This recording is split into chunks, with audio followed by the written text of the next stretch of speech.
Before we start the orders of the day, we have the topic of the late debate. Therefore, be it resolved that this government must pause and reconsider the senseless harm that it is about to inflict on post-secondary institutions and those working with studying within these institutions.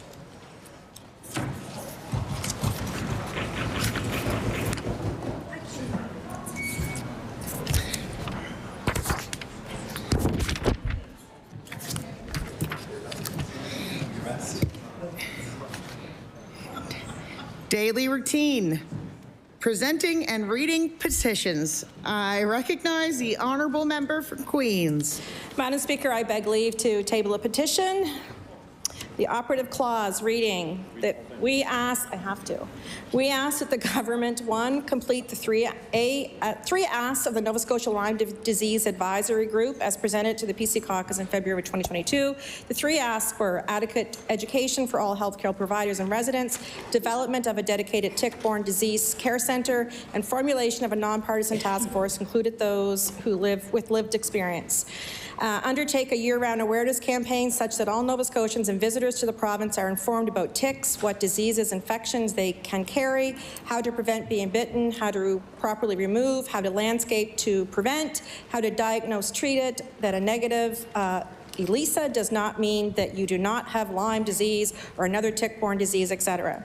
And number three, that it include in the guidance for primary care and emergency medicine providers in the management of Lyme disease, human granulotic, I cannot pronounce this stuff, but I'm going to try, Anaplasmosis, babosis, I can't pronounce these. Virus infection, Nova Scotia. The following disclaimer contained in the Infectious Disease Society of America, IDSA, Lyme guidelines, which will always count for individual variation among patients. They are assessments of current scientific and clinical evidence.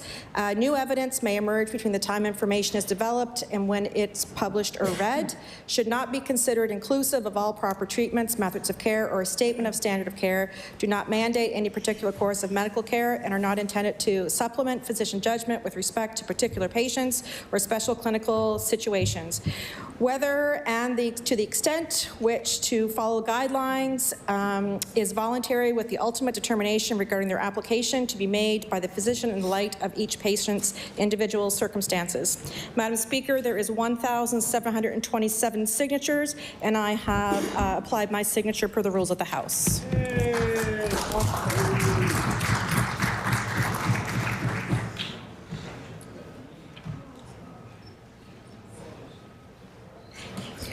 The petition is tabled.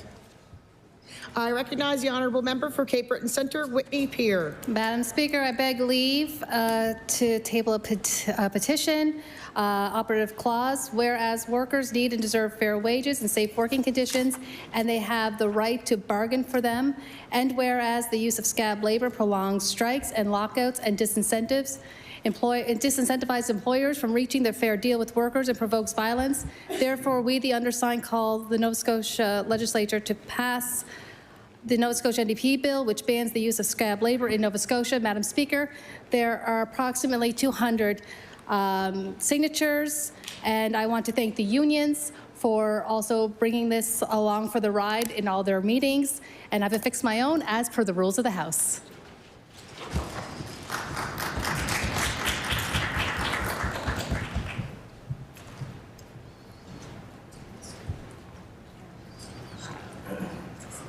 The petition is tabled. Presenting reports of committees. Tabling reports, regulations, and other papers. I recognize the Honourable Minister of Environment. Thank you, Madam Speaker. Madam Speaker, I beg leave to table a report from the Canadian Parks and Wilderness Society, CPAWS. The report's entitled On the Path to 2030, a report card on the progress to protect land and oceans across Canada.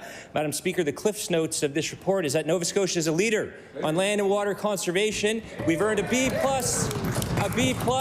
and Madam Speaker, the former educator in me says that's actually an A-. Thank you, Madam Speaker.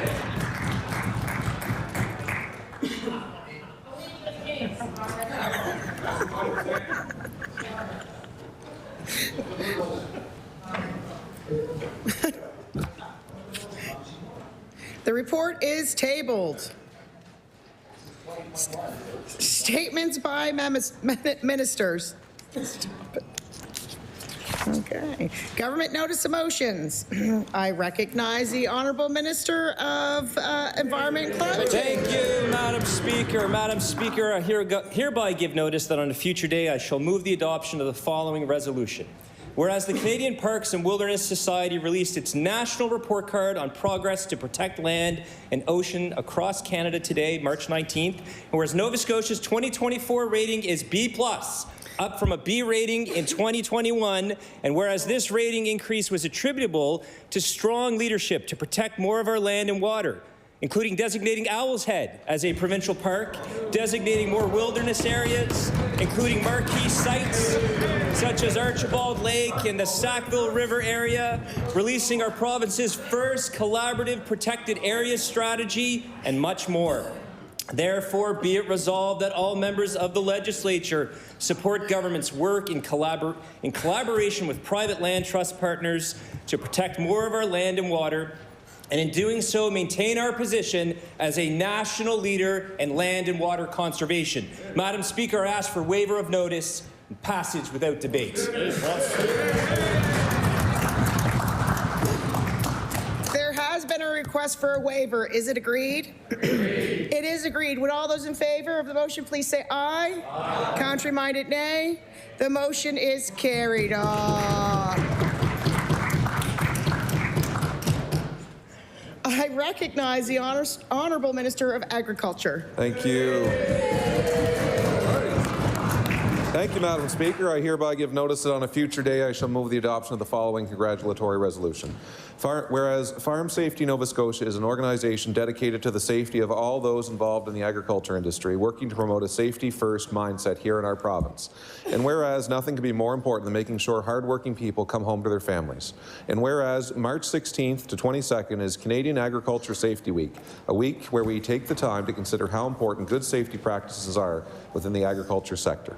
Therefore, be it resolved that all members of the House join me in both thanking Farm Safety Nova Scotia for all they do to encourage safety in Nova Scotia agriculture and in expressing our complete support for Canadian Agriculture Safety Week and the safety of this province's farmers. Madam Speaker, I request waiver of notice and passage without debate. There has been a request for waiver. Is it agreed? Agreed. It is agreed. Would all those in favor of the motion please say aye? Aye. Contrary-minded, nay. The motion is carried. I recognize the Honourable Minister of New Affairs. Madam Speaker, I hereby give notice that on a future day I shall move the adoption of the following resolution. Yeah, okay. Whereas Two-Spirit identities are often interconnected with Indigenous tradition, language, and ceremony, carrying unique roles and responsibilities for the well-being of their communities, and whereas Two-Spirit and Indigenous LGBTQIA+ people are often marginalized and vulnerable to experiences of racism, discrimination, violence, harassment, and social isolation, whereas the Wabanaki Two-Spirit Alliance is a collective of Two-Spirit LGBTQIA+ people from Wabanaki territory who, through advocacy, education, and cultural connection, work to create spaces where individuals feel safe, supported, celebrated, and a future where they can live in their identities, expressions, and communities. Therefore, be it resolved that all members of the House of Assembly join me in recognizing the important work of the Wabanaki Two-Spirit Alliance, who are creating a safer space for an inclusive Nova Scotia. Madam Speaker, I request waiver of notice and passage without debate. There has been a request for waiver. Is it agreed? Agreed. It is agreed. Would all those in favor of the motion please say aye? Aye. Contrary-minded, nay. The motion is carried.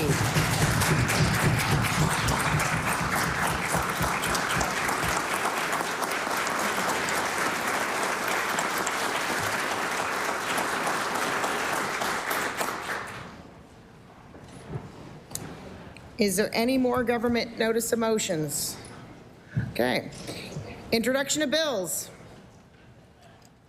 I recognize the Honourable Member for Sydney Member 2. Thank you, Madam Speaker. Madam Speaker, I beg leave to table a bill, the title, an act to expand Nova Scotia's workforce.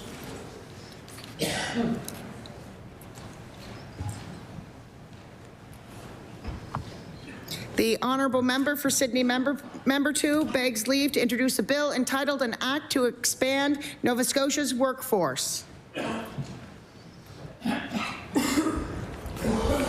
Bill 93, an act to expand Nova Scotia's workforce. Ordered that the bill be read a second time on a future day. I recognize the honourable member of Cumberland North. Thank you, Madam Speaker. I beg leave to table a bill entitled An Act to Reintroduce Local School Boards. Thank you, Madam Speaker.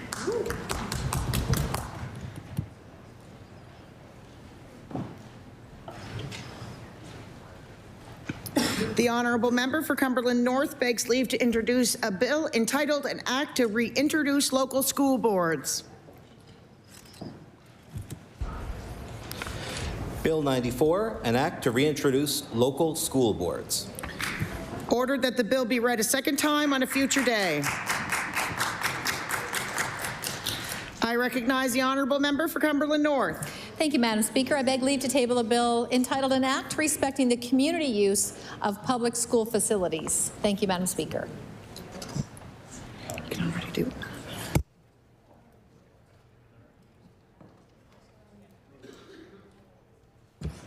The honourable member from Cumberland North begs leave to introduce a bill entitled An Act Respecting the Community Use of Public School Facilities. Bill 95, an act respecting the community use of public school facilities. Ordered that the bill be read a second time on a future day. I recognize the honourable member for Cumberland North. Thank you, Madam Speaker. I beg leave to table a bill entitled An Act to Amend Schedule A of Chapter 1 of the Acts of 2018, the Education Act, respecting school weather closings. Thank you, Madam Speaker.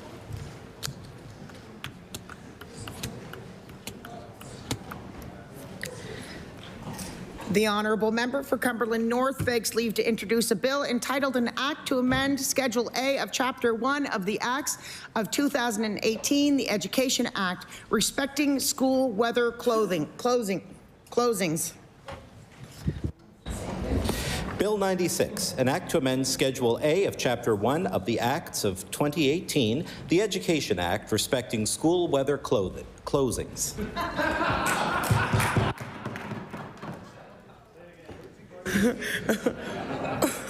Ordered that the true title of the bill be read a second time on a future day. Notices of motions. Statements by members. I recognize the honourable member for Sackville-Uniacke. Yes, thank you very much, Speaker. Speaker, I rise today to recognize an important day that highlights the contributions of an often overlooked group of professionals who play a vital role in improving the health and well-being of Nova Scotians. Dietitians Day honors the work of those highly skilled professionals who are dedicated to promoting healthy eating and lifestyles through evidence-based nutritional practices. Dietitians, with their expertise in food and nutrition, help individuals, families, and communities manage health conditions, optimize nutritional intake, and make informed food choices. Whether working in hospitals, schools, public health, or the private sectors, dietitians empower Canadians to live healthier lives and support our healthcare system by preventing and managing chronic diseases like diabetes, heart disease, and obesity. This year's Dietitian Day theme encourages all of us to nourish and flourish. And I'd like to ask all the members of the legislature to please recognize the work dietitians do and express our gratitude to them. Please join me in thanking them. Thank you, Speaker. I recognize the honourable member for Sackville-Cobequid. Thank you, Speaker. I beg leave to make an introduction. Please do. Thank you, Speaker. We're fortunate today to have with us representing Team Atherton, Team Second Hugh Tyler McMullen, here on behalf of Lee Jed Freeman, Third Alan Fawcett, and Skip Zach Atherton, who can't be with us. Joining Hugh Tyler McMullen today are his mother, Sheila McMullen, his grandfather, Mark Deneau, and his grandmother, Rhoda Deneau. I had asked them to stand and be recognized and receive the warm welcome of the House.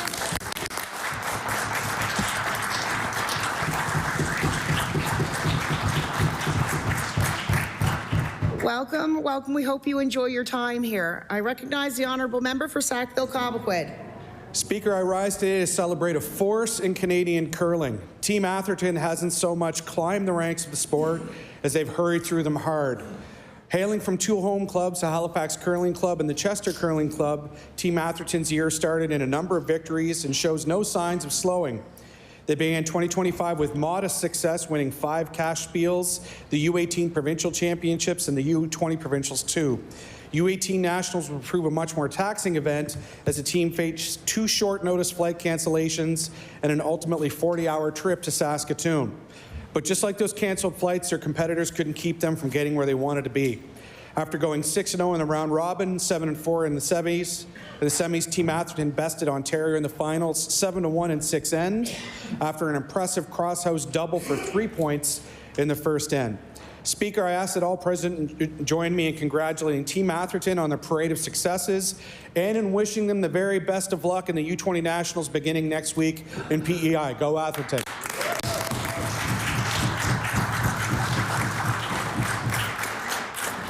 I recognize the honourable member for Sydney, member 2. Thank you, Madam Speaker. Madam Speaker, I rise in my place to recognize someone that was a big part of the Liberal family for well over 50 years. That was Gerard McNamara. Gerard McNamara passed away recently, and he was a big part of his community. He was a big part of his church. People would know Gerard through Holy Rosary Parish in Westmount to the Spanish River Hall. He was a volunteer with the Knights of Columbus. He was always out selling tickets in the community, but I rise in my place because he's supported me and worked every one of my elections since my time in university. So, as I said, Gerard was working elections for the Liberals in the 60s. He was that dedicated to the party, so I rise in my place to send my love to his wife of 65 years, Alice, their family, and recognize a guy that really mattered to a whole lot of people, had a heart of gold, and as I said, was there for me every step of the way. So I rise my place to recognize Gerard McNamara.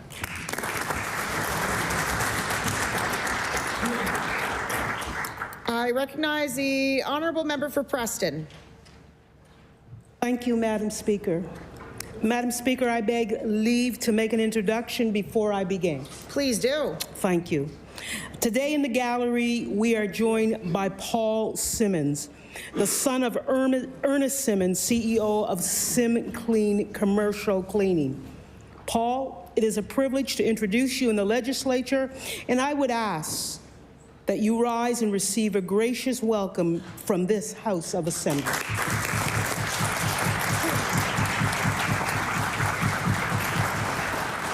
Well, welcome to the People's House. We hope you enjoy your time here. I recognize the honourable member for Preston. Thank you, Madam Speaker. Madam Speaker, I rise today to recognize Ernest Simmons, the CEO of Sim Clean Commercial Cleaning Services. He was born and raised in the community of North Preston, and in 1985, Ernest had a vision to start and own a family business. Along with his son, Paul, they have been growing the company thanks to their commitment to their clients. Their goal is to please people with their expertise in the services they provide, from light to heavy-duty cleaning. Their services are unique and customized to meet the needs of their clients. Their motto is to serve one, is to help one. In saying this, they are able to help others by providing job opportunities and support when needed. I ask all members of the Nova Scotia Legislature to please join me to recognize Ernest Simmons and his son Paul of Sim Clean on the great work they are doing and will continue to do. Thank you, Madam Speaker.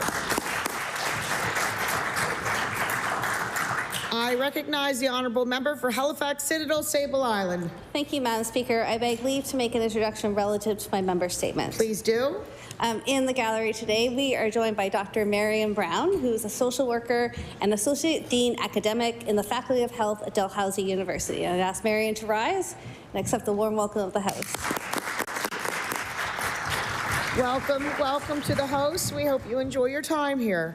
I recognize the honourable member for Halifax Citadel, Sable Island. Madam Speaker, I rise to honour the legacy of Dr. Doug Brown, who passed away in October 2024 at almost 94 years of age. Doug was an adventurer, sailor, musician, surgeon, handyman, Sunday school teacher, med school tutor, windsurfer, ski patroller, and storyteller supreme. If you were a child with a broken bone in Nova Scotia between 1967 and 1997, you would have had a 1 in 3 chance of seeing Dr. Doug Brown. But Doug's true calling, it seems, was as life partner to Dr. Pam Brown and dad and papa to their children and grandchildren. From the moment they met, and Doug loved to tell anyone who would listen to the story, maybe more than once, they met in a convertible in London on the way to a European ski vacation. And then all the way through the years to Pam's death not long before his, they worked collectively to support their family and community. He was deeply curious about the world and its people. He wanted to know, if you crossed his path, he engaged you in conversation. He wanted to know what was new from you and what he could share with you. Doug was constantly learning. He lived well until his last moments, and while he had many years, his passing continues to leave a gap in the lives of many. Madam Speaker, I ask all members to recognize the passing of Dr. Doug Brown.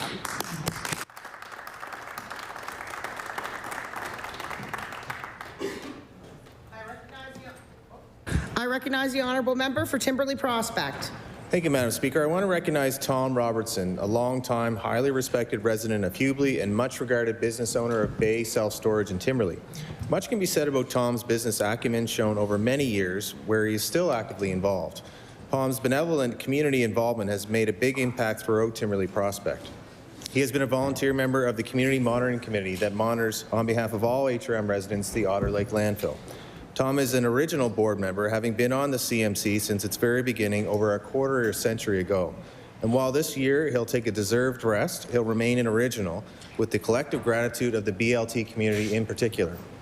Also, as part of that collective community memory is Tom's contributions to the very popular BLT trail. As a humble man, he always operated behind the scenes in assisting with the much valued volunteer upkeep of the trail's maintenance. I ask the members of the House of Assembly to join me in wishing Tom well and thank him for his extraordinary commitment to our community. Thank you, Madam Speaker. I recognize the honourable member for Bedford South.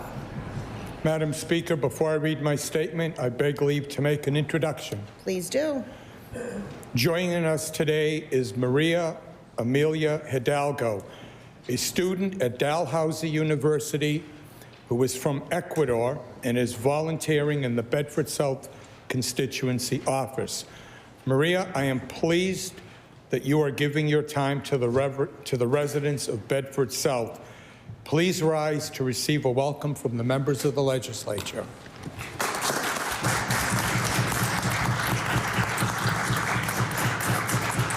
Welcome, welcome. We hope you enjoy your time here. I recognize the honourable member for Bedford South. Madam Speaker, I rise today to recognize Maria Amelia Hidalgo, a third-year student at Dalhousie University who recently started volunteering at the Bedford South constituency office. Maria Amelia is a dedicated student of political science, law, justice, and society. She is not only dedicated to her academic study, but also believes that the best way to learn about our political system is by applying herself to the benefit of community. I am thrilled that she is helping our team serve the residents of Bedford South, and I am confident that this will be just the beginning of a possible lifelong journey in Nova Scotia politics for this incredible young person. Madam Speaker, I ask my fellow members of this House of Assembly to join me in applauding Maria in celebrating her commitment to making a difference in our community.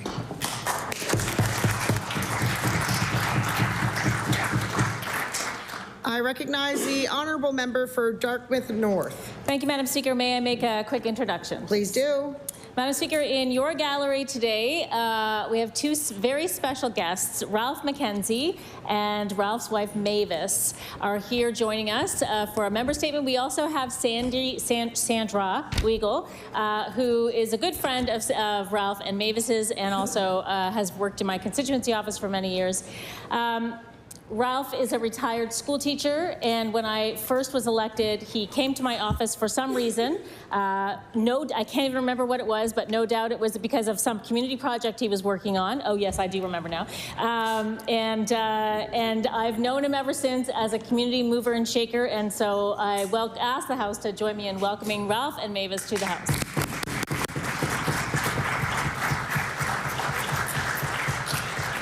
Welcome to the House. I recognize we hope you enjoy your time here. I recognize the Honourable Member for Dartmouth North.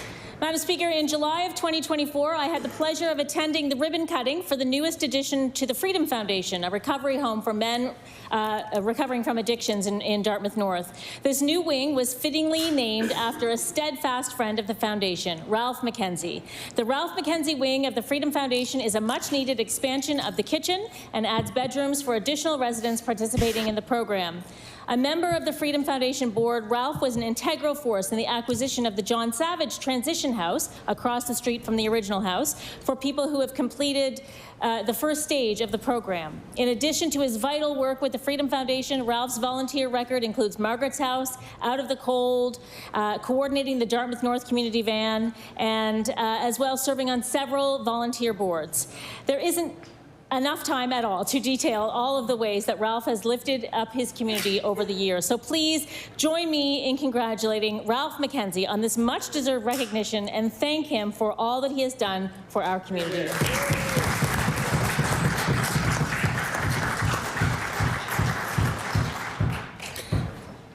I recognize the Honourable Member for Cumberland North. Thank you, Madam Speaker. Today I rise to recognize and celebrate the Amherst Junior A Ramblers on their outstanding hockey season and for qualifying for the playoffs in the Maritime Junior Hockey League.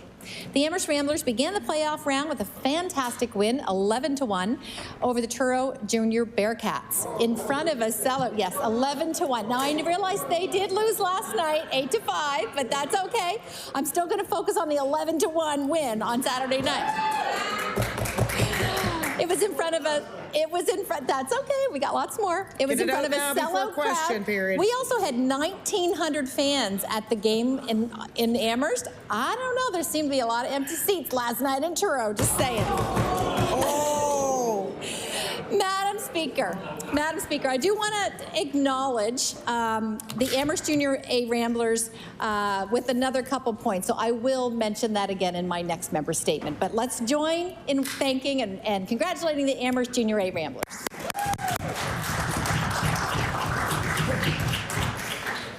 I see we're already gauging where the belt is and where to hit. I recognize the Honourable Member for Sydney Member 2. Thank you, Madam Speaker. Madam Speaker, I rise to my place to recognize a really strong champion in the Greater Sydney area, and Cape Breton for that matter, that we lost this past year. There was Peggy McAdam. For anybody who's shopped in downtown Sydney, Cape Breton Curiosity Shop, that was Peggy's. Peggy was a pillar in the downtown community as an entrepreneur. She was loved and adored by all her fellow colleagues who operated businesses downtown. She paid attention a lot to politics as well, and she was no nonsense. So she would tell you exactly what she thought you needed to hear and how she wanted to say it. So I loved her for that so much. So I rise to my place to recognize someone we lost, someone a lot of people miss in the community, a very successful entrepreneur, the owner of Cape Breton Curiosity Shop. She was lovely, Peggy McAdam. I recognize the Honourable Member for Annapolis. Madam Speaker, I beg leave to make a couple of introductions. Please do. In the gallery today, I am truly honored to introduce two remarkable young women from the Annapolis Valley. Esther Yeoman was invited in November to present at the Parliamentary Committee for the Status of Women about violence against women. I was pleased to read a member statement about Esther earlier this year. Joining Esther is Ava Kopas, who has been an exemplary student leader, a National 4-H Award winner. And this is going to be a tag team presentation. I've asked MLA Melissa Sheehy-Richard to help me out with the member statement. Order. Sir? You're not allowed stating someone's name in the House. Hants West, member for Hants West. I recognize the Honourable Member for Annapolis. Good, thank you. Esther and Ava, I would ask both of you to rise and accept a warm welcome from the members of this legislature.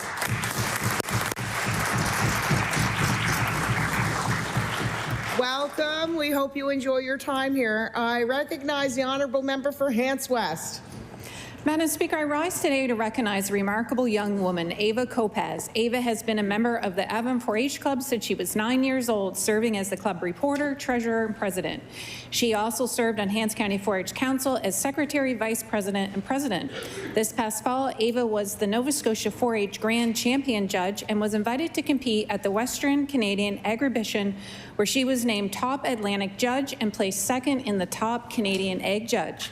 In 2022, Ava was one of only 4 Canadians to receive 4-H's prestigious LEAD Award under the pillar of Community Engagement and Communication.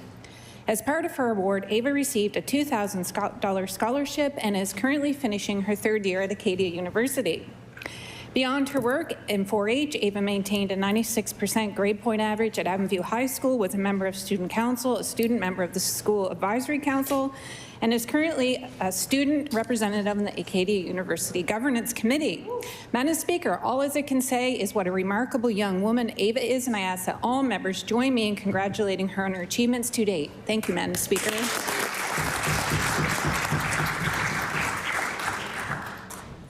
I recognize the honourable member for Halifax Armdale. Madam Speaker, I beg leave to make an introduction. Please do. To members of the legislature, I'd like to introduce Ms. Tina Rafuse. Tina is the founder of City Kids Escape Society and also recipient of the Queen's Platinum and Jubilee Medal and King Charles III Coronation Medal. Tina, I ask that you rise and be welcomed here by members of the legislature. Welcome, welcome. We hope you enjoy your time here. I recognize the honourable member for Halifax Armdale. In 2012, in response to community stress and needs, Ms. Tina Rafuse founded the City Kids Escape Society. From its humble beginnings to the thriving community hub it is today, City Kids Escape Society has remained committed to its mission of providing free resources, support, and services to low-income families in the community of Westwood Park. The Society created a community garden, which has become a symbol of community pride and a sanctuary for over 400 visitors every summer. It's also created soccer teams with over 200 children participating and learning valuable lessons in teamwork, sportsmanship, and discipline. But the impact goes way beyond numbers. Tina and her volunteer have helped transform the community from one of the highest crime rates in the city to one of the lowest. When I visited the city last year, I found Tina with her wheelbarrow, surrounded by children beaming with joy and laughter. The sense of belonging and pride in the community was palpable. City Kids Escape is more than a garden, it's a true sanctuary for joy in the middle of the city. Tina, thank you so much for your leadership and kindness.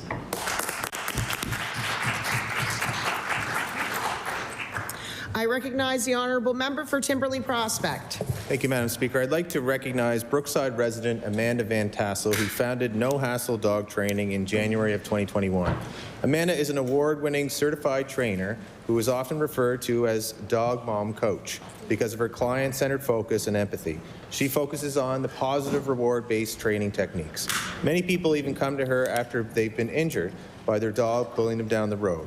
And after training sessions, which can be in a private or group setting at the local Paw Pad retreat in Timberley, Amanda emails follow-up instructions, tips, and video links so the owner can regularly work on improving their companion's behavior.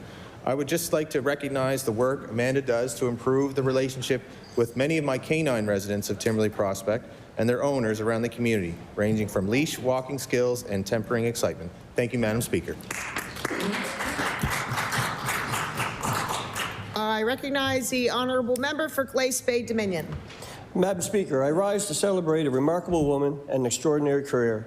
After 20 years of dedicated service with the Cape Breton Regional Police, Kyra Clark has retired.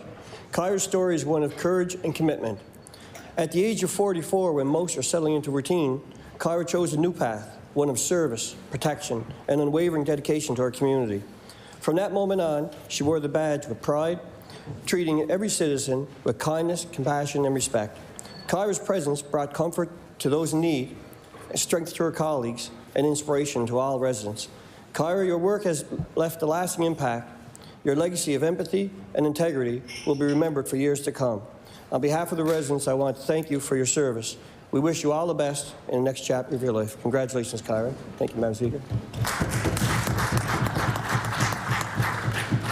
I recognize the honourable member for Halifax Citadel, Sable Island. Thank you, Madam Speaker. I beg leave to make an introduction relative to my member statement. Please do. Joining us in the gallery today is John Silvoy, who is the Executive Director of the Wabanaki Two-Spirit Alliance, and Evan Butler, who is the Chair of the Board of the Wabanaki Two-Spirit Alliance. I ask them to rise and receive the warm welcome of the House. Welcome. Welcome to the House. We hope you enjoy your time here.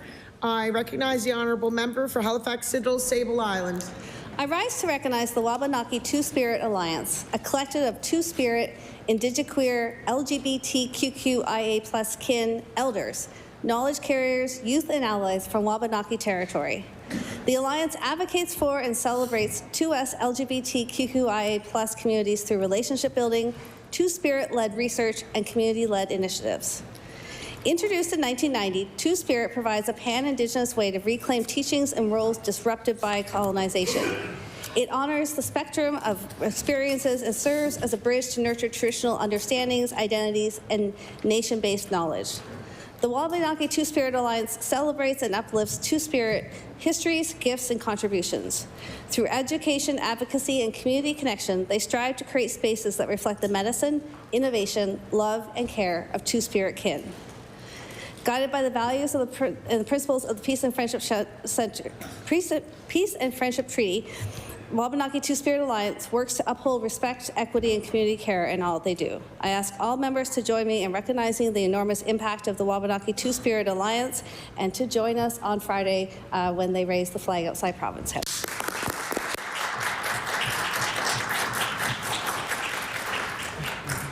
I recognize the honourable member for Cumberland North. Thank you, Madam Speaker. I just want to finish making a few remarks about the Amherst Junior A Ramblers. So I wanted to mention we have a lot of really great former members, including Member of Parliament Cody Boyce. He used to play for the Amherst Junior A Ramblers, and many of you know here in the chamber he was just announced to be part of the new Prime Minister's cabinet. So a big shout out to Cody Boyce and congratulating him.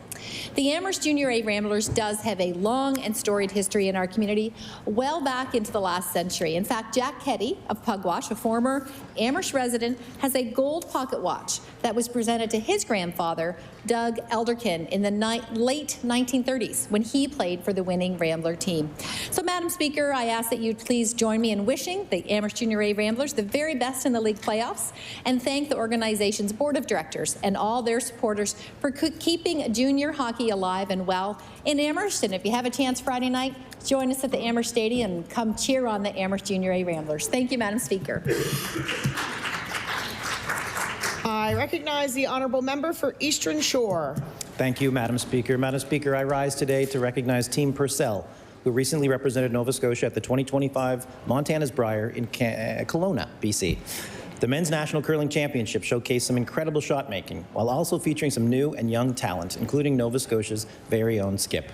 Owen Purcell made his debut at this year's Brier, bringing a fresh face to Canada's most anticipated curling tournament. Team Purcell made it to the playoffs, ending a 19-year Brier playoff drought for Team Nova Scotia. And although they did not make the podium this time, they represented our province with distinction.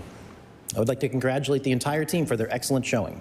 Skip Owen Purcell, third Luke Saunders, second Scott Zachary, lead Ryan Abraham, alternate Kaylin McIsaac, and coach Colleen Jones. Thank you for representing Nova Scotia at this year's Brier. We can't wait to see what's next for Team Purcell. Thank you, Madam Speaker.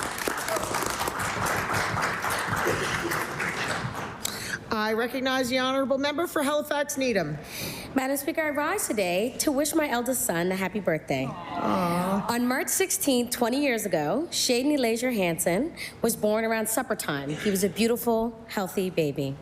It was a fast and furious time of labor, being birthed at a record time of just over an hour from check-in to coming into this world.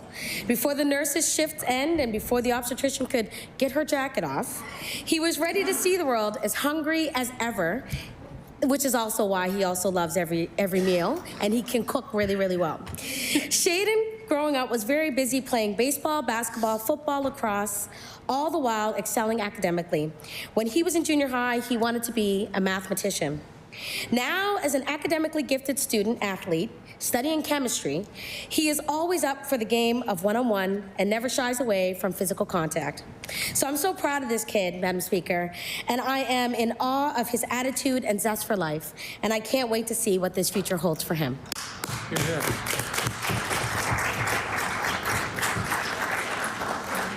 I recognize the honourable member for Eastern Passage. Madam Speaker, I rise today to celebrate my great luck in having my amazing constituency assistant. 8 years ago, God brought me an angel named Lisa Roson into my life. Since then, she has been at my side, working with me in our constituency office in Eastern Passage for the past 8 years. She has a gentle nature, but will fight long and hard to get our constituents the answers they need to the serious challenges that they are facing. Our favorite story is how people will thank me for helping them out on an issue, only to find out that Lisa is the one who did 100% of the work on their behalf. I am not sure how many votes that I have gotten during the last 2 elections that are due to her wonderful work, but I suspect it is a large percentage. Madam Speaker, I ask all members of the Nova Scotia Legislature to join me in recognizing the amazing contributions of my constituency assistant and dear friend, Lisa Roson. Thank you, Madam Speaker. I recognize the honourable member for Halifax-Chebucto. Thank you, Speaker. I rise today with exciting news out of Halifax-Chebucto and to welcome a great addition to the Quinpool Business District, Angelique French Cafe. Since last August, Angelique Chevelot has been renovating the space to mirror a proper French bakery. Located on the corner of Beach Street, Angelique French Cafe joins classics such as the Ardmore Tea Room and Oddfellows Barbershop at the west end of Quinpool Road. Following their grand opening on March the 9th, the cafe is officially open for business. The cafe welcomes patrons to join them for a warm and inviting experience with authentic French coffee, pastries, candies, and more. Angelique herself has called the cafe a slice of Paris, right here in Halifax. Please join me in wishing this new woman-owned business in Halifax-Chebucto continued success. Thank you, Speaker. I recognize the honourable member for Pictou West. Madam Speaker, I rise today to acknowledge Pictou resident Elsie MacDonald, who will turn 100 years old on April 6th. Elsie was an active volunteer with the Pictou West Food Bank, starting in the late 1980s. She began volunteering with the food bank after retiring from a career with the Pictou RCMP as their admin assistant. Elsie served multiple terms on the food bank board of directors and was the volunteer coordinator for nearly 3 decades. As a former board member stated, in terms of roles, Elsie did them all. She was the single contact person at the food bank for decades, and when she stepped down at age 94, it took 2 of us to replace her. I ask everyone here to join me in wishing Elsie a very happy early 100th birthday. Thank you, Madam Speaker. I recognize the honourable member for Cape Breton Centre, Whitney Pier. Speaker, I rise to recognize Wilford Doucette, a staunch community volunteer and firefighter. Last week, the Reserve Mines Volunteer Fire Department honored Wilford with the 60 years of service. The fire department services Reserve Mines and Gardner Mines, and for 60 years, Wilford Doucette has answered the call. I thank Wilford for his 60 years of commitment to the community, to his family for sharing him with the community that appreciates him immensely. Congratulations on 60 years of service. I thank you very much.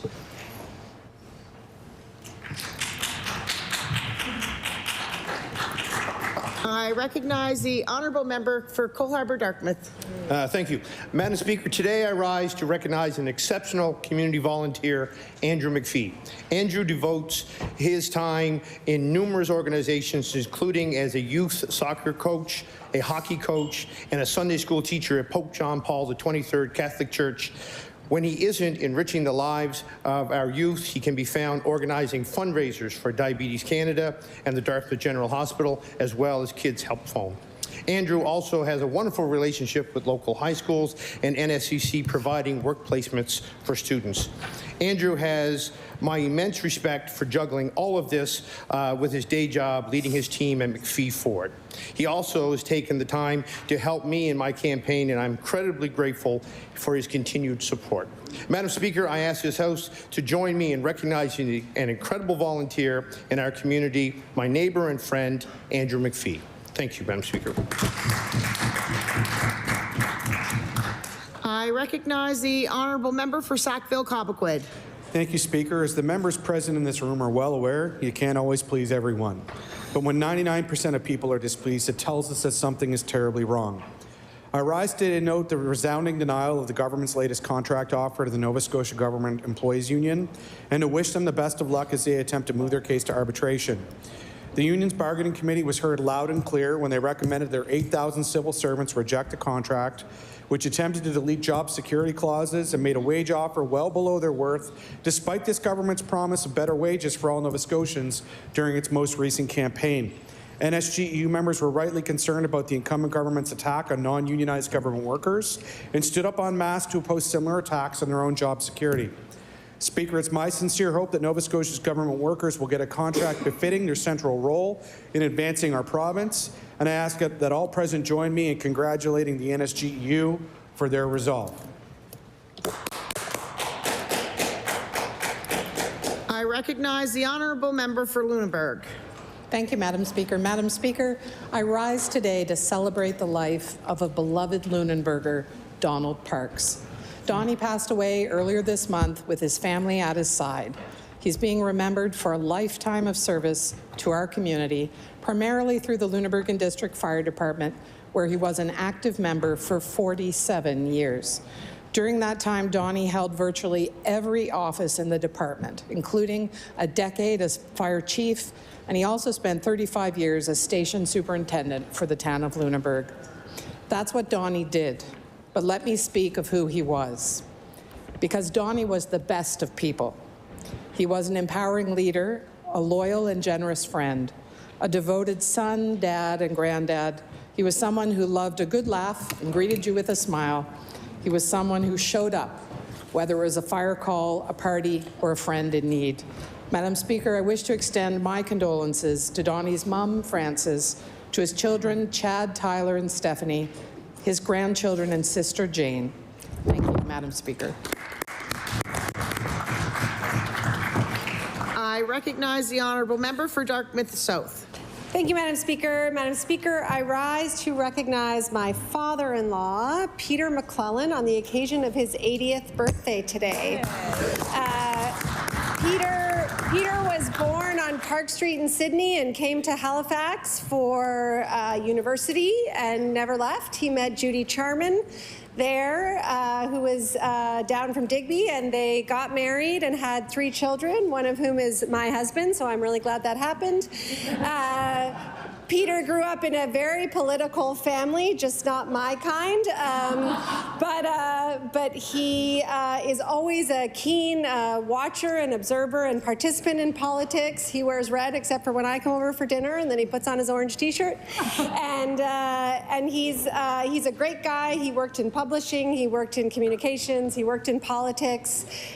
He never quite grew up, so we call him Big Pete, but he's forever young today on his 80th birthday, and just want to wish you a very happy birthday.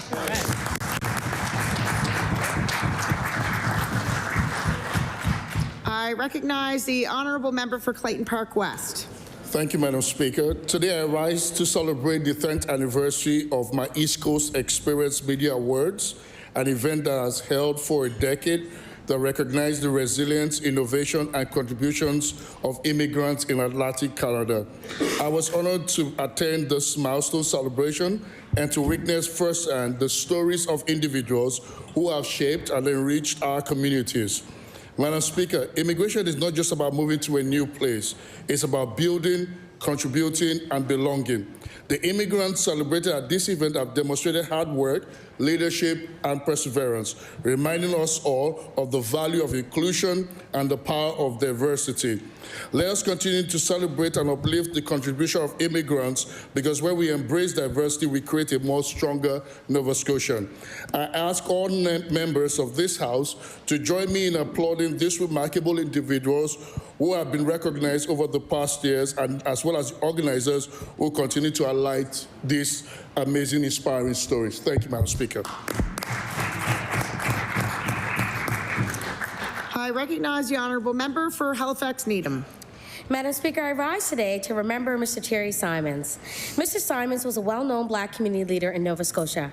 He worked at the North Branch Library as a youth worker from 1977 to 1989 and oversaw the North Branch Library from 1989 to 1990. Mr. Simons was a community leader who demonstrated that sports and education can go hand in hand. In 1984, Mr. Simons was the impetus behind the first Black history events at the North Branch Library, co-sponsored with the Cultural Awareness Youth Group. This successful venture led to the popularization of Black History Month throughout the community and all of Nova Scotia. Mr. Simons carved out a special place for the North Branch, which continues to have a unique relevance to those who live in our community. And Madam Speaker, there's an auditorium named in his memory at Halifax North, where his picture can be seen at the entrance. Madam Speaker, may his legacy, Mr. Terry Simons' legacy, live on in our community and across the province. I recognize the honourable member for Dartmouth East. Madam Speaker, I rise today to celebrate the incredible achievements of Jacob Smith, who is a former student of mine at Woodlawn High School. Jacob has gone on to make a significant mark in the music industry. As the CEO and owner of Software Audio, Jacob has demonstrated exceptional talent in his field. A gifted producer, composer, and recording engineer, Jacob was nominated for a Grammy Award in 2023 for Best Rap Album as one of the producers, a testament to his expertise and commitment to excellence.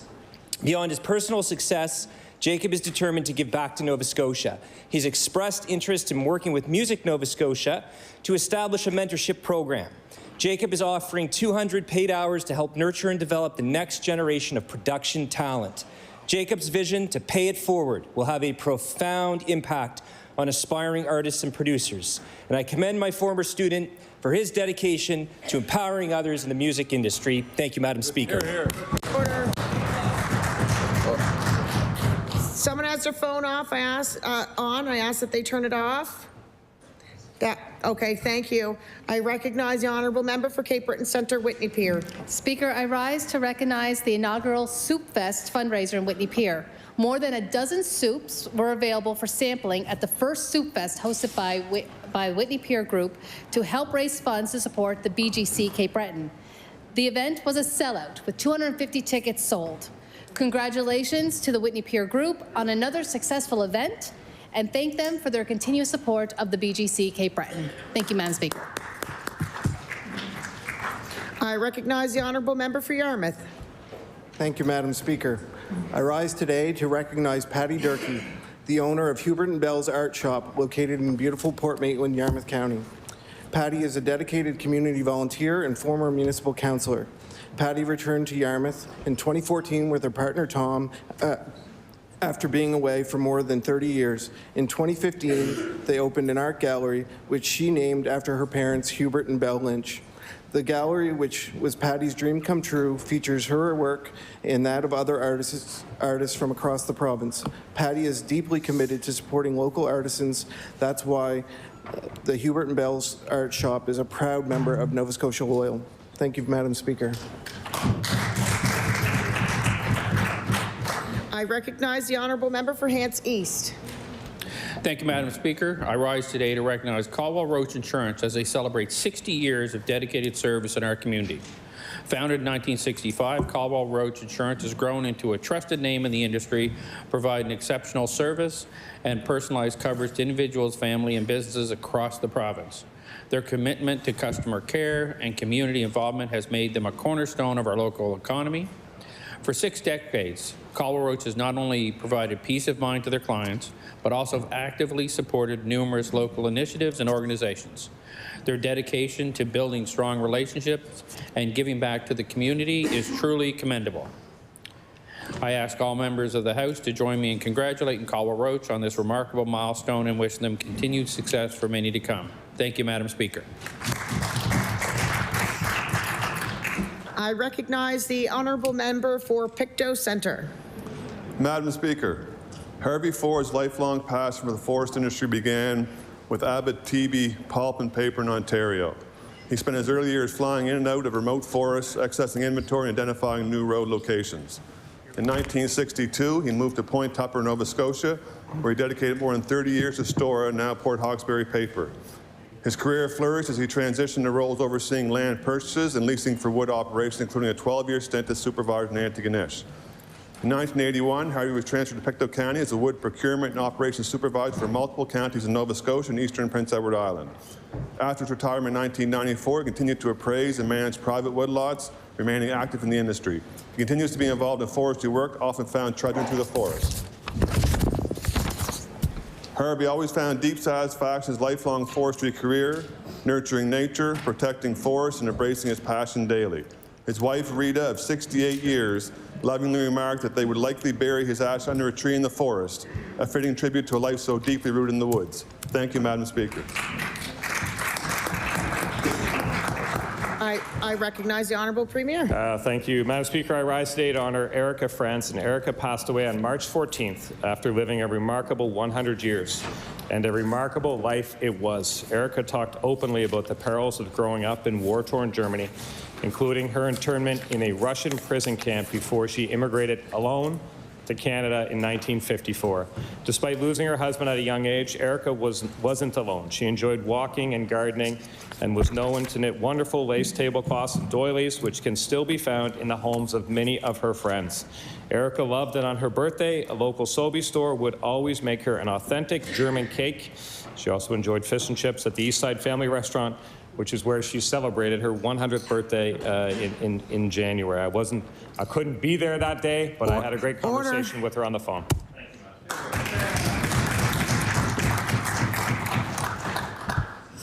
The time is now 2 o'clock. We will finish at 2:50. I recognize the Honourable Leader of the Official Opposition. Thank you, Madam Speaker. Madam Speaker, Nova Scotians want to know why this government continues to push ahead with its surprise agenda. This government wants to give themselves the power to fire public servants without cause, lift long-standing protections on our land and water without warning, restrict freedom of information access for Nova Scotians, and strip universities of their independence. All of this with no conversation, no consultation, no justification. Why is this government still pushing ahead with these changes? I recognize the Honourable Premier.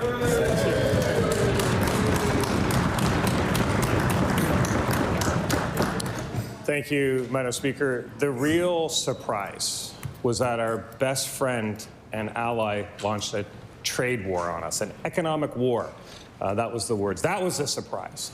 And when you get surprised like that, you need to respond. You need to respond quickly. You need to respond as effectively as you possibly can, and you certainly need to respond with precision. That's what we're doing. Now, the opposition, they can try to slow us down, and they can pretend that what's happening in the world is not happening. But, Madam Speaker, that doesn't change things. It is happening, and we will respond, and we will continue to respond. Thank you, Madam Speaker. I recognize the Honourable Leader of the Official Opposition. Well, Madam Speaker, that's a convenient but terrifying cover for an agenda that seeks to consolidate power. This morning, the president of the St. Mary's University Faculty Union said the government's plan to strip universities of their independence is, quote, the most extreme act of political interference in higher education in Canadian history. Universities don't want this. Faculty don't want this. Students don't want this. And Nova Scotians don't want this. Otherwise, it would have been a part of the recent election campaign. Why does this government want to control what Nova Scotians can study and research at our post-secondary institutions? I recognize the Honourable Premier. Madam Speaker, I don't know if you remember, Madam Speaker, or I don't remember if the opposition will remember, certainly some members in this House remember a time not that long ago when the opposition was crying foul about supporting the AG. You have to support the Auditor General. How dare? Well, actually, a lot of the things in this bill, Madam Speaker, are as a result of Auditor General's report, which we actually respect the Auditor General, not at a time when it's just politically convenient, but when the Auditor General does her work, we respect it. But, Madam Speaker, what's really surprising to me is the degree to which the member will try to stoke the fears of Nova Scotians on things that just aren't true, Madam Speaker. We'll focus. I recognize the honourable leader of the official opposition. The Auditor General has called out this government for failing to clearly contract with the universities that it picks as winners and signs checks for. If this bill fixes parts of that, great. Stripping the universities of their independence did not have a single drop of ink in the Auditor General's report. This government seems to believe that it can make sweeping changes without telling Nova Scotians what it's doing or why. Nova Scotians deserve a say in decisions that affect their rights, their jobs, and their communities. And they have come out in droves to say so. The Premier can call them negative, call them special interests, call them names as much as he wants. It doesn't change the fact that he refuses to listen. What is the plan to address Nova Scotians' concerns? I recognize the honourable Premier. Thank you, Madam Speaker. I think last year, Nova Scotians, taxpayers of this province, invested close to $500 million in universities. It's an investment we're happy to make, but it comes with some accountability, Madam Speaker, and that's what Nova Scotians are asking us to do, and that's what we will continue to do. But we don't need to stoke up the fears. We don't need to misrepresent what's really happening. Remember when the opposition was saying, how dare the government get rid of the Law Amendments Committee? What an affront. There'll be no mechanism for Nova Scotians to speak directly. That wasn't true then. It's not true now. I think we're on our third day of Nova Scotians coming and speaking to the government. We will continue to do that. Let's speak to the facts, Madam Speaker. That's what Nova Scotians want. That's what we'll deliver on.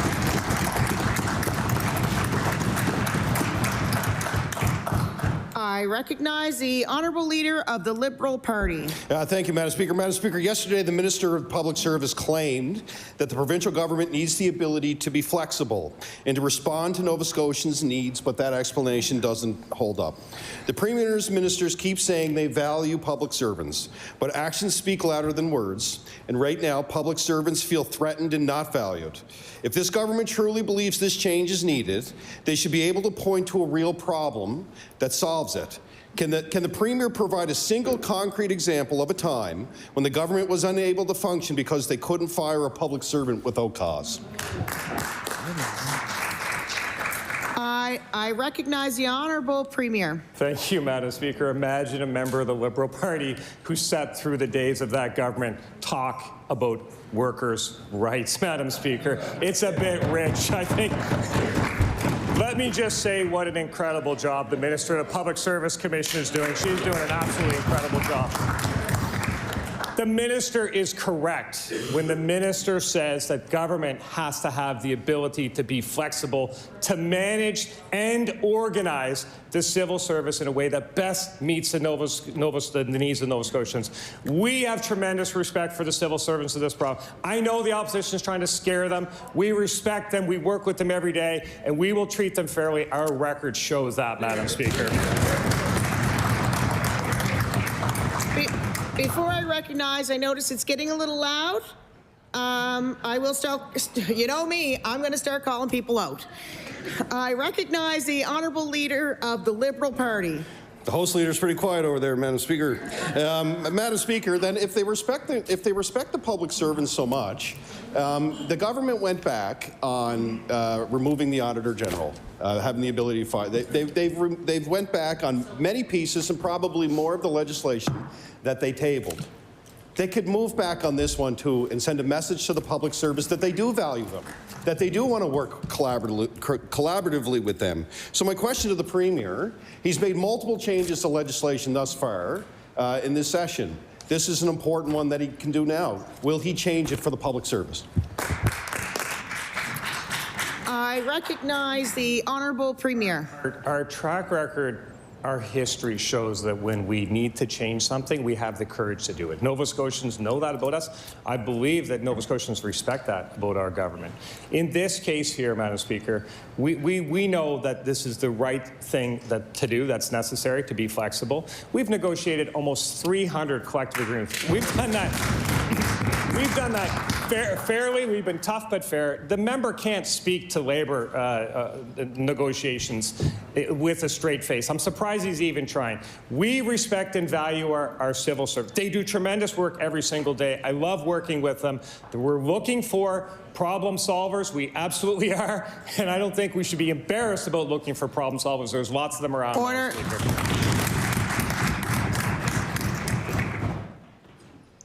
I recognize the Honourable Leader of the Liberal Party. Thank you, Madam Speaker. In those collective agreements, none of those have fire without cause. That's the issue here. The issue is that we've all been here, many of us have been here and dealt with collective agreements over the years. The government's going to do it again. But in none of those agreements is there a clause that looks at any of those unionized employees and says the government can fire you without cause. That's the issue here. Why does the government need this? Why does the government need to have this line when the public service is feeling threatened, they don't feel valued, they work extremely hard for us each and every day, the members of this House, the families across this province. They put the programs together in the best of times and the worst of times. I implore with the government, and I'll ask the Premier again, for the sake of the morale of those employees, will he remove that in the clause?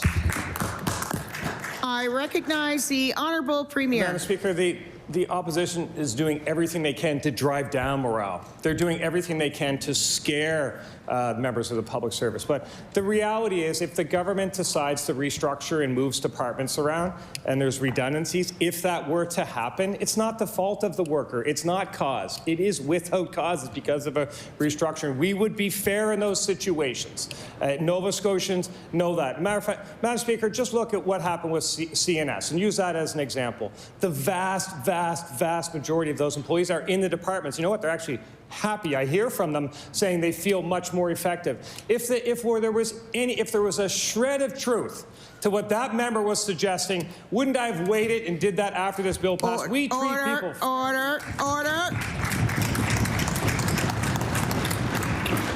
I recognize the Leader of the Official Opposition. I can't help but begin by saying that the government can fire whoever they want, and this is about weakening the protections and the compensation that they get when they do that, worse than any contract the government has negotiated so far.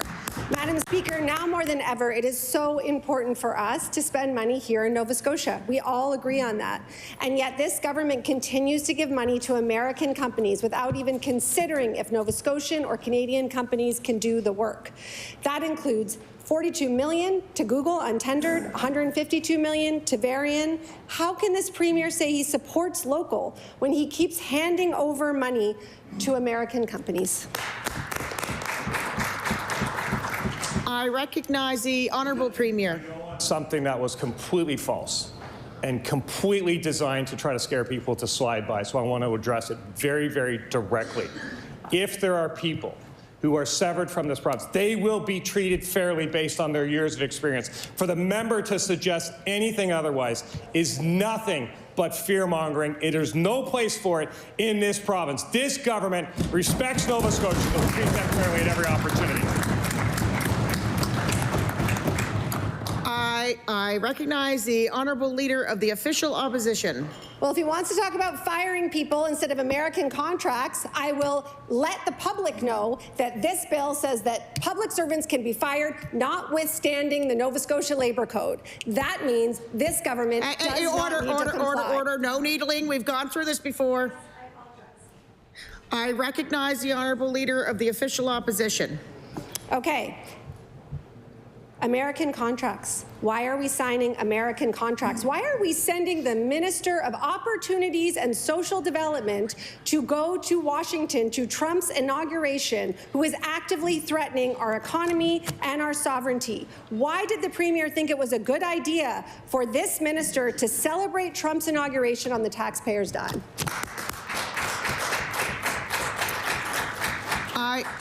I recognize the Honourable Premier. Madam Speaker, the relationships with tech companies to further improve access to healthcare are important. We will continue to look for the best possible partners to improve healthcare in this province. We're not ashamed of that, Madam Speaker. We'll continue to do that. We will continue to work on the relationship with the Americans and try to get our message to appropriate decision makers. The minister was well placed to do that. He had some relationships there to get our message. I am not ashamed that we are working hard to protect Nova Scotians from those tariffs. But, you know, Madam Speaker, if we're going to answer some questions in here, why don't we ask and answer the question about how can somebody who has an extensive family trust populated from monies made in natural resources stand up and say it can't happen? Order. I recognize the Honourable Member for Halifax Needham. Madam Speaker, the province will receive $809 million from a settlement with tobacco companies. The health minister has said that it will be used to bolster the province's healthcare budget. But Nova Scotians are rightfully wary to take this government at their word. They voted for this government because they wanted better healthcare. Instead, they have a government that's focused on changing long-standing natural resources policies with no consultation. So, Madam Speaker, how can Nova Scotians be sure that this $809 million will be spent to fix health care? I recognize the Honourable Minister of Health and Wellness.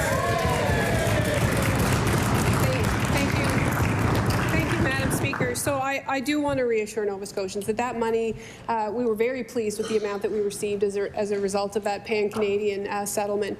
It certainly will go into our general revenues. We spend over $6 billion annually on healthcare in this province. We look right from prenatally to death. We look at specific clinics, ways we can screen, all of those things. That money will go in and go right back into healthcare. We know that, Madam Speaker.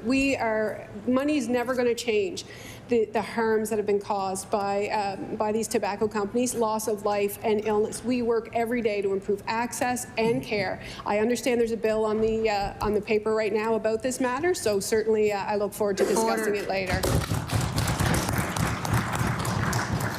I recognize the Honourable Member for Halifax Needham.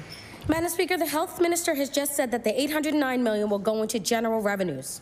This means that it can be used for anything, not just health care. But there are plenty of gaps in our healthcare system that this money could fill. The $200 million in the first year alone could get us 548 new doctors, 2,500 registered nurses, or 25 new collaborative family doctor clinics. This spending would significantly improve Nova Scotians' access to health care. So, Madam Speaker, given this, why is the $809 million not being directed into a health care fund? I recognize the Honourable Minister of Finance and Treasury. So, Madam Speaker, what I would like to say is I think the member knows that this money will be received over a 15-year period.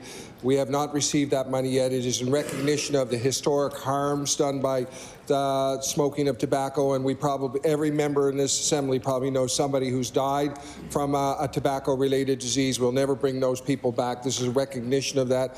I will say that we are spending that money. We are investing historic amounts of money in health care, in school food lunch programs. I hope the member will vote for our budget this coming term. I recognize the Honourable Member for Halifax Armdale. Madam Speaker, my question is to the Minister of Health. Experts in healthcare policy know that people should be attached to primary care in their local community. Other jurisdictions have taken the bold move to set clear goals of when people will be attached to their primary care provider and post them publicly. In Nova Scotia, there's no publicly disclosed plan about how or where attachment to the Family Practice Registry works.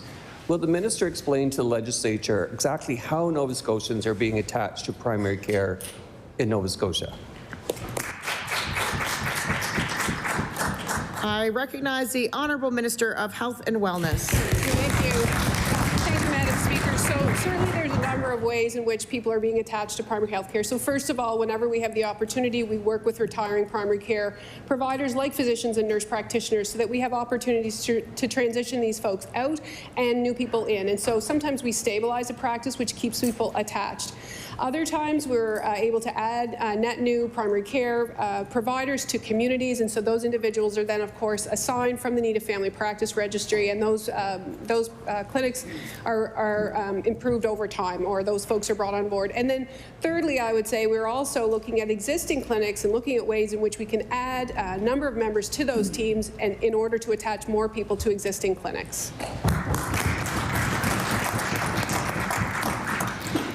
I recognize the honourable member for Halifax Armdale. Madam Speaker, thank you. There are more than 95,000 Nova Scotians on the wait list for attachment to primary care who have no idea when they will see a family doctor. Many Nova Scotians call the registry to provide updates and changes in their health, some serious, but there seems to be no system for attachment based on patients' needs. Some people are waiting 5 years for their attached, others are waiting 5 months with similar medical issues. In both cases, they're often neighbours asking, how does this work? Without clear public data, Nova Scotians are left wondering when they can expect to find a family doctor. Will the minister explain why there appears to be no predictability for people on the wait list? Before I recognize the honourable minister, I've just been informed that members seem to think that they can turn their back and use their phone during question. I would suggest that no one uses their phone. It is not allowed. If it is to be caught, they will not be recognized for the rest of the day. There's certain rules in here that you have to live by. So, once again, stay off your phone. I recognize the Honourable Minister of Health and Wellness. Thank you, Madam Speaker, and I certainly want to acknowledge the individuals who are attaching people to primary care. They're working very hard. When we formed government, that list was simply a list. We had no line of sight on who was on that list, where they were, what their information was, any of that. We have used technology, and we're working very hard to validate the people on that list to make sure that it's now a tool so that we can look at ways in which people can be attached. We can get that information updated through 811. There's people working very hard around the validation process, and it is tedious and it is slow, but that work is imperative. And what the member opposite will know is that as a result, there has been thousands and thousands of people removed from that list, and for the first time in 2 years, that list is at 95,000.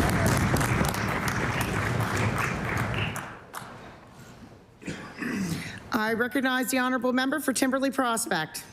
Madam Speaker, yesterday the Minister of Finance's response when I pressed for a need to have an exemption for our seafood exports and the tariff issue, his response is to support a $200,000 fund, with no real emphasis on the need to work on the relationship we have with China, our second largest trading partner. In 2016, a Nova Scotia-China engagement strategy launched. In 2018, a Chinese province signed a twinning agreement. In 2020, another Chinese province signed a twinning agreement. I'd like to ask the Minister of Fisheries or the Premier if they have reached out to the Governor of either Guangdong or Fujian with the type of diplomatic efforts that they are engaging with individual states in the United States. Thank you, Madam Speaker. I recognize the Honourable Minister of Fisheries and Agriculture.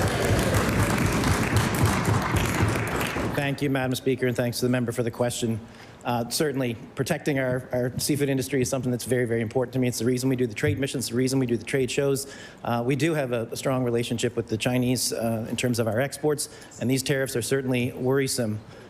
With the relationship with the Chinese government, that's all going through IGA and through the Team Canada approach. So we certainly are optimistic that we'll get through these tariffs.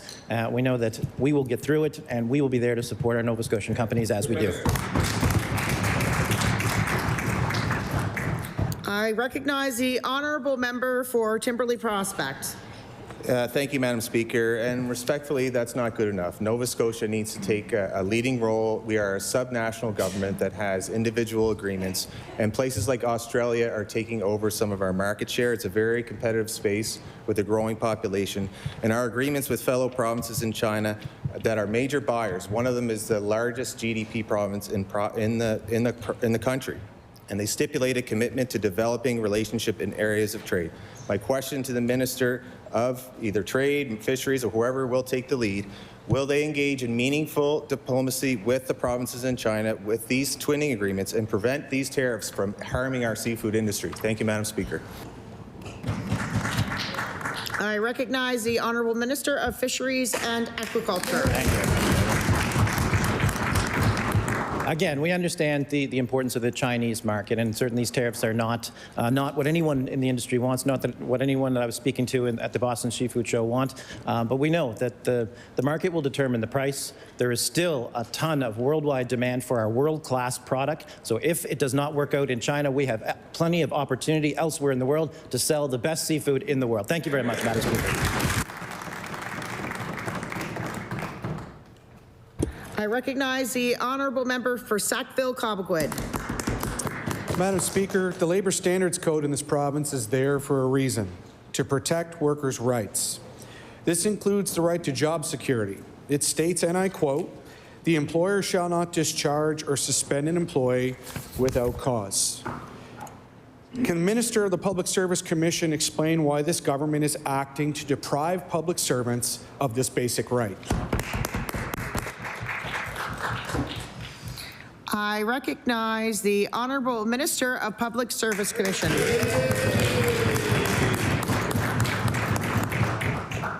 Thank you, Madam Speaker, and thank you to the member opposite for the question. With the change, employees dismissed without cause will automatically have the right to receive fair compensation in line with their years of service, but they will not be reinstated. Compensation will be included in regulations and will exceed the statutory minimums for dismissal without cause under the Labour Standards Code. The legislation is consistent with Ontario and Quebec, and again, we value our public service and we will treat them fairly. I recognize the Honourable Member for Sackville-Cobequid. Madam Speaker, none of that is present in the legislation. And until we see it, we won't believe it. At a time that Nova Scotia should be focused on creating better job security for all Nova Scotians across every sector, this government is lowering the bar for everyone. By exempting itself from the Labour Standards Code, this government as employer is not only telling public servants that they do not deserve job security, it's also telling other employers that the Labour Code should be bypassed in the name of flexibility and growth. At a time we need expert public service more than ever, why is this government working to make Nova Scotia a hostile workplace for senior staff? I recognize the Minister of the Public Service Commission.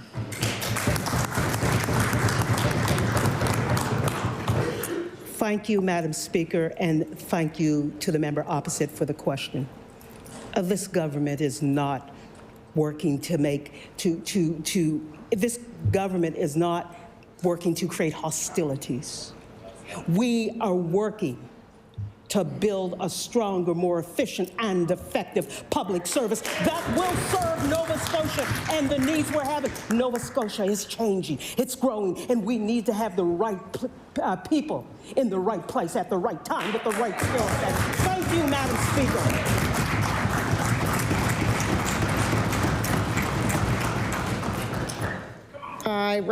I recognize the Honourable Member for Halifax Citadel Sable Island. Madam Speaker, on Monday, the Minister of Opportunities and Social Development saw fit to criticize the Ecology Action Centre for receiving American Foundation and scientific funding. Let's put aside the fact that this government continues to hand out millions of dollars, to Nova Scotian dollars, to American companies on sole source contracts. But this is the same minister who went on a trip to celebrate the inauguration of the U.S. president on the taxpayer's dime. That's right. Can the minister tell us if he's entirely against partnerships with the U.S. or only when it's an organization that disagrees with him? I recognize the Honourable Premier. Thank you, Madam Speaker. In times such as these, when we find ourselves in trade wars with two of the biggest economies in the world, this is a real issue. It's on the minds of Canadians. It's on the minds of Nova Scotians. We have an obligation to make sure that we are using every diplomatic channel we can to try and get to a better place for Canadians. And we will do that at every opportunity. The minister was not down there celebrating an inauguration. The minister was down there advancing the position of Canadians on behalf of not only Nova Scotia, but on behalf of Canada. And I am very proud that the minister used his contacts to do just that, Madam.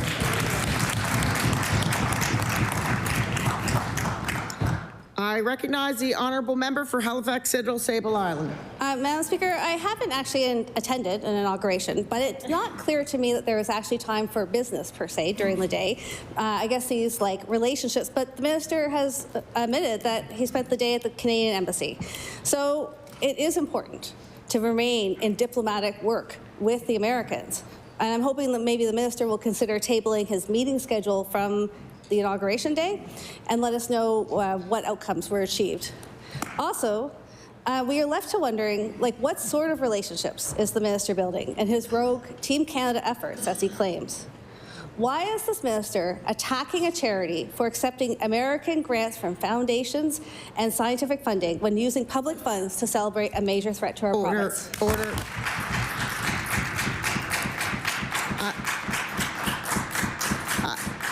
I recognize the Honourable Premier. Thank you, Madam Speaker. I just can't let it slide that the member would minimize the role of the ambassador of Canada to the United States, would minimize the role of the embassy.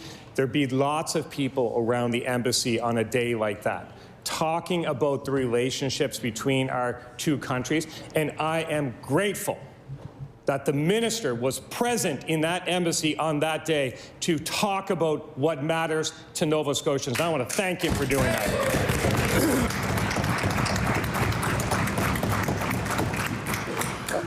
I recognize the honourable member for Halifax-Chebucto. Thank you, Madam Speaker. Manitoba has made history as being the first province to sign the federal pharmacare agreement. British Columbia and Prince Edward Island quickly followed Manitoba's lead. These deals would deliver federal funds to make birth control free. This would significantly improve the lives and health of many Nova Scotians. Why is Nova Scotia dragging its feet on signing this deal and giving Nova Scotians access to medications that they need? I recognize the Honourable Minister for Health and Wellness. Speaker, and certainly this is probably the 10th time I've answered this question during the legislative session. So there is a bilateral opportunity for Nova Scotia as well as other provinces. It doesn't just look at birth control, though. It also includes diabetic supplies and medication as well. We need to make sure that the deal that we strike, if we're able to, with the federal government is one that Nova Scotians can afford. We see that these are very lucrative, but they only last, and funding is guaranteed for 3 years. We need to ensure that if programs are put in place, that there is capacity within the province to ensure they are sustainable. We continue with discussions with Health Canada, and that conversation is ongoing. I recognize the honourable member for Halifax-Chebucto. This is the second time I've asked because the federal funding is on the table and it's been there for months. The possibility of this money sunsetting has not stopped other provinces. The federal funding for pharmacare that is on the table would substantially reduce costs for Nova Scotians who are currently struggling to afford prescriptions on top of housing, power, and grocery bills. Why is this government not doing everything possible to help Nova Scotians afford their prescriptions?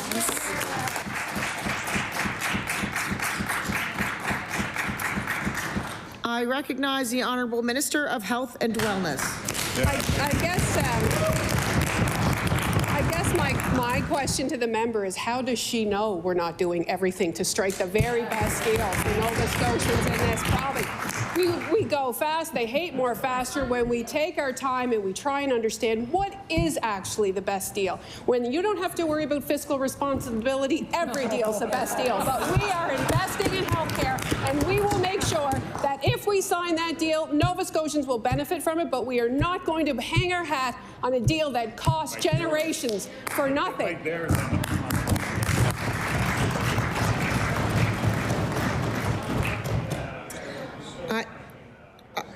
I recognize the honourable member for Cumberland North. Thank you, Madam Speaker. My question is for the Minister of Education and Early Childhood Development. Teachers across the province are reporting very high rates of violence in their classrooms. This situation means teachers are experiencing burnout, using sick time, and some even have left the workplace due to physical harm. Violence in our schools is not being addressed and is creating unsafe conditions for teachers and students alike. Madam Speaker, will the minister please outline for the House what his department is doing to address the very serious issue of violence in our schools? Thank you, Madam Speaker. I recognize the Honourable Minister of Education and Early Childhood Development. I want to thank the member for the question. It's a very important question. Obviously, any case of incident, whether student on student, student on teacher, any case of violence in our school is one case too many. Madam Speaker, we have been working with the NSTU, we've been working with PSANS, we've been working with different organizations. We have a code of conduct that will be out soon, and it'll help address these issues. I recognize the honourable member for Cumberland North. Madam Speaker, we look forward to seeing that code of conduct. On February the 26th, the Minister of Education introduced a notice of motion, and I'll table that, showing support for educational workers. But that support is not being felt on the front lines. It's not being felt in the classrooms by the teachers. Why is the issue of violence in classrooms continuing to be such an issue? Real, effective measures must be taken that give teachers the ability to teach and to get children the help that they need. Madam Speaker, will the minister agree to meet with frontline teachers in Cumberland? Come and listen to them. Listen to their suggestions and suggestions on interventions they believe should be happening to address violence in schools. Thank you, Madam Speaker. Before I recognize the minister, and I've said this before, but I'll say it again, is you do not have to table government documents. I can assure you we have a copy of notices of motions. I recognize the Honourable Minister of Education and Early Childhood Development. Madam Speaker, my promise isn't to begin to meet with them. We are meeting with them, and we've continued to meet with them. This is where the Code of Conduct has come in. The Code of Conduct did not get pulled out of the air, Madam Speaker. It was with NSTU, it was with the teachers, it was with the frontline workers, and working with them and collaborating with them, and saying that we don't support them, Madam Speaker. A contract was just signed with the NSTU, Madam Speaker, and we've just reached an agreement with the frontline workers, with the support staff, Madam Speaker. One their union glowingly endorsed, Madam Speaker. We'll continue to support them, we'll continue to listen to them, and they're partners in all of this. Thank you, Madam Speaker. I recognize the honourable member for Cape Breton Centre, Whitney Peer. Speaker, in 2018, a report was submitted to government showing that McGillivray Guest Home needed serious updates. The report said that the bedrooms, washrooms, doorways, and a long list of other areas, were too small and narrow for seniors to safely get around. Yet, the Department of Seniors and Long-Term Care recently delayed construction of a replacement facility for up to another 2 years. Can the Minister of Seniors and Long-Term Care explain why she is making seniors in Cape Breton wait longer for appropriate long-term care spaces? I recognize the Honourable Minister of Seniors and Long-Term Care.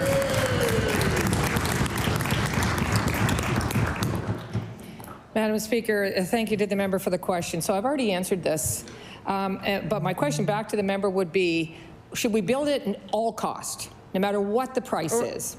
I've already answered the question is, will we build at any cost? And Madam Speaker, we are building 54 nursing homes across the province, but there is a budget for each of them to stay within. Now, if the member's suggesting that we go way over budget in her community, what do I tell everyone else? Because that perhaps would delay building in Yarmouth or Amherst. Madam Speaker, what I will say to the member, what I said before, we are committed to building that nursing home, and we're going to make sure that it's done right. I recognize the honourable member for Cape Breton Centre, Whitney Pier. Speaker, this 2-year delay is going to mean that a replacement won't be move-in ready for at least 5 years. As Frank Howell, the chair of the Guest Homes Foundation, put it, you've got residents, 2, living in a room. They can't get into the bathroom. The building needs to be replaced. No ifs, no ands, no buts. Order. I just did to the minister. I'm doing it to you. All right, I recognize the honourable member for Cape Breton Centre, Whitney Pier. No ifs, no ands, no buts. Residents deserve to be taken care of in a place which is comfortable, which is safe, and where they are cared for. Does the minister truly believe that it's okay to make these seniors wait another 5 years to safely use the bathroom?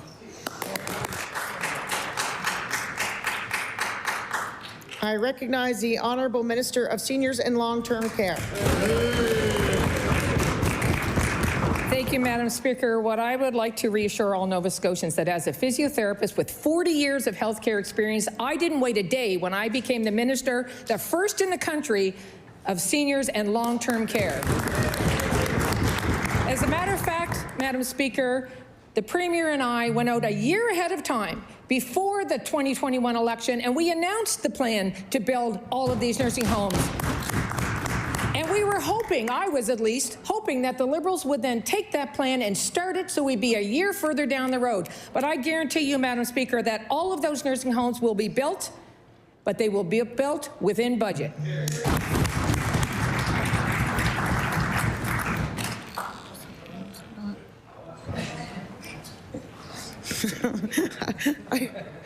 Sorry. I recognize the honourable member for Halifax Armdale.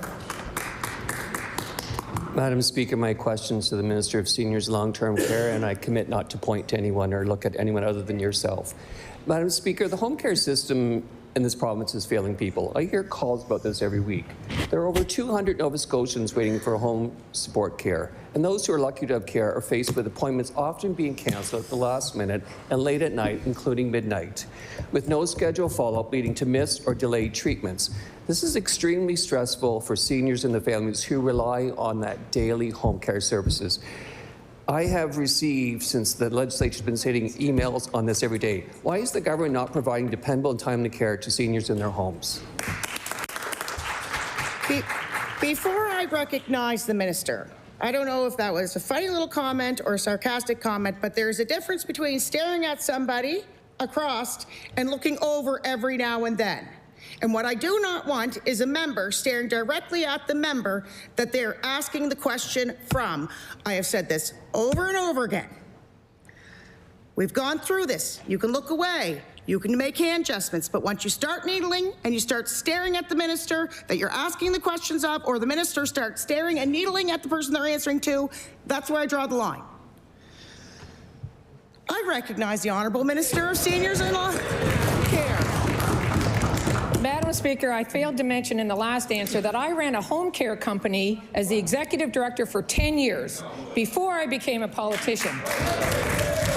And I can tell you exactly what home care in this province was like, because if you go on the Nova Scotia Health Authority by the numbers, I can quote you exactly how many people were getting home care under the previous government and how many are getting it under ours. So just let me refresh your memory for the members who are new, and nobody asked me for estimates, so let me have the opportunity to say, under the previous government, there were 30,000 Nova Scotians getting home care for 5 years, getting less care every year for 5 years. Now there's 40,000 getting more care than ever.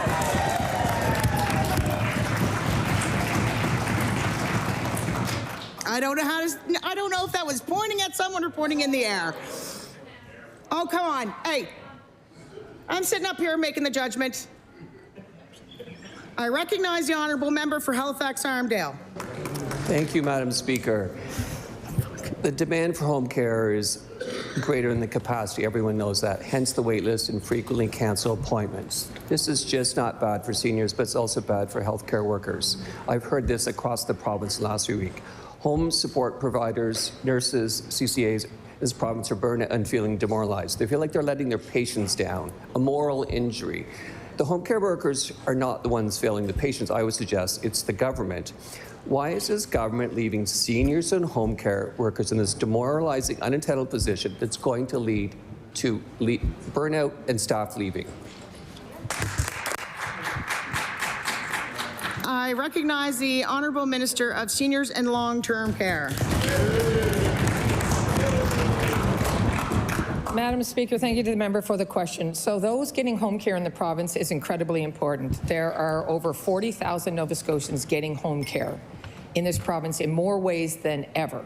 The first thing that our government did was we brought in a 23% pay raise for CCAs in this province. The second thing that we did is we offered free tuition, and we've trained over 2,000 CCAs. The third thing that we did is we offered going from CCA to LPN. It's a free course now being offered.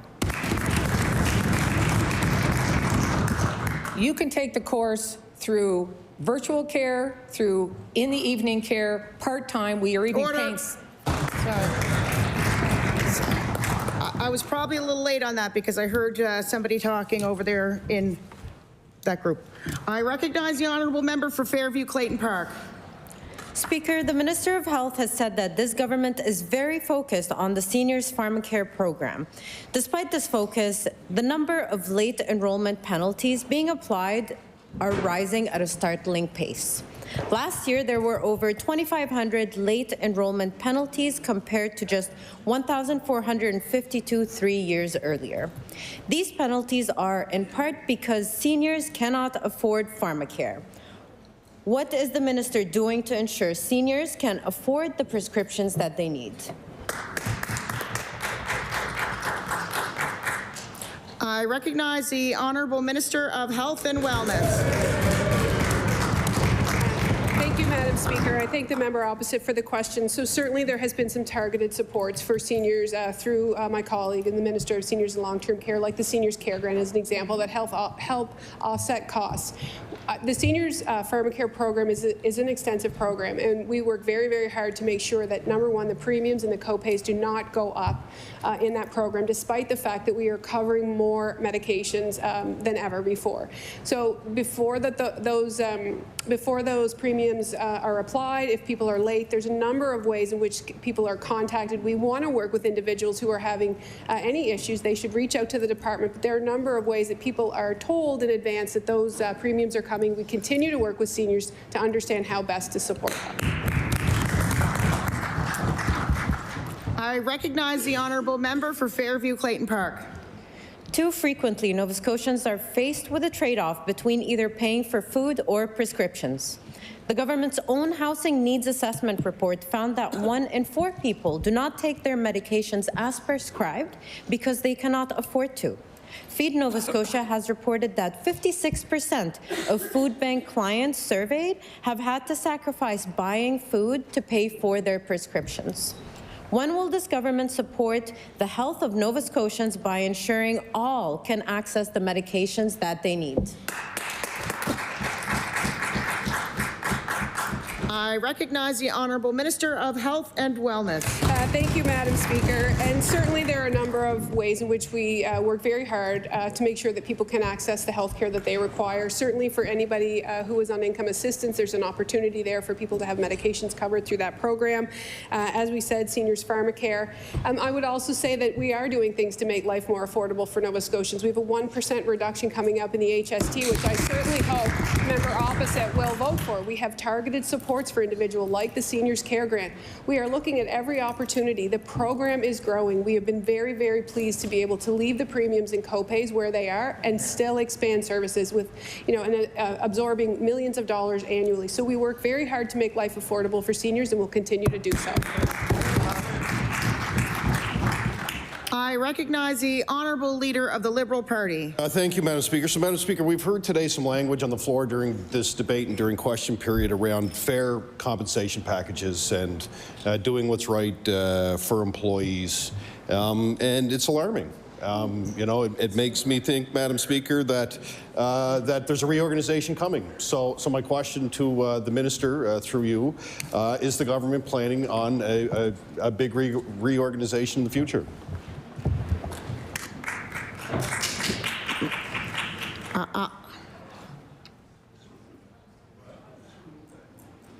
I recognize the Honourable Minister of Public Service Commission. Thank you, Madam Speaker, and thank you to the member opposite for the question. And I believe that the question that was asked was that if the government is planning on a reorganization. The government at this time is not planning on a reorganization. Again, we value our public servants and the work that they do. But we also need flexibility as we continue to move forward in some of the initiatives that we have for this province. Thank you, Madam Speaker. I recognize the Honourable Leader of the Liberal Party. So again, through you, Madam Speaker, why do you need this then? If there's no reorganization coming, we've heard mixed messaging around, well, we need to be flexible and we need to have the ability to do this, so we need this piece in our legislation. But now we're hearing that there's no reorganization coming. So out of goodwill for the thousands of public servants, take it oath. Show them that you care and you value them when they're having very tough conversations in a trade war environment with their families and having conversations now as public servants. So when I hear language on the floor, Madam Speaker, through you, about fair compensation packages, I say to myself, are layoffs coming? So my question is there layoffs coming? So before I recognize the minister, just to remind everyone, we're getting pretty close about talking about bills that are on the floor. We're not allowed to talk about any bills that are on the floor. And by that I mean when you stated take it out.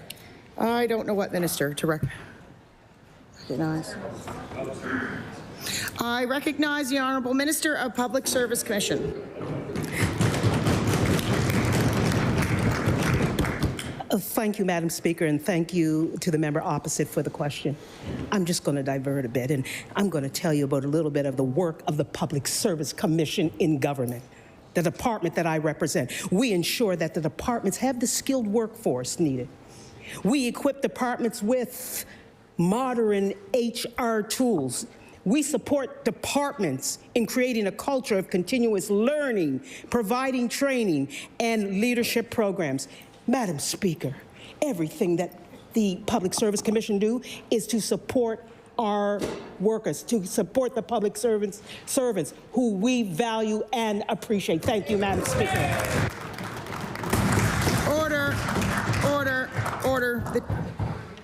Order, please. The time allotted for oral questions to ministers has expired. Opposition business.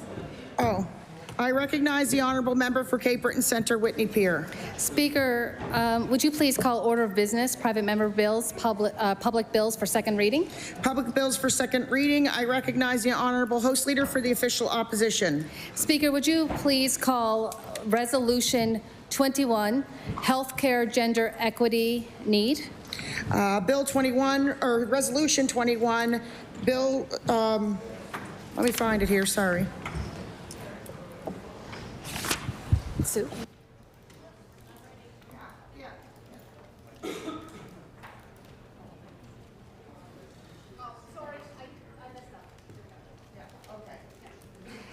I recognize the Honourable Member for Cape Breton Centre, Whitney Pier. Sorry about that, Speaker. It's my first time. Speaker, would you please call order of business motions other than government motions?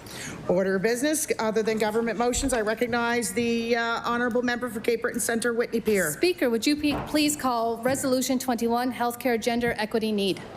Bill 21, Healthcare Gender Equity Need. I recognize the Honourable Member for Dartmouth North. Thank you very much, Madam Speaker. And Speaker, I move that Resolution 21. Order, we need quiet.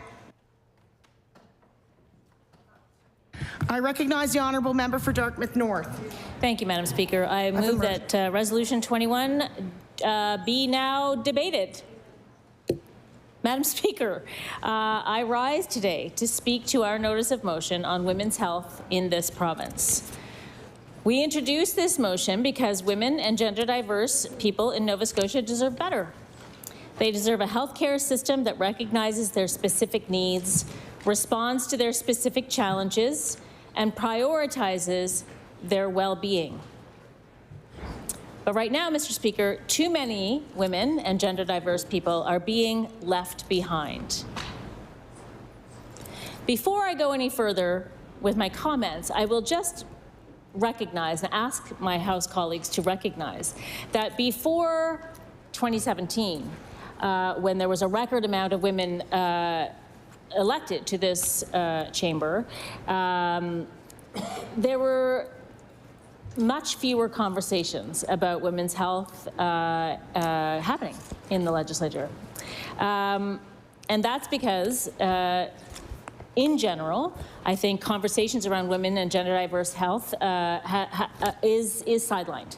And you will see evidence of this in many, many scientific journals and articles, and we hear about it all the time on news stations and in interviews that essentially women, gender diverse people, people of color, and people living in rural areas, their health outcomes can be worse than people who are straight, white men. So that is why we want to talk about this today. Trapped in a system that treats their health as secondary and their concerns as optional and their care as negotiable, women and gender diverse people have specific health care needs and health care outcomes. For too long, gender gaps in healthcare have been dismissed, ignored, or delayed. These gaps are not just statistics. They are lived experiences. They are the experiences of women who wait too long for a diagnosis, of patients who were denied essential screenings, of Nova Scotians who are forced to pay out of pocket for care that should be a right and not a privilege. Mr. Speaker, I have an article here that I'll table in a second, and it's about a constituent of mine and someone who has been in this House, who was in this House a couple of times last year.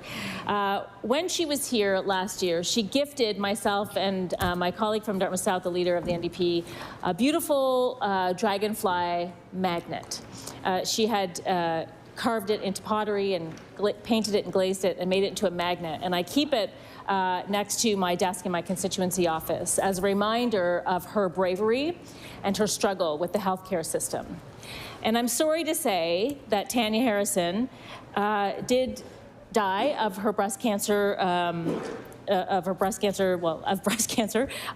in December, but not before she was able to advocate very courageously and strongly for advanced screening for women with dense breasts.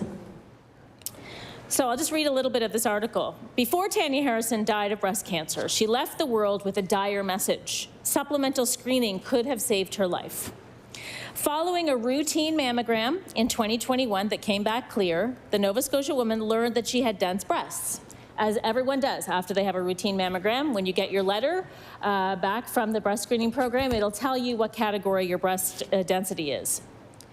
So the Nova Scotia woman learned that she had dense breasts and she requested supplemental screening, an MRI or an ultrasound, to ensure that her dense breast tissue was not concealing something nefarious.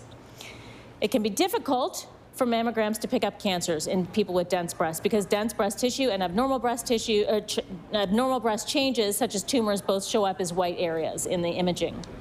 Harrison was denied the screening, and 2 years later, she discovered she had stage 4 breast cancer with extensive bone metastases. She was told it was not curable, and the 53-year-old mother of a young daughter and wife died on December 2nd. It is our responsibility, Mr. Speaker, to ensure that every person in this province has access to timely, appropriate, and life-saving medical care, regardless of their gender. Mr. Speaker, the solutions are right in front of us. We know that women with dense breasts are more likely to have cancer go undetected through routine mammograms. We know that breast ultrasounds save lives. And when they are denied, lives are lost. The research is clear.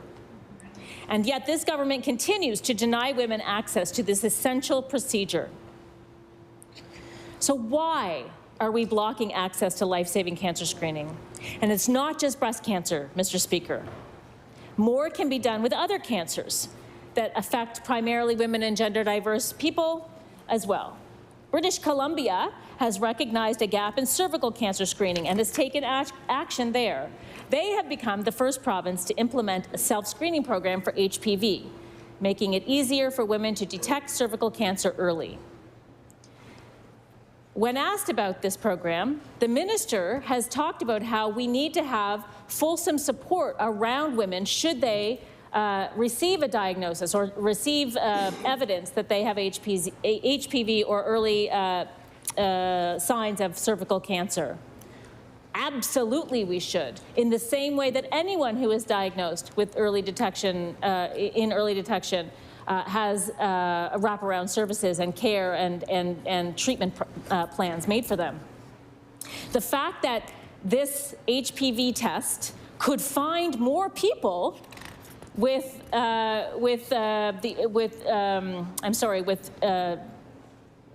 early evidence of cervical cancer should mean that we are falling over ourselves to make sure that we have the programs and the services needed for those people to receive the care that they need. We shouldn't just decide that we cannot test for it because we can't help the people who find out that they need help. It doesn't make any sense at all. So meanwhile, the government says we're looking into it, and looking into it doesn't save lives, but action does. We have the technology, it's a step we can take now, but for some reason that doesn't make sense to me, and if the minister wants to talk about it again and explain it in a way that I can understand, maybe I'm opening myself up here, but I would be grateful for that.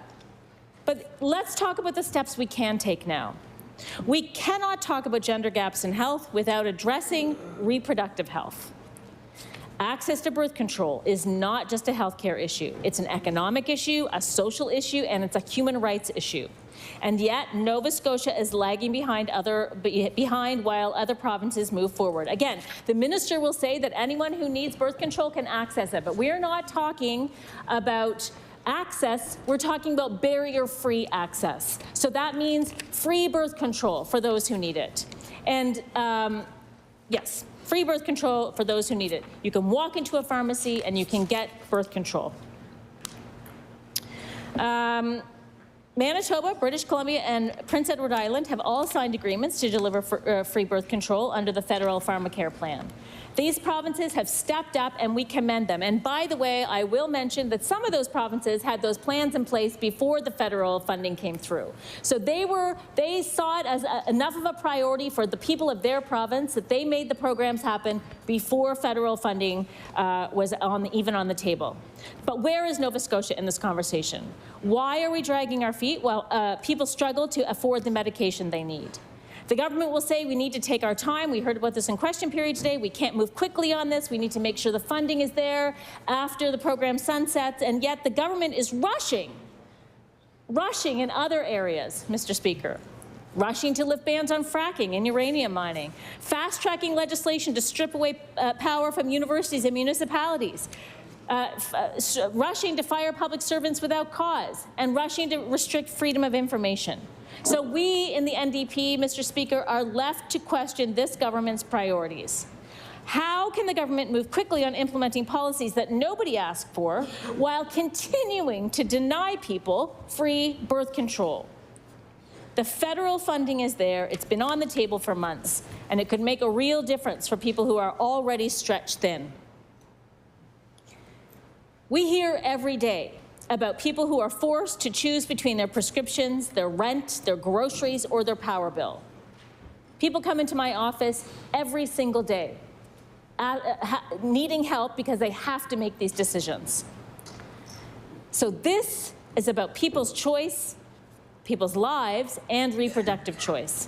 And so I ask, why is this government not doing everything possible to help Nova Scotians afford their prescriptions? Madam Speaker, Mr. Speaker, there is hope for women's health in this province.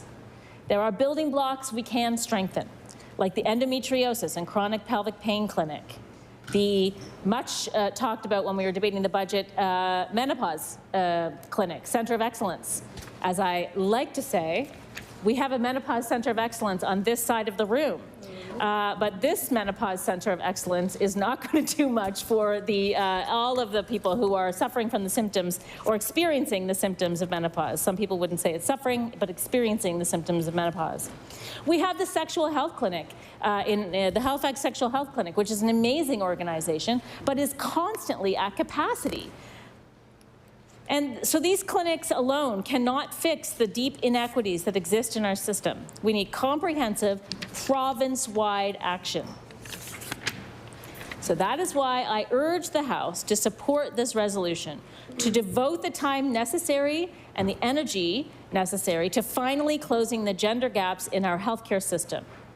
Nova Scotians, women, gender-diverse people cannot afford to wait any longer. The time for action is now.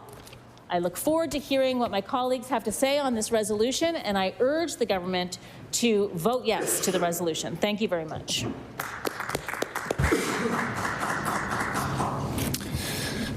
I recognize the honourable member for Glace Bay Dominion.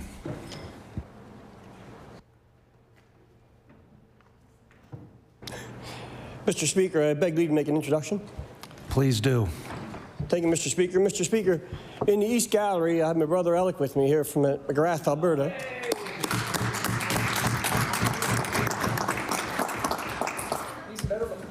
He's the better looking one yet. He's older, though.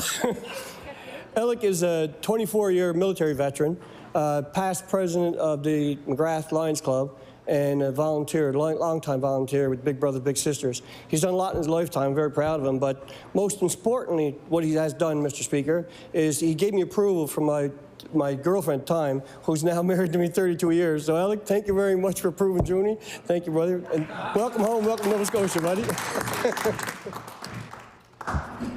Thank you for being here.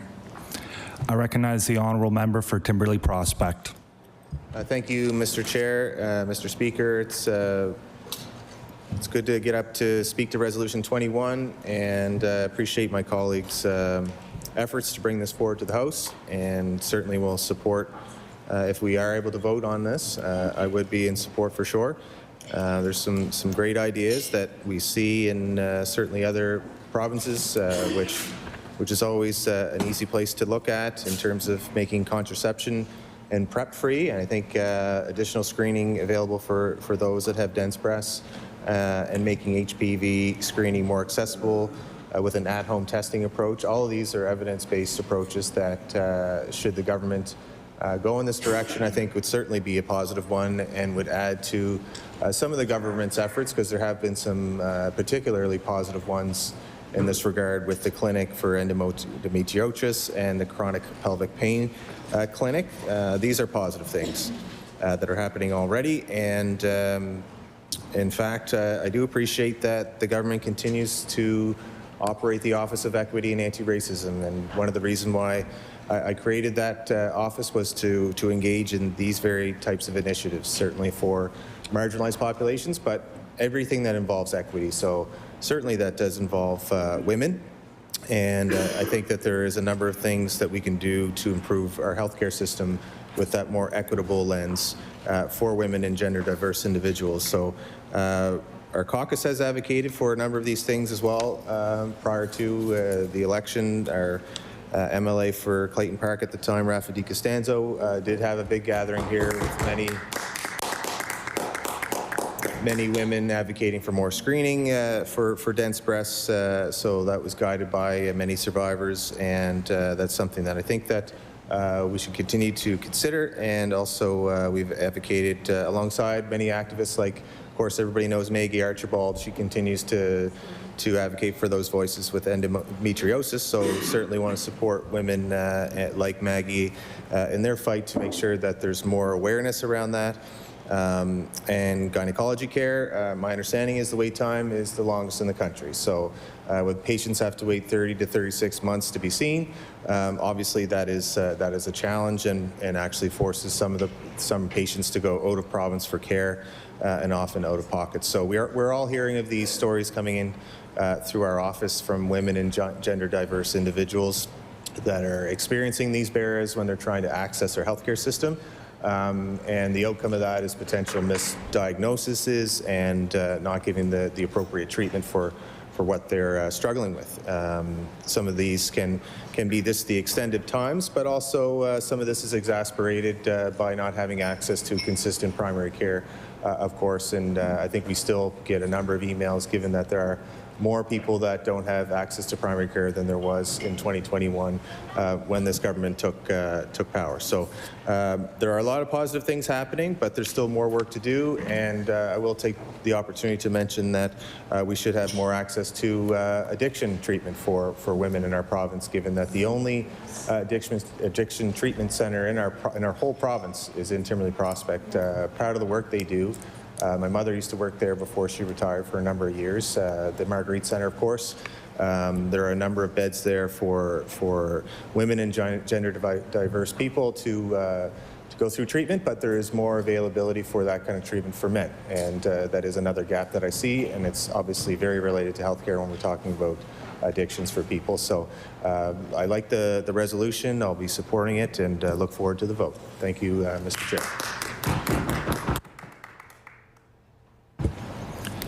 I recognize the Honourable Minister of Health and Wellness. Thank you. Thank you, Chair. So certainly I'm happy to rise and speak on Resolution 21, and I have a number of things that I'm hoping I'll have an opportunity to cover. So I rise to reaffirm our government's unwavering commitment to women and gender diverse health care. We recognize that health care must be tailored to the unique needs of all Nova Scotians, especially those who've historically been overlooked or underserved. And we are taking action. We're making real investments in programs and services that improve access, outcomes, and overall well-being for women, gender diverse individuals, and marginalized communities across this province. This government is taking historic steps to improve women and gender diverse health services through some targeted initiatives. So I'd like to highlight the new Deanne Reeve Pelvic Health Suite at Dartmouth General Hospital, which is a state-of-the-art pelvic health suite for women's health for procedures and cystoscopy treatments. It increases patient comfort, reduces wait times, and alleviates pressure on our main operating rooms. And it really has been an incredible addition to healthcare, particularly in Central Zone. The IWK Health Centre as well is leading with specialized initiatives such as early pregnancy complications clinic and enhanced pain management treatments for endometriosis patients, ensuring those facing reproductive health challenges receive timely, compassionate care. But we recognize that there is more work to do, but we are committed to delivering better care and more accessible health care. So one of the most exciting new initiatives is the Menopause Centre of Excellence, a first of its kind in Canada, dedicated entirely to perimenopause, menopause, and postmenopause care. So we know that nearly 350,000 women and gender diverse individuals in Nova Scotia over the age of 40 are managing menopause or approaching this stage of life. And I think one of the things that's really important for me is that we don't pathologize a normal developmental stage in our lives, but that we do make every effort to ensure that we speak about it openly, that we make sure that this centre empowers women to understand what's happening to them and take steps for their own well-being. We really do hope that this Centre of Excellence will have cutting-edge research and looking at partnering not only with our operators, but also with Nova Scotia Innovation Hub as well, to make sure that we continually assess and reassess and understand where there is real-world evidence, where we are monitoring and evaluating the process.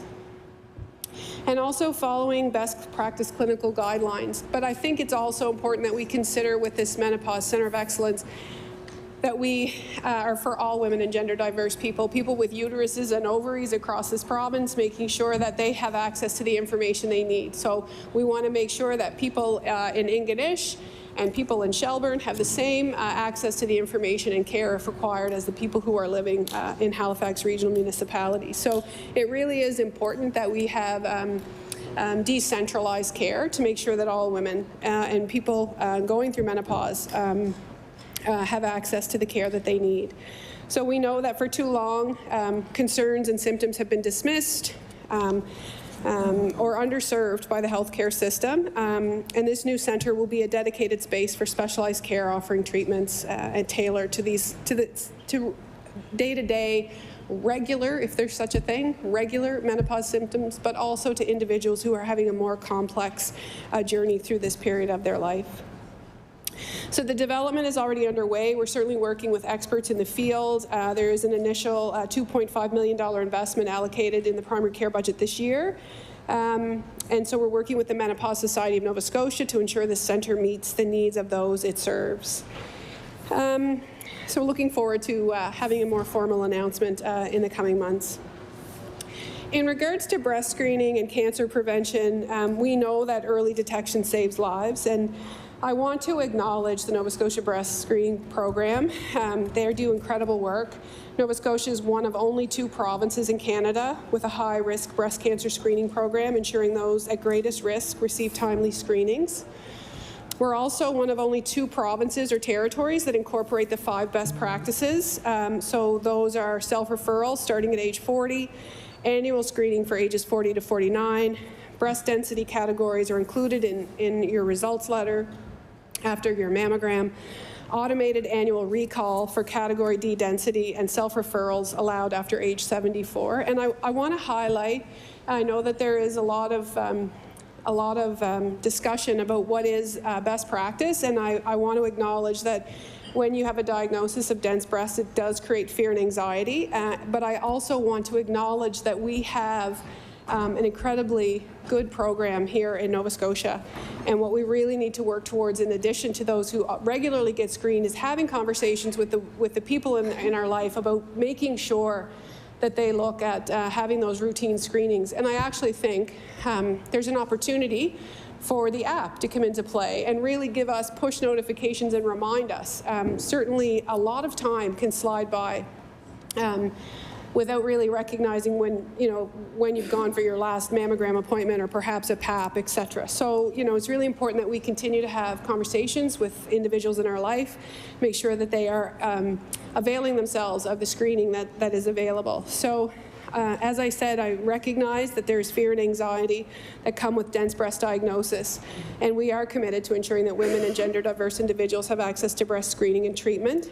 I've said before, I simply don't believe that any of us are in a position to change clinical guidelines on the floor of a legislature. I think we really have to work hand in hand with our clinicians, and certainly we do. I have regular contact with the Nova Scotia Breast Screening Program. I'm very interested.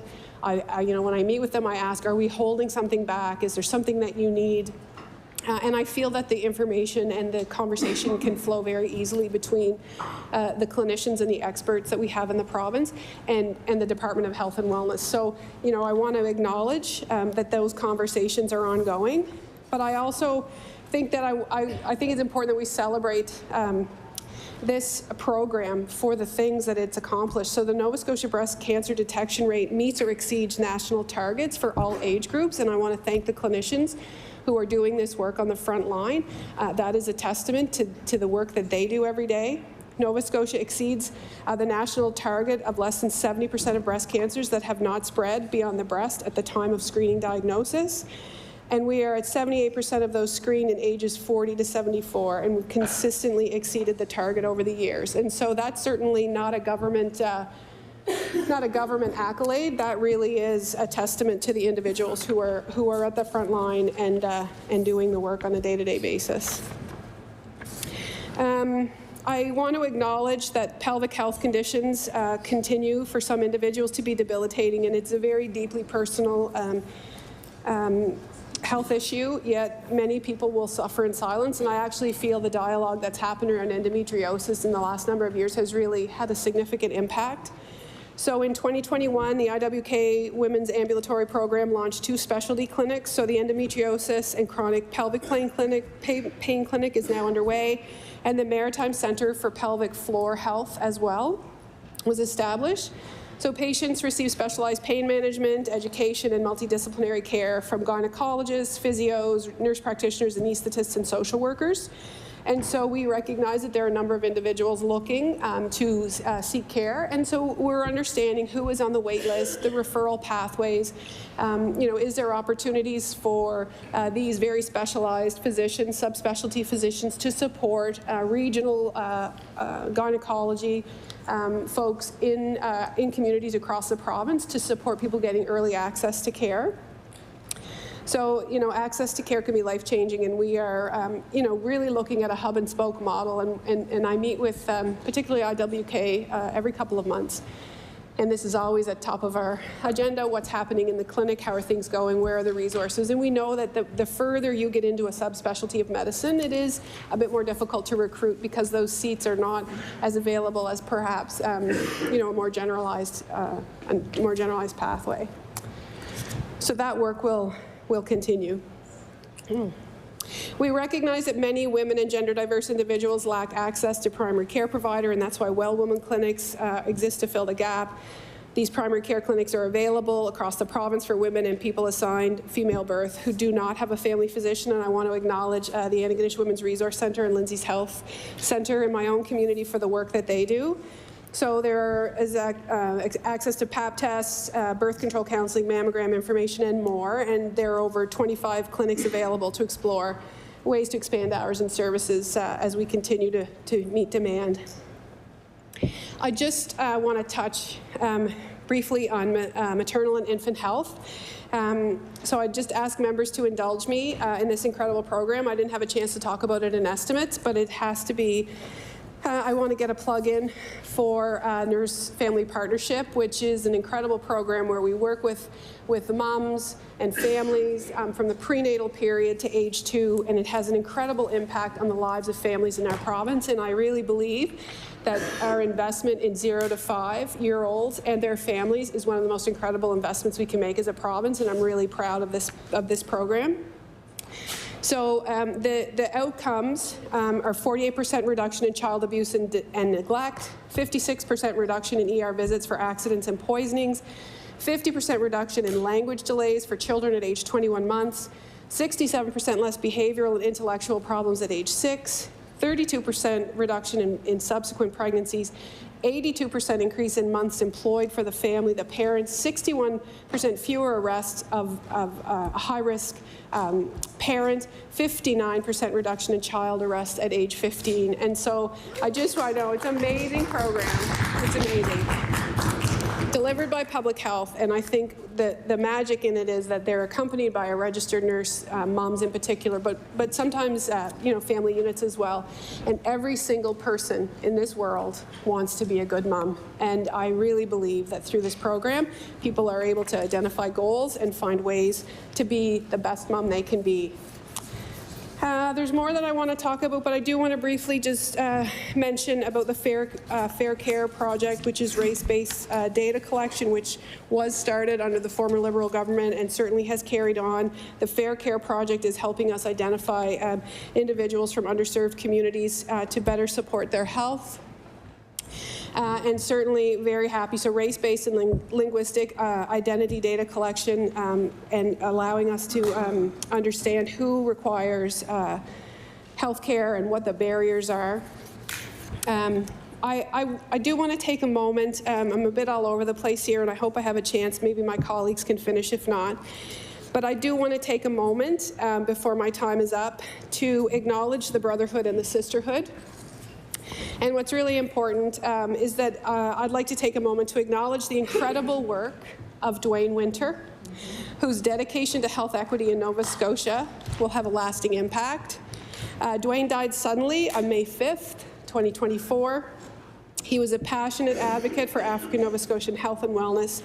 He played a pivotal role in the creation of programs like the Nova Scotia Brotherhood Initiative, a community-based health program designed to provide culturally appropriate health care for Black men.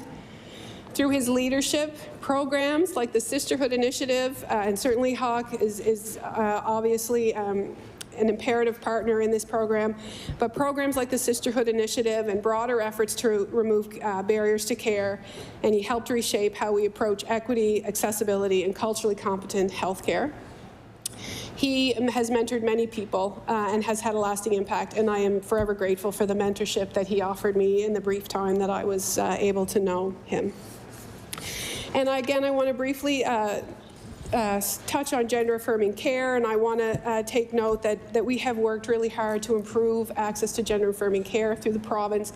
We now have an MSI billing code for family physicians providing gender transition readiness assessments, gender transition follow-up, post-operative care of patients who have had gender-affirming surgery. We've been able to hire a 0.5 plastic surgeon dedicated to top surgeries, which began in September of 2024, and with a planned 60 surgeries completed per year. And as I said, we have new and expanded fee codes. We've increased funding to Halifax Sexual Health Centre and Pride Health for a combined $500,000. Healthcare provider declaration of credentials was added to the gender-affirming surgery application to ensure that patients are receiving quality and safe care. And eligible individuals are covered under the in-province travel support program.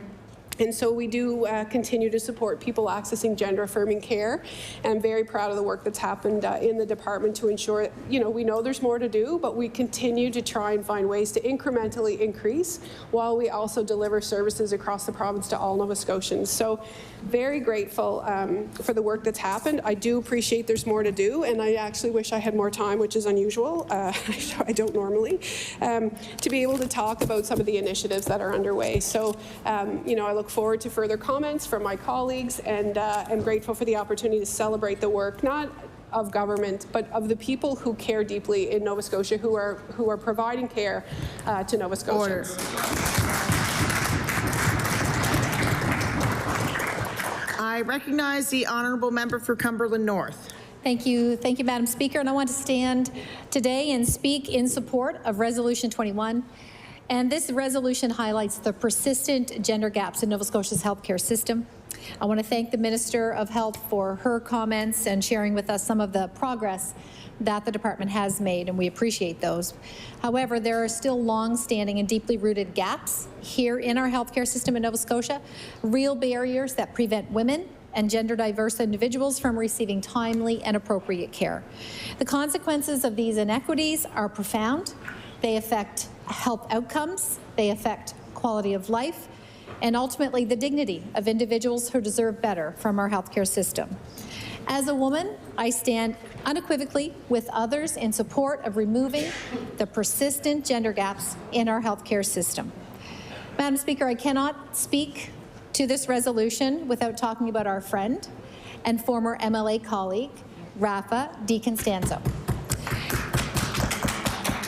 Rafa stood bravely in this House. Honestly, in my terms here as a MLA, some of my most proudest moments were watching her, speaking her truth, standing bravely here in this House with a large number of other women in the gallery who came to support her. They also had dense breasts and had breast cancer, and she shared her own experience. It was very moving, and fiercely advocated for improved diagnostics for women with dense breasts. And it was a huge disappointment at the end of that session that there was no movement despite her strong advocacy. Madam Speaker, almost 40% of women have dense breasts, 30% have C, and 10% have D. So if there's over 1 million people here in Nova Scotia, just think about the numbers. That's about 200,000 females have dense breasts that we're referring to, and that Rafa was trying to advocate for. Madam Speaker, I'll share some of the words that Rafa sent to me, and I will table the document. Dense breasts are, like I said, very common, and on the mammogram, we're just going to bring this up here. On the mammogram, the dense breast tissue is white and the tumor is white. So it's very hard for doctors, radiologists, and technicians to see early stage of cancer. 43% of the time, the mammogram gives inaccurate false positives. It happened to her, false negatives, I should say.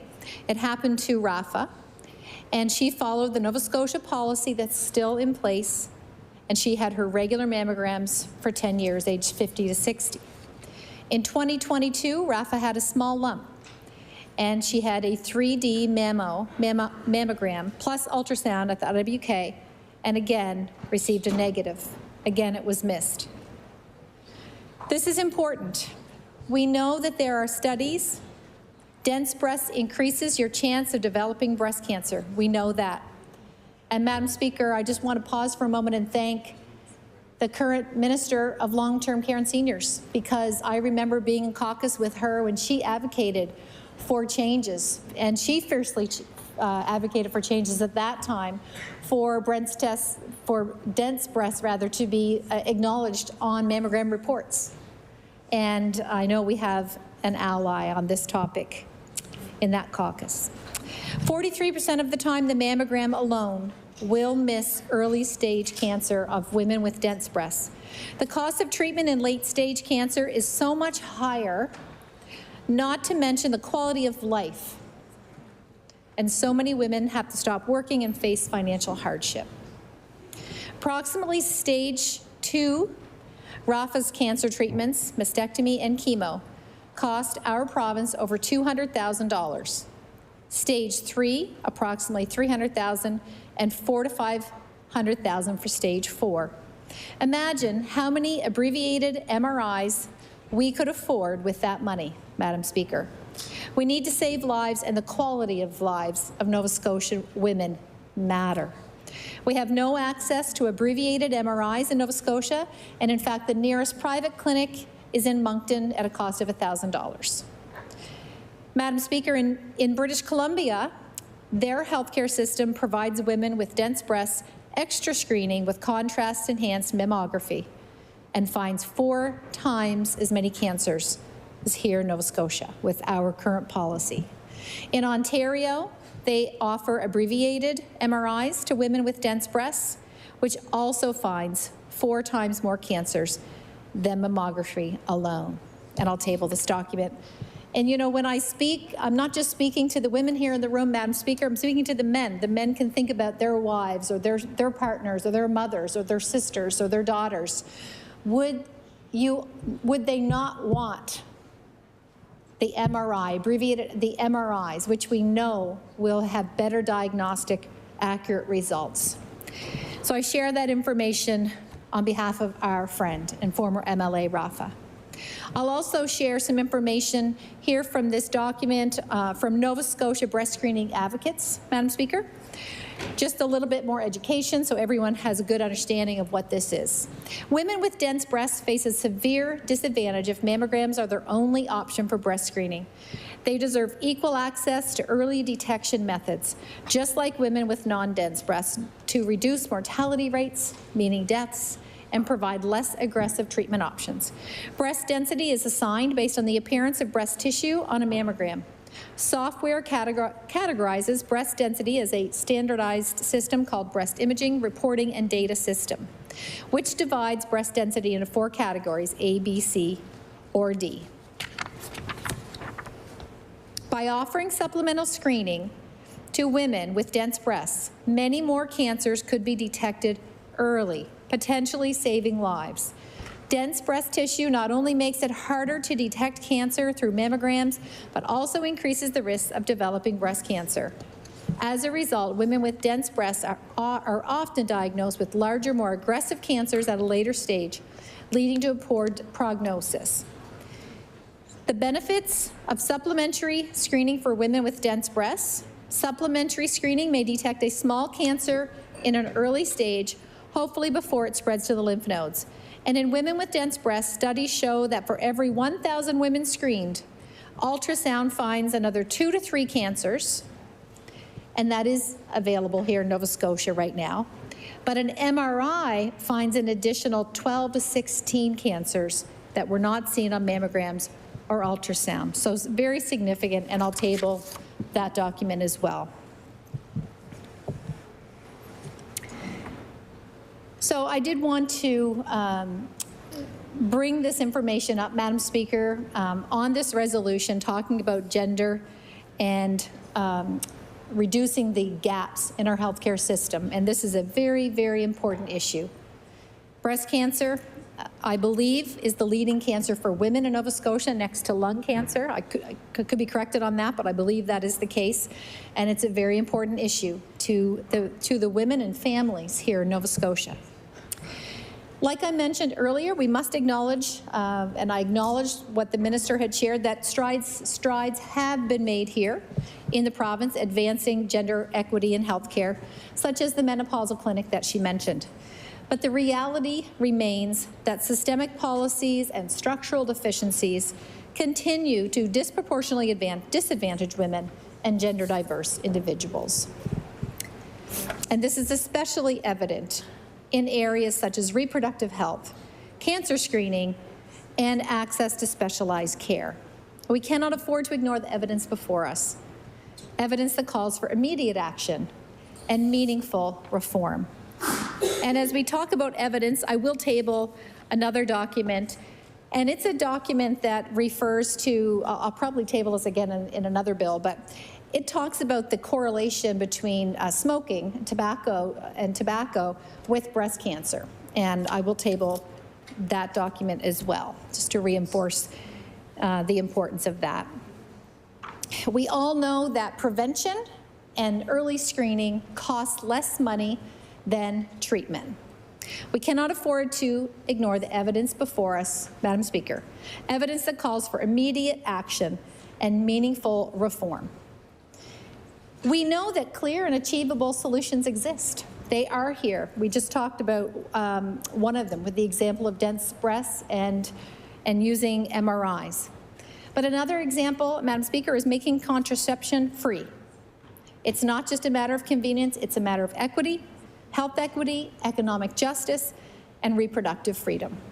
The financial burden of these essential medications should not be a barrier to access, particularly those who may already be marginalized by income equality or systemic discrimination. Similarly, improving screening protocols is imperative. Furthermore, HPV screening, a critical tool in preventing cervical cancer in women, must be modernized and made more accessible through at-home testing. These are not luxuries. These are necessary steps toward a proactive and an inclusive healthcare system. Once again, Madam Speaker, we know that early detection and screening costs less than treatment. And these are a couple of examples that we could actually save the healthcare system money by implementing these measures. We have a strong foundation to build upon, including the endometriosis and chronic pelvic pain clinic. This initiative recognizes the unique challenges faced by those living with chronic pain conditions that have been historically dismissed or underdiagnosed. And I will say there is still much more work that needs to be done.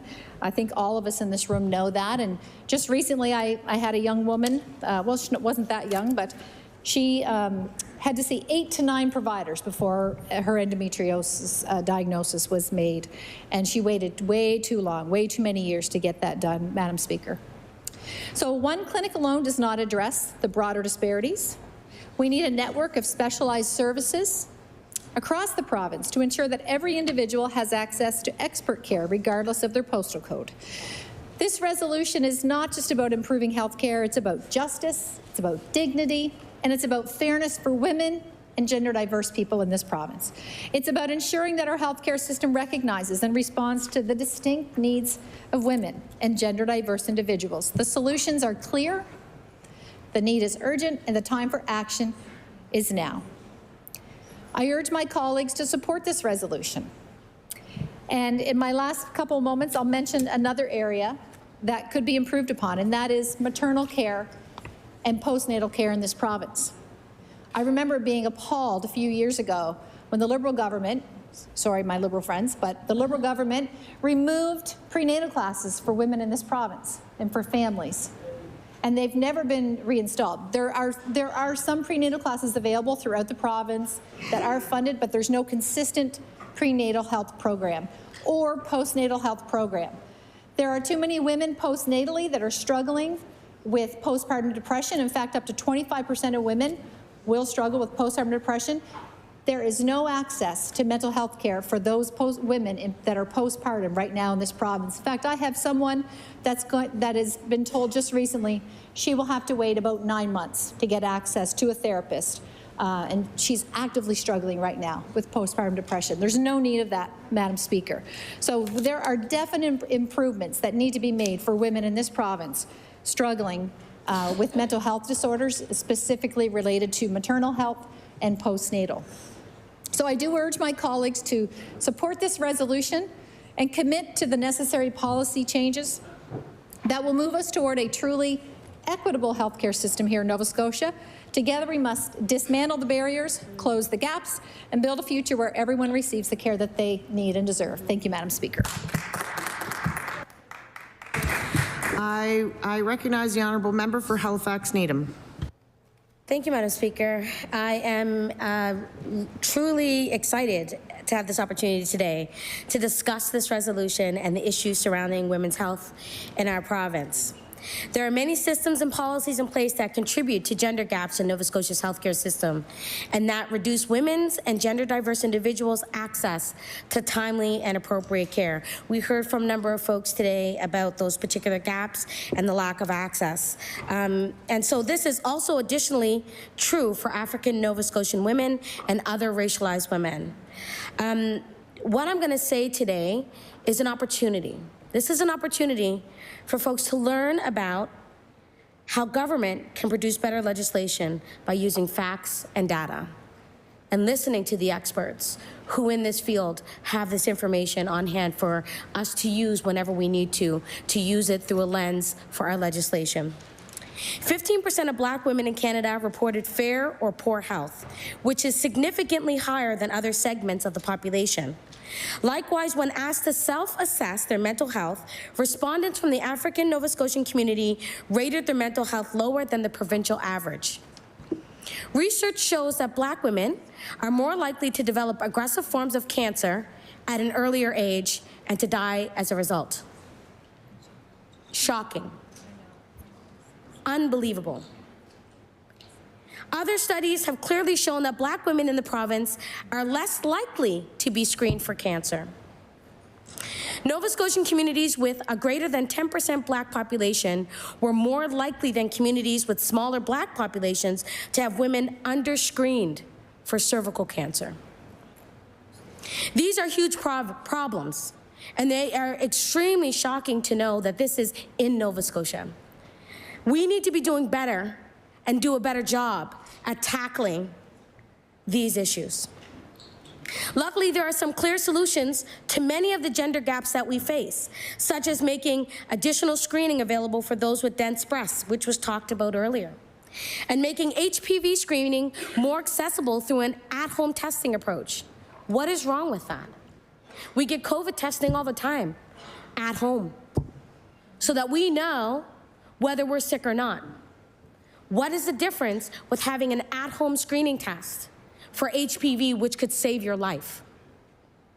Unluckily, though, we are not seeing much of that action from this government. It has been suggested, there has been a number of pieces on the floor that have been discussed, and yet we don't see any bills on the table or legislation that reflects that.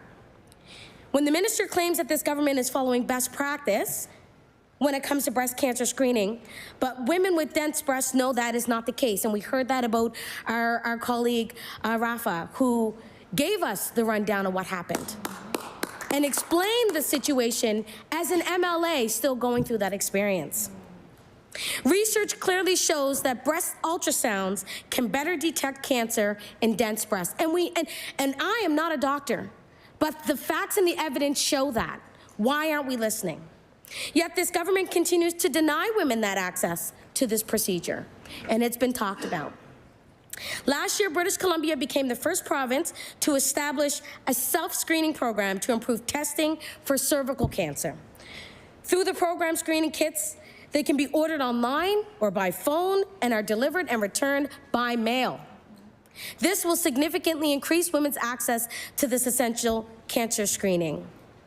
So far, all this government has done is say that they're looking at a program for take-home HPV kits. And to the government's point, you know, there have been some historic pieces that have been put forward by this government. Maybe not historically good pieces, but there have been some historic pieces that have come forward. And this is not one of those things when it comes to healthcare. At the same time, we know that women in this province are struggling to access Pap tests. And I say this to my male colleagues who have never had a Pap test before. Let me tell you, it is not something we go running to the doctor to go do. So when we go, it is for a reason for us to make sure that our health is safe and that we are covering all of our bases. If we're saying we need access to Pap tests, there's a problem if we're struggling to have that access. Yeah. There are gaps in the system. Abby Ferguson of the Halifax Sexual Health Centre recently said they are seeing a really big increase in folks who are being funneled there by their own providers, who are saying that they don't do PAPs anymore as a part of their practice. Where are we? What country are we in that we don't have a doctor to have access to a Pap smear? And we know that when there are barriers for all women, there will be extra barriers for Black women.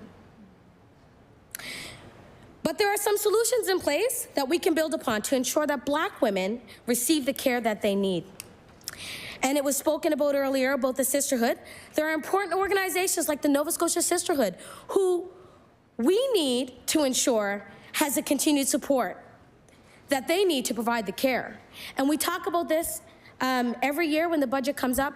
Why are we asking for sustainable funding for organizations that are doing amazing work in communities for people who look like me? Why are we asking for sustainable funding when we know that it is necessary and they're doing the work for people in these communities? So, you know, when we talk about these folks and we talk about these organizations, I would like to remind all of the ministers in this House and all of those folks who influence policy and influence the budget to remember that when we're asking about sustainable funding for these organizations that you pump up and you talk about how amazing they are and what the great things that they're doing, please remember that you need to also pay them and make sure that they're able to do the work in community for years and years and years to come, because they're doing the work that we should be doing. That's not happening. So we appreciate that we have organizations that are stepping up. The Sisterhood is a province-wide free program for Black women to access health care in the community and to improve overall health and well-being. There are clinics in Halifax each week, but we know that there are Black Nova Scotians across the province who need better health care too. So it was talked about earlier about the gaps, and I know, and I can tell you, you know, I've only been here for just under 4 years, but there has been many conversations, tons of evidence, data to back it up, that there are things that we need to be doing, that we could be doing right now to help fill in those gaps, to bridge the gap to better health care and better health care outcomes for all Nova Scotians, specifically Black Nova Scotians. So when we hear, oh, we're gonna wait on that, or we need to wait on the funding, or we're just trying to figure out this, well then you should be doing the same with every other piece of legislation that comes across this table. We need to be talking to the experts and consulting the people that are actually on the ground doing the work, because they'll tell you what they need. And this is what they tell us. The Nova Scotia Sisterhood team provides medical care, assists in managing ongoing health conditions, has a therapist on staff to provide clinical therapy, offers navigation to health and community resources. It delivers health promotion and wellness education and develops partnerships with community groups. And I mean, the Brotherhood does the exact same thing for the men of our province who are of African Nova Scotian descent and of African descent. And these are the kind of programs and investments Nova Scotians need and expect from a government that they elected to fix health care. That was the premise of why this government was elected, to fix health care.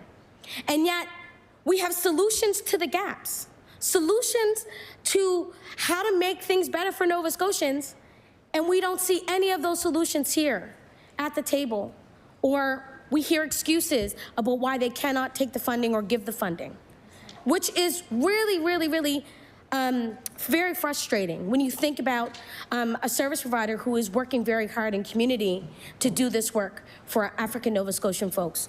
So listening is the key piece. We need to read the evidence, and I have a ton of it here, which I will table in a little bit, and I know that it is accessible to everyone, because if we can find information on how great these organizations are, but yet we can't fund these organizations in a way that makes it sustainable, then I think we're doing a disservice to Nova Scotians. So I would implore the government to actually listen to what is being put forward, take it in, because it is an understanding that some folks in this room don't have. It's a key piece. Read the evidence and respect the experts and the information that's given. Because I think that's what it comes down to, respecting the experts and the data that we see coming forward. Because for a long time, race-based data was not collected. So for years and years and years, we had no idea how horrible we were doing for the African Nova Scotian communities. We have the data. Well, some of it collected now. And it is trusted data that is utilized in many different facets. And yet we don't see anything that is put forward in the 4 years that I've been here that is changing those gaps for African Nova Scotian women and African Nova Scotians across the province. I mention it every time I talk about us observing our legislation through the lens of African Nova Scotians to Indigenous folks. We have legislation that this government is super proud of that is very hollow in its works, because it is supposed to be there to help and assist us to do our work as legislators. And yet, we see time and time again that we have to have these discussions about these gaps and why this isn't happening. So I say this because my experience and the experience of African Nova Scotians and gender diverse folks is not up for debate in this House. It's not. And these are the kinds of programs and investments Nova Scotians need and expect from a government they elected to fix our health care. So we need to ensure the specific needs of all Nova Scotians are being cared for, and we need to do more to create greater equity in our healthcare system by closing the gaps in care for women of color, and all women and gender diverse people who face ongoing barriers. So with that, Madam Speaker, I move to adjourn debate. Thank you.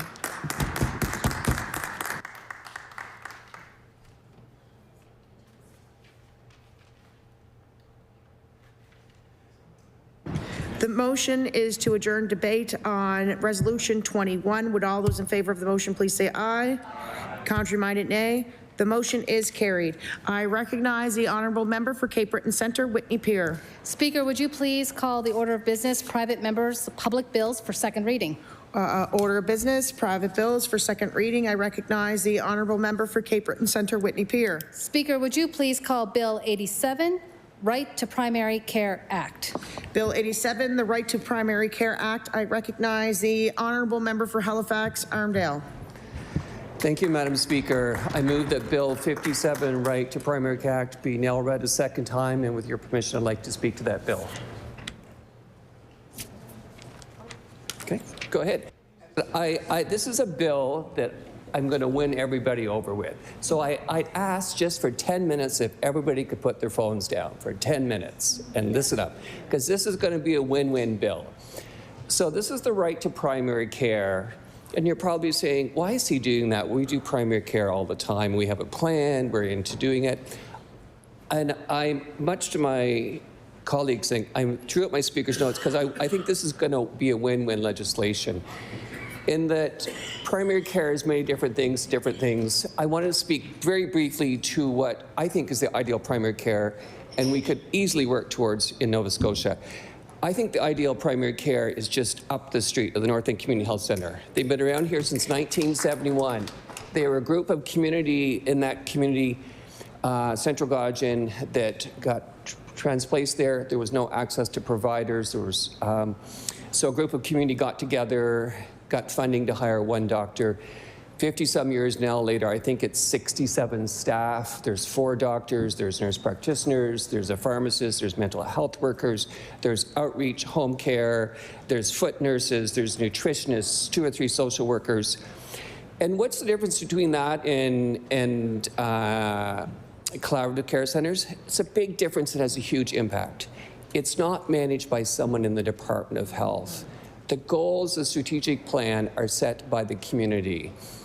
They received funding. When I was there, it was about $5 million. That's a long time ago. We had 100 to 200 encounters a day, and we were serving about 5,000 people. We had a community board that drove our programs, and it was really important because what may be needed in Canso may not be needed in downtown Gaudjon Street. And so, for example, we could pivot if the community needed a prenatal program, which it did. It could also pivot if we needed more mental health and stuff. We had walk-in clinics, we had walk-in same day, we had goals, we had deliverables accountable for $6 million. We were audited every year. And then we also met the community needs. We had evening clinics and clinics on Saturdays and Sundays. We provided 7-day-a-week care. Even though we were not funded for the after-hours care, our group of colleagues said, we really want to provide community care because people want to come to their provider. And eventually, we were one of the first early adopters of EMR. So we were all working from the same EMR, which was a huge impact for patient safety. And the numbers keep flexing. There's transient, but we served about 5,000 to 6,000 people, a community within a community. Models have been done all over the place. And when I was executive director, we were told by the Nova Scotia Health of the day, we would never let this happen today because we need to control the budgets. It didn't matter about outcomes, it was a matter of who controlled the purse strings. You could have terrible outcomes, but as long as the Nova Scotia Department or Capital Health of the day got to control the purse strings, it would be okay. So I use that as a rant, but I use that as a model. I hear from my colleagues, there's great efforts in terms of pharmacists expanding scope, nurse practitioners expanding scope. It's all on point of entry to care. But what I'm hearing from my colleagues, doctors, nurses, is at some point, where does this come together? Where does this come to versus different silos or inputs in the community? So I put that up there as a model that could be easily replicated across Nova Scotia and transform now. Why is this act important? Because primary care I've been around since '82 in healthcare. In '82, primary care became sexy on Monique Beaugenne and the Liberals and Marc Lalonde, and there was the social determinants of health, and it was all great. By the time I graduated in '92, governments of the day said too many family doctors, cut them back, and we started cutting back. And then there was also budget changes to compensation and doctors left. So while primary care is on the front burner today, how many of us are going to be here in 10 or 15 years? Not me. So I think primary care, this bill speaks to a legacy that primary care doesn't depend on who's in the bureaucratic system of the day, who's the legislature of the day. It's not about defining service for the future. It's about saying, we value primary care, it needs to transition, and we want it built into our healthcare system, not dependent on healthcare bureaucrats of the day and the government of the day. And I say that honestly because I've been through enough government budget cycles where up this, up next, and people keep saying to me, well, why does the cycle keep changing with government? That's another story for another day.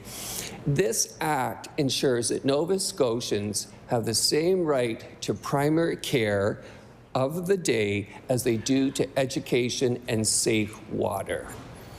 It's not about who's winning and who's losing. This act ensures it puts our money, not only our money where our mouth is, but it puts our action where our values are, to say we truly value primary care.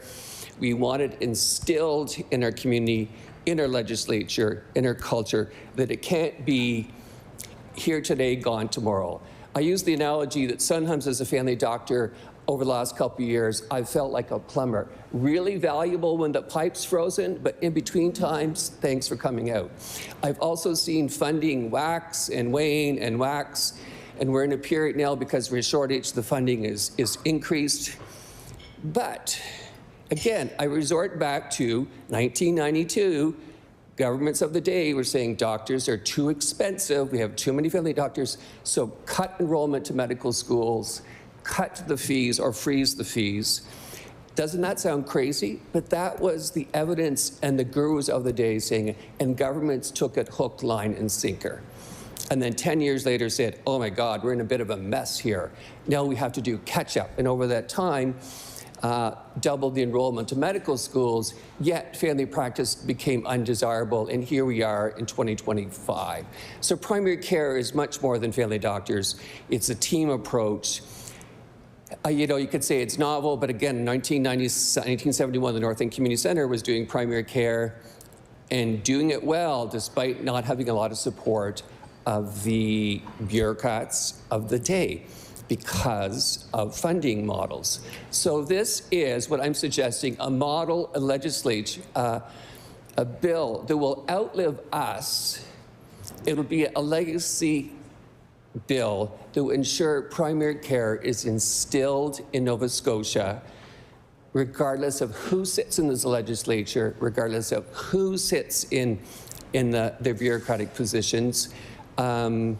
It'll ensure that we are saying we value primary care, which will adapt and grow with evidence, and we're not leaving it to the politics of the day. So can you imagine with me that when I won't be here in 10 years, believe me, that we'll say, hey, in 2025, we brought a bill in that ensured that primary care is just as valuable as hospitals, as foot care, is just as valuable as heart replacements. So that's why I could speak all day and passionate about this, but I asked us to think about this in a different model. Yes, there's lots of work to be done, but what do we want our legacy to be? Past this bill, as we lost that bill, or do we want to be in a legacy that in 20, 30 years or less, that primary care is an integrated legislated part of the Nova Scotia healthcare, with allowing it to evolve with evidence, technology, but not leaving it to what seems like a good idea in the future. Again, everybody thought it was a great idea that we had too many doctors in '93 and we need to cut back.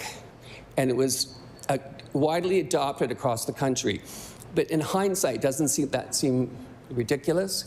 But that's what happened. All the medical schools cut back, nursing didn't, and then people went into technology-oriented.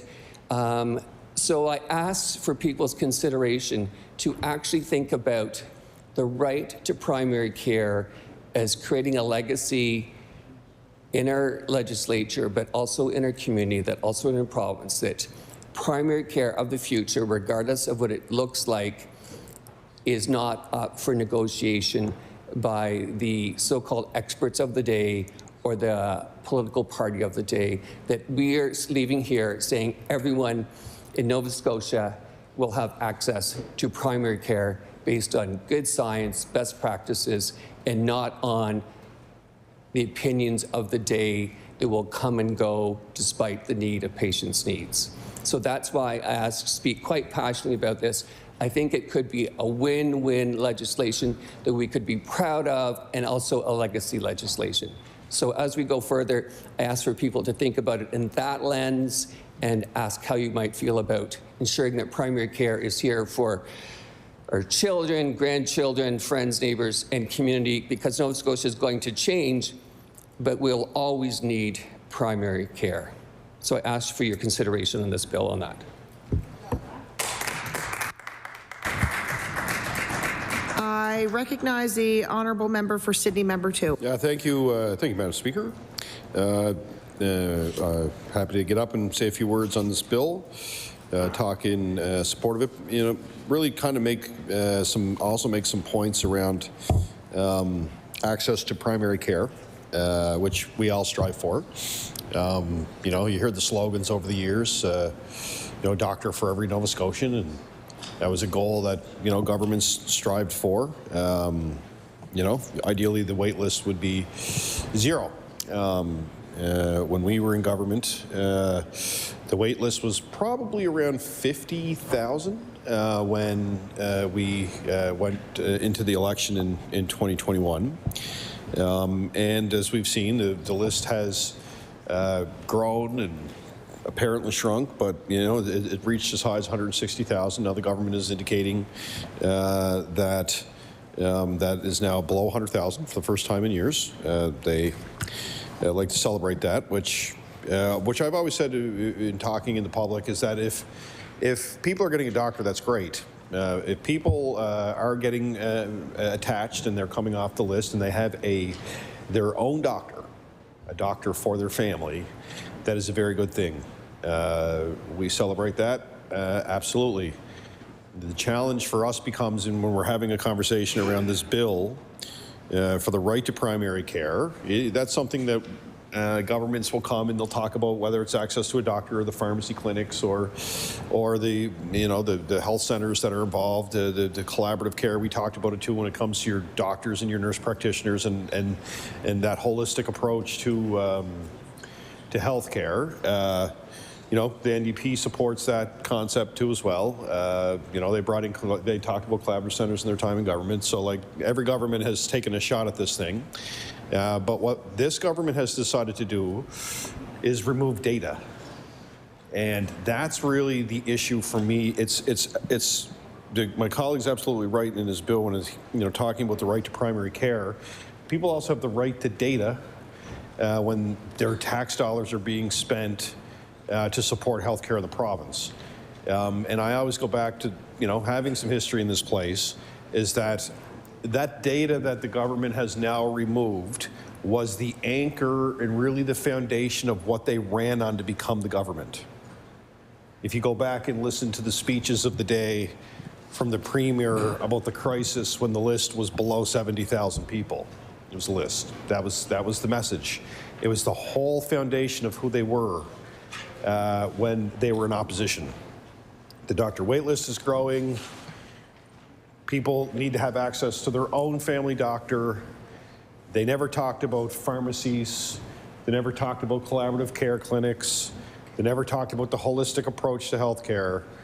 It was about that list. And that list was updated every month. Every month. And it was used in here every question period for years. And even when the governments of the day spent $1 billion in Cape Breton on healthcare redevelopment, they didn't like that either. They thought that was a waste. The dismantling of healthcare was called in the legislature, Madam Speaker. All things that now they cut the ribbon on the center in Waterford last week. I saw that in the paper. I wasn't invited, Madam Speaker. I wasn't invited to that announcement. I was kind of heartbroken about it. I said this before, this is not disrespectful to the minister, because I've said this before. The minister gets what we were doing down there. That's why there's a cath unit going in the regional hospital. But I always say I couldn't go to Sobeys for a month after myself and the former member from Glace Bay and Premier McNeil the day went to the Big Fiddle and made the announcement that we were doing that work. But that was one of our ways that we tried to tackle this issue around the right to primary care, is that doctors were telling us at the time that, and it was their design, it wasn't the government, so the doctors really came forward and said, we need a new cancer center. We definitely need new infrastructure, that the infrastructure that we had in place in Waterford was just out of date. They couldn't do anything with the facilities. So now you're seeing a new school, a new medical center, a new, they opened the community center. Again, devastated I wasn't invited. I thought for sure the government would have invited me, but they decided not to. So that's why you're seeing these things starting to open, because the doctors of the day made these decisions. They said, this is the right approach to ensure that we can have as much access to primary care, because it will attract doctors to the community. Now, you have a medical school coming. God willing, everything works out.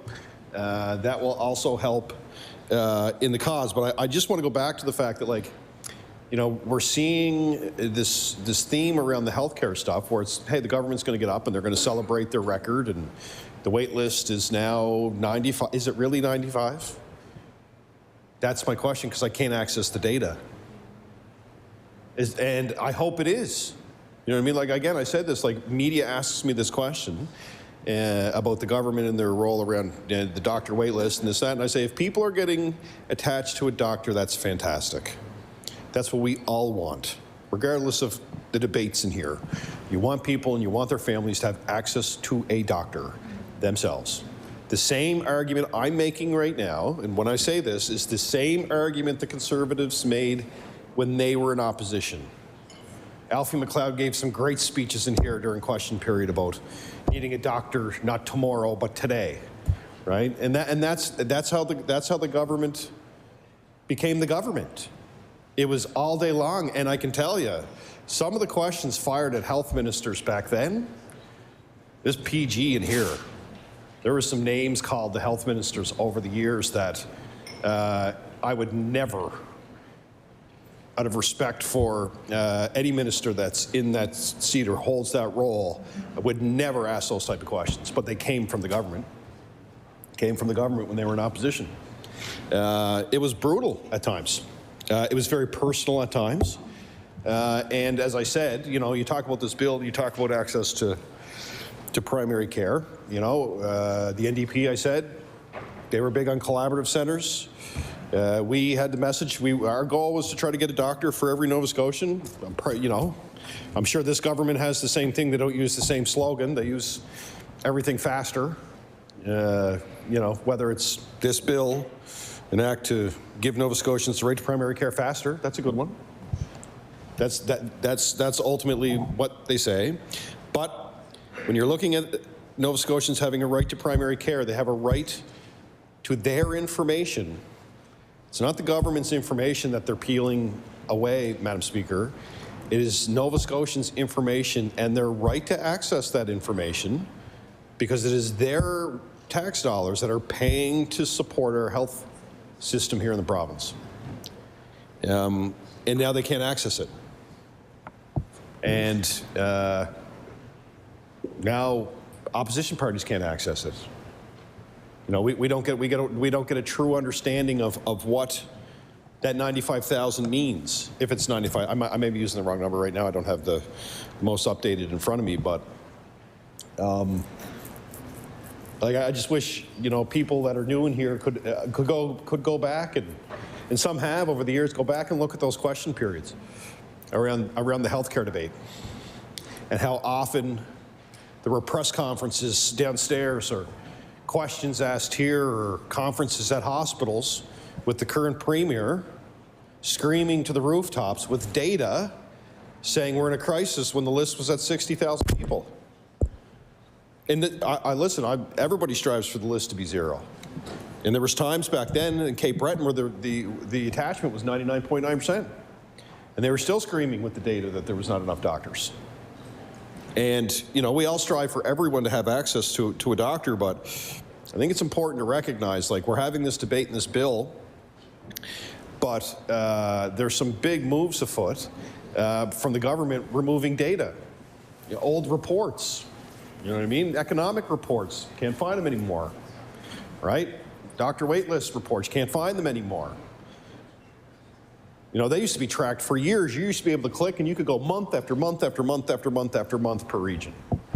And now you can't, and I don't understand why the government would want to do that. If they're so proud of reducing that list to where they have, then show people the data. Say, this is where the doctors are, this is where the biggest attachment is, we're working hard, more data faster, more doctors faster, faster, and more faster, right? Like, that's what I don't get. So it's like, celebrate that you've got it under 100 grand, sure. Show people how you did it. But for whatever reason, somebody made the decision that we're not going to show the data anymore. Same data that they used to be elected in government. Every day, That data was used in here. 4 years. By the PCs. For years. The wait list is this today. What does the minister have to say about his failure to fix the healthcare system? The dismantling of healthcare in Cape Breton. The list is growing again. We have the data. I'll table the data. That's what it was. Every day. Not by just them, by other opposition parties too. It was the greatest access to a political debate about something so important for Nova Scotians that politicians had. So this government decided to take it away. So now people are left to ask the question about the right to primary care, and they don't even know what the data is. So, you know, it's hard to not, as I said, I know people that have been attached to a family doctor. That's great. That's happening, and that number is naturally coming down. That is a good trend. But I'm also talking to people who are saying, Derek, they said, why, I got a call to be removed off the list because I went to a pharmacy. Yeah, and like, this is true. Oh, you access a pharmacy, you're off the list. What? And they're like, what? No, I'm not off the list. I went to a pharmacy, and I saw someone. Very true. So for me, when I hear stories like that, and the minister can validate all of this, which I'm sure she will. She's got the papers out. She's doing her, she'll validate. There's a good old Cape Breton debate coming. But the fact of the matter is that why take the data away? Well, I'm going to use the last 2 minutes to talk about data. I've just talked about the data the whole time. So the minister is going to rise at some point and defend the record. Great. As I said, if people are coming off of the list, Madam Speaker, naturally coming off of the list, if that number that was 160,000 plus is now 95,000-ish, show us how. You're telling us, why not show us, Madam Speaker? Why not show the members of this House the data, the same data that the government used to everyone's demise politically? It was. Listen, Madam Speaker, as someone who was on that side, every day I was reminded by Nova Scotians the data on that list. Every day. And the current Premier reminded us all, the list is going up. The list is going up. Here's the data. It's a crisis. Now we can't find the data. So is the 95 correct? I have to ask if it is. And I hope that the minister will, through you to the minister, I hope that the minister will answer my question. Because when I get calls from people saying, Derek, I don't have a family doctor, and they're asking me to come off the list because I've accessed primary care in some other capacity other than having a doctor, a straight up family physician for me and my family. Like, why am I coming off the list? Why am I being asked to be taken off the list? These people are calling me, right? And it's very hard, because like I've even tried to call within the medical community myself. I've tried to call hospitals and people who are involved with the lists and say, like, how is this working? And they don't really want to say much, right? And it's really unfortunate because, as I said, you go back to the estimates. Go back to estimates back in the day on bills like this on primary care and look at the questions that were asked in estimates about the data. We have the data. The list is 60,000. It's a crisis. We all want to strive for that list to be zero. And there are good people working hard within the department to do that. And I want to thank them, because we're in here having a debate, but ultimately there are good medical people all over this province that are looking after our families each day. So I want the data. I await the minister's reply. I recognize the Honourable Minister of Health and Wellness.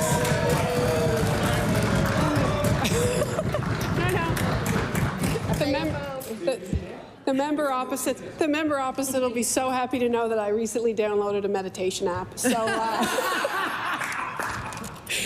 I have to stand in my place and talk about a few things, and it really is just, it's actually like a flashback. Like, it's like a flashback to pre-2021, and there's just a couple things that I'd like to argue about or debate.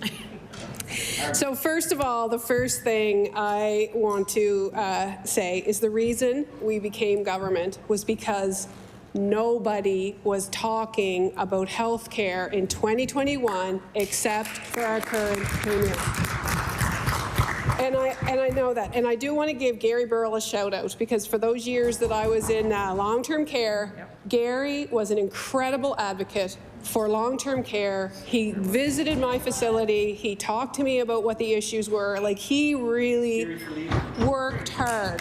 And then the Minister of Seniors and Long-Term Care took up that charge in opposition. Another ally. Nobody was talking. And I could speak for a really long time about what it was like in long-term care. The reason that list went to the height that it went, and I know the member opposite won't believe me, is because there was absolutely no care or consideration given to the workforce in the 7 years prior to them being in government. We knew that those physicians were going to retire. We knew there weren't enough nurse practitioners, and nothing was done. And inevitably, when we formed government, that hole was so deep. There was a physician resource plan that was useless. In order for a physician to retire, he had to leave, or she or they had to leave their practice before another would come in. We started our time in government with a tour listening to healthcare workers, and they gave us the most beautiful plan because they lived it every day. And if that member's government for 1 minute had sat down, I actually would have helped. I would have helped to help him and the government find a path, because it was not, I'm not saying it's perfect now, but what I'm saying is that list reached the heights it found itself at because there was no health and human resource planning in this province at all in order to alleviate the stress on healthcare workers, to plan for retirement, and there certainly was no significant interest in what it was going to do in terms of people's unattachment to primary healthcare. And primary healthcare comes in many, many forms. Team-based care is essential. We don't need a doctor for every Nova Scotian.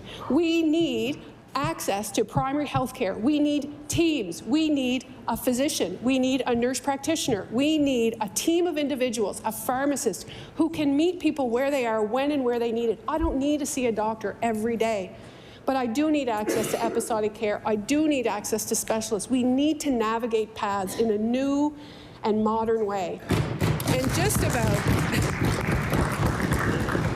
And if there are people that don't have access to or attachment, we need to find very clear pathways to them. That list was just a laundry list of individuals. We had no insight into who was on that list, why they were on that list, how sick they were, whether they were waiting because they'd moved. We need access to team-based care. And I just want to touch on data a little bit.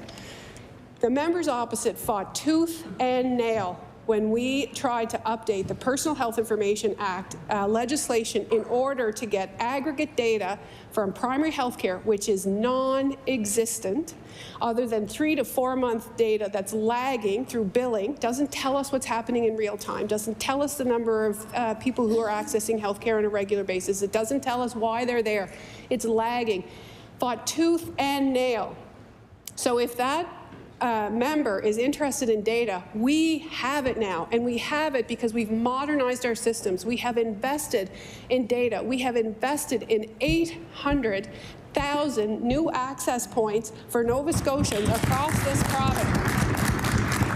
It's never going to be perfect. It's never going to be perfect. Our needs are going to change. Technology's going to change. The treatments that we receive change. But we are working in lockstep with healthcare workers, with specific teams to fully understand. We're looking at population health. We have data now to understand how the system is functioning from prenatal to death, understanding disease processes, community health profiles, supporting communities to understand how best to serve the needs of the patients and the people that are living in their environment. So the data that we have now is incredible. The data analysts that work in health, Nova Scotia Health, CSDS, and Department of Health and Wellness are incredible. They are incredible, and they are helping us every day understand how to attach people, who is the best provider for those individuals, how do we do workforce planning, all of those things. So I'm not even supposed to be speaking about this bill, but I just literally want to say it was so difficult, and the hole that we were in was unbelievable. And the work that happened before, I ran because somebody was finally talking about healthcare. I was beside myself working in long-term care. I was begging for anyone to help. Our workforce had essentially collapsed. 11 graduates from Nova Scotia Community College at Straight Campus in probably 2019 or 2020, I needed 15 CCAs to come and work in the facility. There was no grant program anymore. Their pay was terrible. I mean, we showed people from the day we formed government that what they knew mattered. Didn't matter whether you were a physician in a huge specialty or where you worked. We wanted to hear from everybody in healthcare. One of the best conversations we had was from the dietary staff in Ingonish, who put us in our place the very first day that we were on that tour, because there had been a decision was made and they told us it was stupid and to change it. And so we did. And so these little things build trust. I know there's a long way to go, but I want to assure Nova Scotians that we have more data than ever before. Shoulders are to the wheel. We agree that we want team-based primary care in this province. We want people to have access to a variety of healthcare professionals when they need it.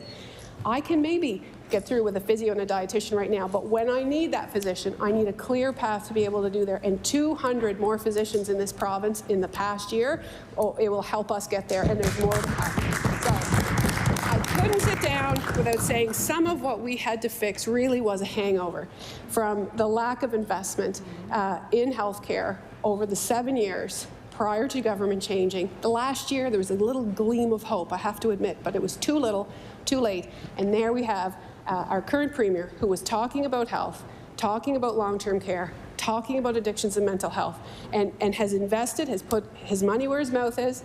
It is more faster, but he has led our province and the country to a better healthcare system, and I know there's more to do, and I look forward to being able to do it. Thank you.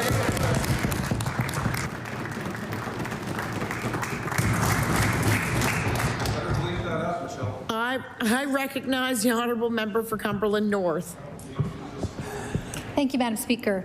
I stand today in strong support of this crucial bill and act to give Nova Scotians the right to primary care. This legislation is not about partisan politics. It's about a fundamental truth, and that is healthcare is a right, not a privilege.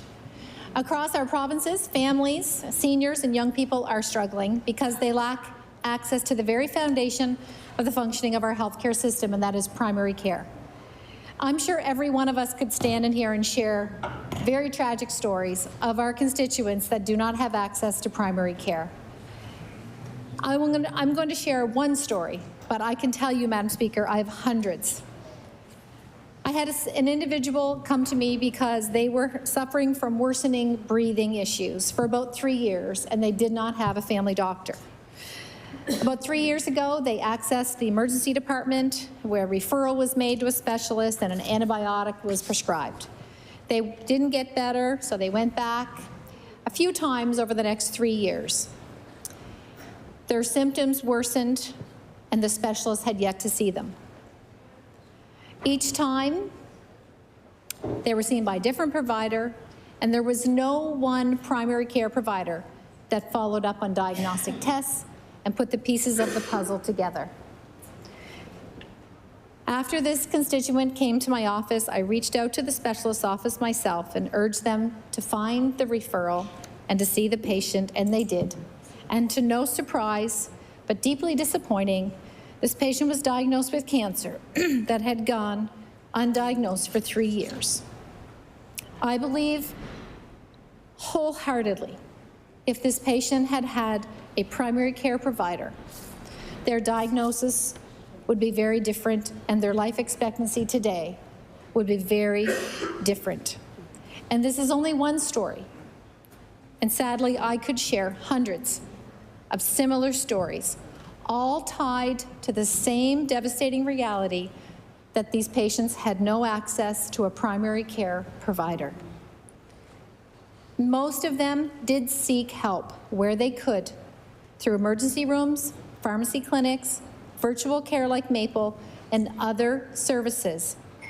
But primary care is about continuity, not a one-off interaction. This brings us to why the core of why primary health care is essential and why every Nova Scotian should have the right to primary care in the region of the province in which that person resides. Primary health care providers offer comprehensive care, often from birth till death. They ensure that conditions are caught early and managed properly, and that patients do not slip through the cracks of a broken system. This bill put forth by the NDP enshrines in law what should already be a fundamental right: access to primary health care for Nova Scotians. We often hear warnings about the dangers of having a two-tiered healthcare system, but, Honourable Speaker, we already have a two-tiered system. Over 10% of all Nova Scotians do not have access to a primary health care provider, and that means that while some can rely on timely, preventative, or coordinated care, others are left to navigate a fragmented system that is reactive and insufficient patchwork of services. This is a two-tiered system. People with a family physician or a primary care provider, and people without. It is alarming to hear the minister state that we don't need a doctor for every Nova Scotian.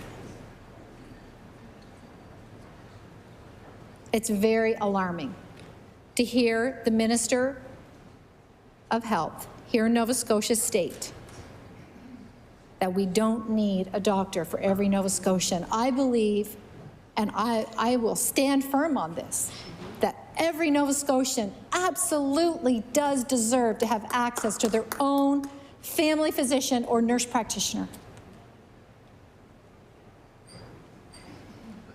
And I know this bill is about that right, that everyone has that fundamental right to primary care. I know this bill is not about finding solutions per se of getting there, but I can tell you, Mr. Speaker, there is a pathway to get there. There are solutions that we could use here in this province to get us there. Even just accessing and using family practice nurses in primary health care is just one of those solutions that could be enforced. And this government has put fund in place where family physicians can hire a family practice nurse, which allows them to have more patients in their practice. But many physicians actually don't know about this, Mr. Speaker.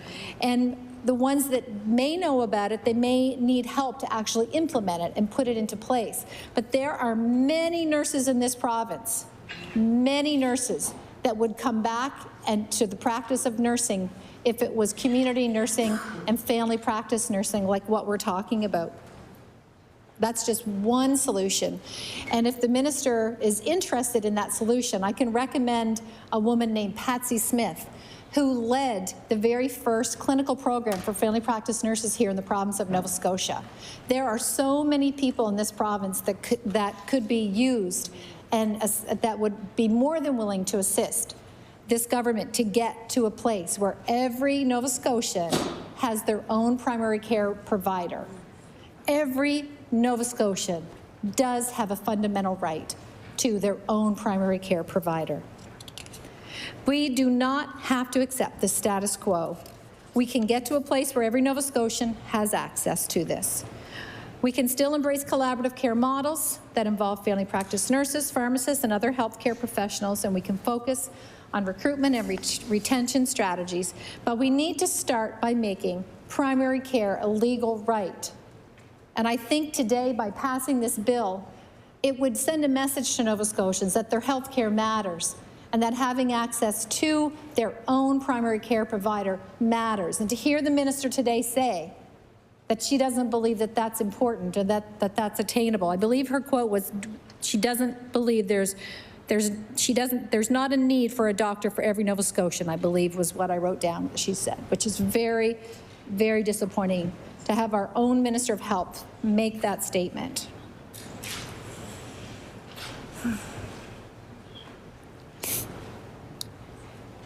It's upsetting to hear, and I'm sure every MLA in this House has shared similar experiences to me, where you have constituents coming to you to fulfill actions that a primary care provider would, such as maybe somebody's in another province and they've had an accident and they need to find a way to get home to their home hospital, and they've come to their MLA to say, you need to help me get my loved one home.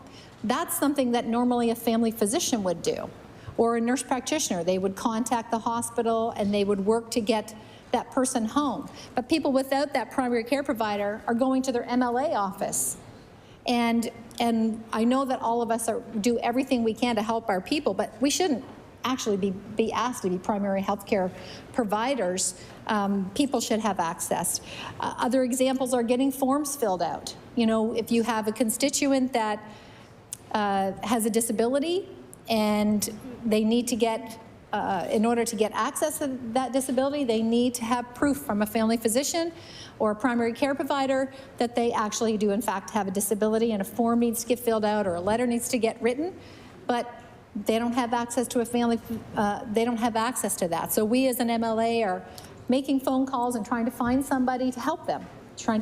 That's something that we shouldn't be doing. MLAs should not be having to be healthcare workers in our MLA offices, but we're forced to because so many of our constituents don't have access to that.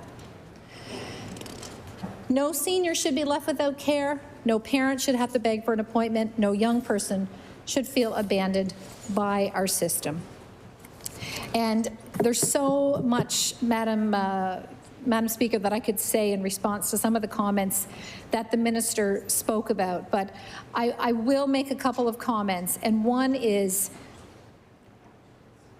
I think there needs to be a reality check.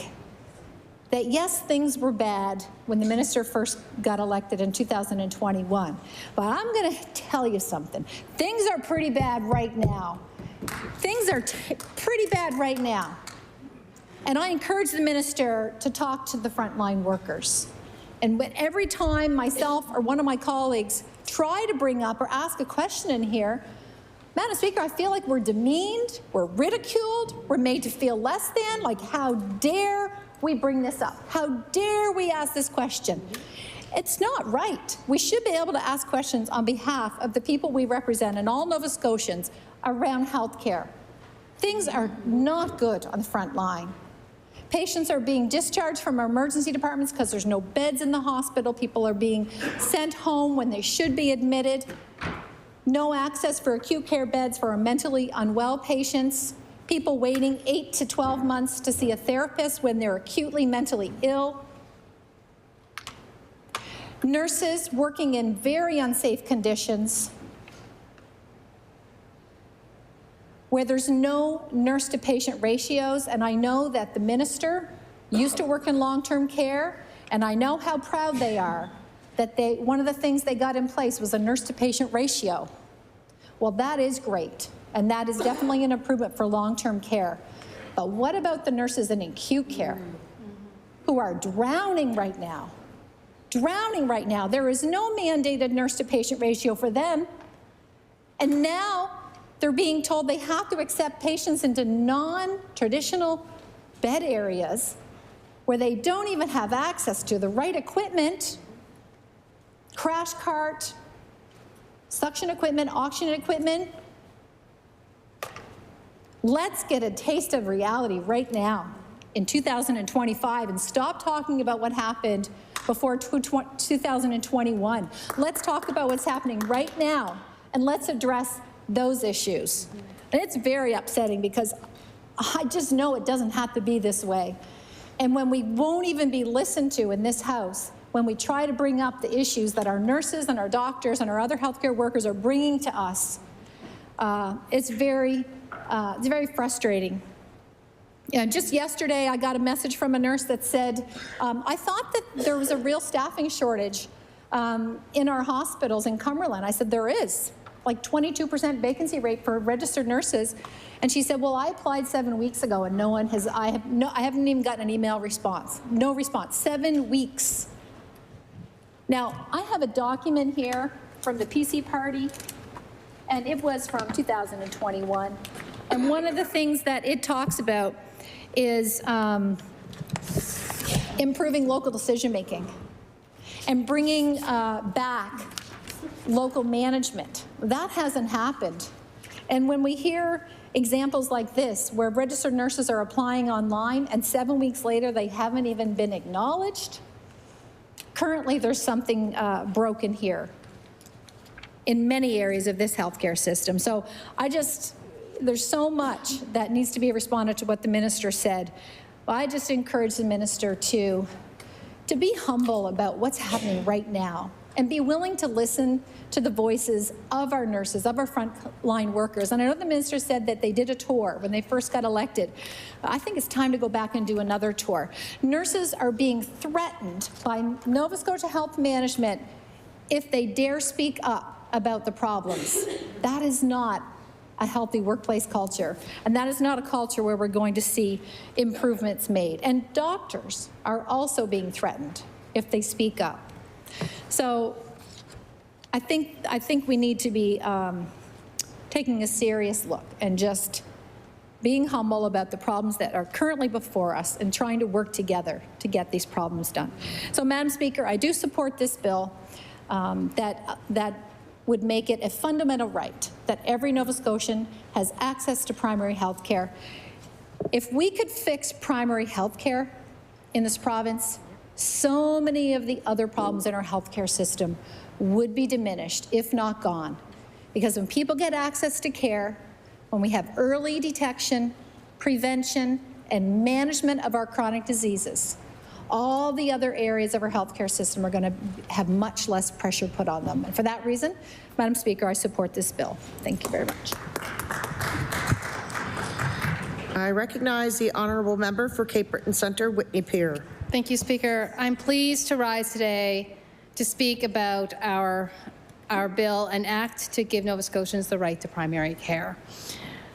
No matter where you live in Nova Scotia, Halifax, the South Shore, the Valley, or Cape Breton, you deserve access to health care when we need it. But for too many people living in rural Nova Scotia, that is simply not the case. We already know about the many Nova Scotians who don't have a family doctor. There are many of us. I have family members who've been on the registry waitlist, the Need a Family Doctor registry waitlist for 8 years. 3 of them have chronic conditions that need monitoring. We have seniors who have trouble getting their prescriptions renewed. Cancer patients being forced to track down their diagnosis. And new patients, or new parents, with no assurances that their child will have the ongoing care they need. Madam Speaker, we have children who aren't even born yet on a wait list. When health issues go unresolved, they only get worse over time. It used to be that if you didn't have a family doctor, you could at least go to a walk-in clinic. And if a walk-in clinic wasn't available, you could go into the emergency room as a last resort. Madam Speaker, the days of walk-in clinics are over. Every walk-in clinic, you need to get an appointment now. There's no such thing as walking in. And ERs are no longer a last resort. They are the standard. But if an emergency room is closed, how do Nova Scotians get the health care they need? The answer is simple, and yet devastating and sad. They don't. This government will tell us that maple and virtual care is the answer. For some situations, I'm sure virtual care has its place. I don't agree with it, but that's not for me to decide, I guess. But many Nova Scotians, especially in rural areas, might not have a stable internet or cell phone connection, and that does not ensure attachment to a primary care. It's a stopgap. Many Nova Scotians are seniors who don't want to depend on technology to get the care they need. And health concerns need a real-life healthcare provider, Madam Speaker, not an app. I want to talk about the reality of Cape Bretoners who don't have a family doctor or nurse practitioner. When they need a doctor, they often have no other choice than to go to the emergency room. And that is if the emergency room is not closed.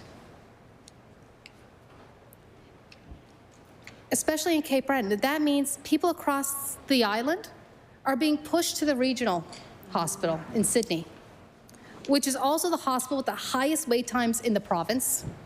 This means people need to wait hours to get basic health care. That should be available in their communities. Madam Speaker, people are going to the emergency room for prescription renewals, for basic health care that they could get from a physician, to get documents signed. And this clogs up the works for Nova Scotians who do have an emergency. Madam Speaker, this is not a functioning healthcare system. And to be clear, this isn't just happening in Cape Breton. Nova Scotians across the province are struggling with a lack of attachment to primary care. And we've all heard the tragic stories about people who couldn't get care in time.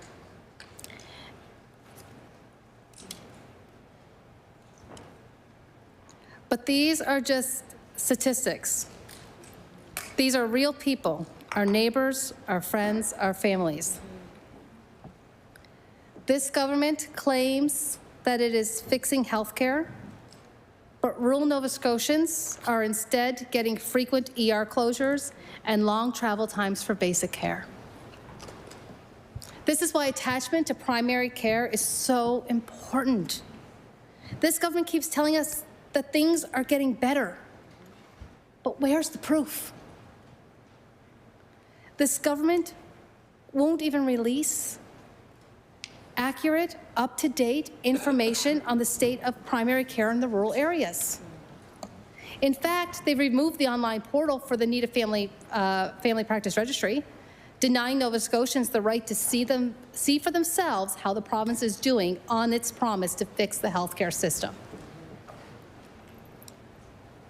The last time they properly updated the Need a Family Practice Registry for the public was June of last year.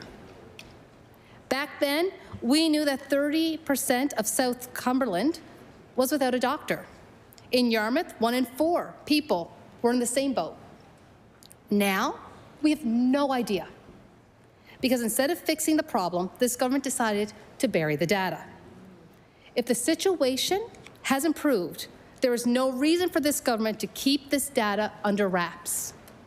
This is why our legislation is important to rural Nova Scotia. An act to give Nova Scotians the right to primary care guarantees that every Nova Scotian, no matter where they live, has the right to primary care. And it is concerning when the Minister of Health says that not everyone needs primary care. That's a very concerning statement from the Minister. This bill holds the Minister of Health accountable for ensuring rural communities get the resources they need. It brings back transparency so we know which communities are struggling. It pushes the government to connect everyone in this province to primary care, whether they live in downtown Halifax or in the heart of Cape Breton. Because, Madam Speaker, healthcare should not depend on your postal code. If we do not act now, the rural healthcare will continue to collapse. More emergency rooms will close. More families will be left without care. More lives will be put at risk. This government needs to step up, and this legislation gives them the roadmap to do it. Madam Speaker, we need to pass this bill and restore health care in our rural communities. And with that, Madam Speaker, I move to adjourn debate.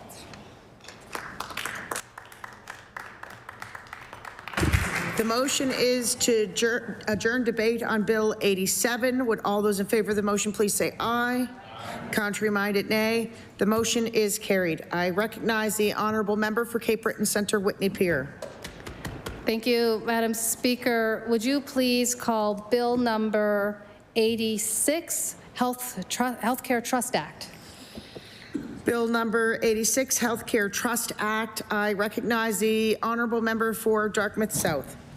Thank you, Madam Speaker. Madam Speaker, this is a piece of legislation that deals with the tobacco settlement that was recently received by the province, so $809 million. I will say I move that Bill 86, the Healthcare Trust Act, be now read a second time. Many will know that this province joined with other provinces and territories in a lawsuit to recover costs related to smoking and subsequent cancer, and that class action was successful, and Nova Scotia was allocated $809 million. And so the question is, what are we going to do with it? And you know, we've heard in particular the Minister of Finance stand up several times and talk about how they've delivered 4 years of deficit spending to fix our problems that ended up as a balanced budget, as though that's a particular talent that this government has brought to bear, but in fact it's not. It's the product of circumstance. So we've had unprecedented revenue from growing population that I would suggest started with the Ivany report, which I'll remind folks actually was a product of the NDP government. Yes, it was. But anyway, regardless, we've welcomed many people to Nova Scotia. Many of them pay taxes, and we have lots more revenue. And you know, if you're going to spend a ton of money, you're going to do some good stuff with it. So we've heard the Minister of Health talk a lot tonight and over the last several years about the things that they're undertaking on the healthcare front. And as the minister just spoke about, in 2021, the Premier ran on a platform of fixing healthcare. And there were enough people in Nova Scotia who knew that that was the primary challenge of the moment, that they saw the polls shift in their favor during the election and won a majority government. But healthcare is not fixed. There is no doubt that there's good work happening. There is no doubt that some progress has been made, but it is not fixed. And yet we aren't hearing about healthcare in this session. We are hearing about a desire to consolidate power, to evade accountability, and this certainly extends to our finances. So, you know, we have talked over the years about the degree to which this government does not believe, I guess, in budgeting and fiscal transparency. $1 billion a year minimum spent outside of budget allocation with no need to come back to the legislature to even report on. It doesn't matter what that money is spent on. It is bad fiscal management, plain and simple.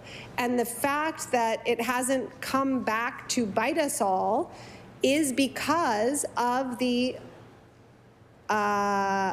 revenues that I mentioned earlier that we've been seeing. But that is changing, Madam Speaker. That is changing with the flattening of the population curve in Nova Scotia. That is changing with the threat of tariffs. That is changing with the economic uncertainty that we face and with the inflation that is starting to, again, reverse the trend.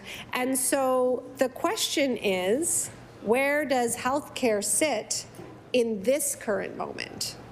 And the answer to that is we don't really know. We don't really hear about it.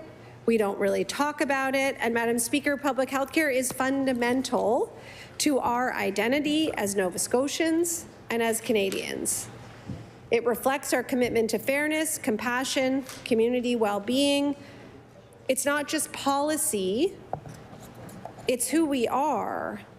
And the challenge is that we don't know where we are with public health care. Yes, there has been a ton of investment, but where has it gotten us? As my colleague pointed out, we're told that there are only 95,000 Nova Scotians without attachment to primary care, but we don't have any data. We don't know where they are. We don't know how long they've been on the list.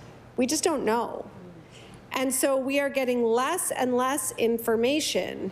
And the legislation that we are putting forward is simply saying that we safeguard this money, this settlement, for the purposes for which it was intended.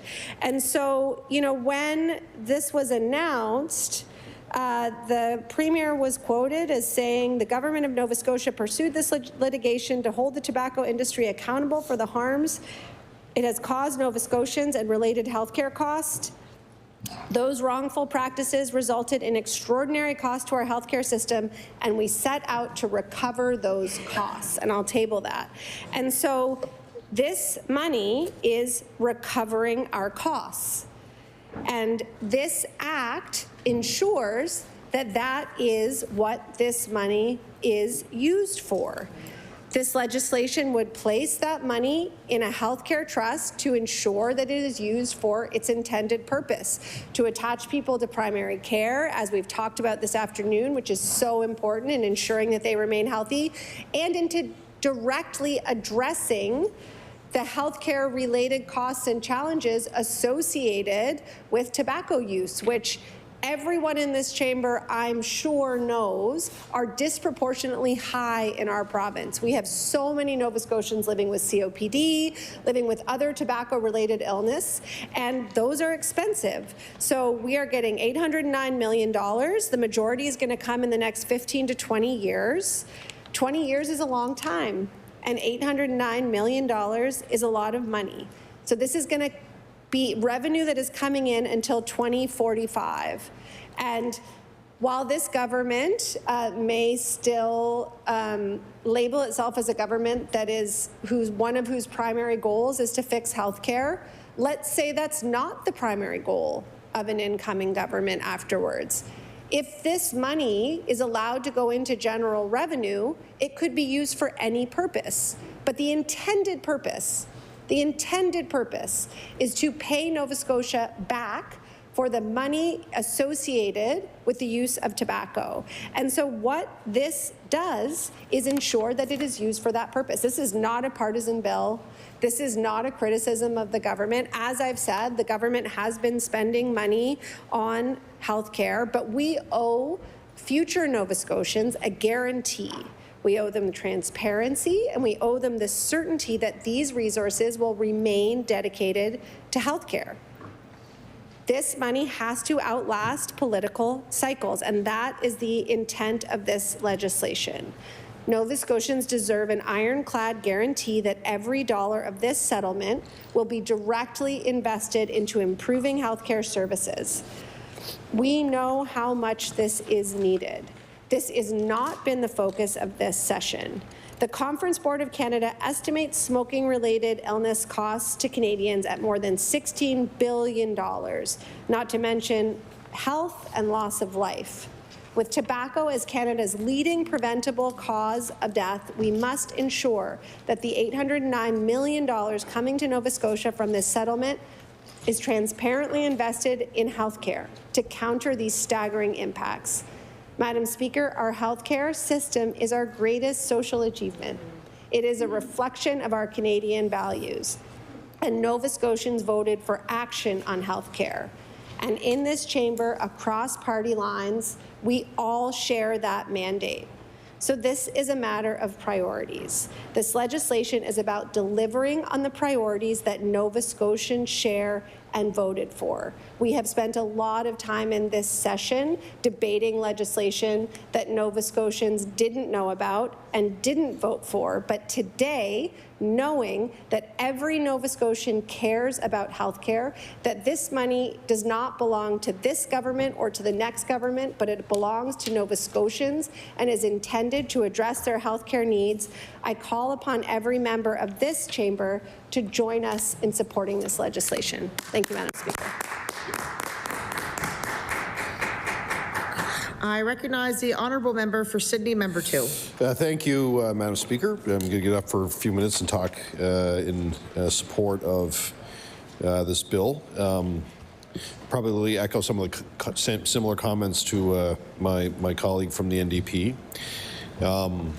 You know, we're having this debate around this money because, as we all know, this is the result of a settlement with the tobacco industry over years. So a lot of advocates over the years have been fighting for this. Multiple governments, everybody in between. So a lot of work went into this based on the impacts that this has had on our province. It's, I will say this, it is interesting. My colleague is correct, and I've talked about it in here before, about how this government seems to fall into money sometimes when it comes to population growth, when it comes to the hundreds of millions of dollars around childcare that it received, the record transfer payments that this government has received, and they've budgeted deficits each year, and miraculously, the money has shown up for them to balance the budget. So it has nothing to do with sound fiscal management. It was external factors, and this is another one. This is another one. I heard that same comment today that this would go into general revenue. So that tells me that they're going to offset their deficit that they have this year to the tune of $700 million before adding the contingency. And they're going to use the money from this settlement to help offset that deficit. Again, an external decision outside of this government that is going to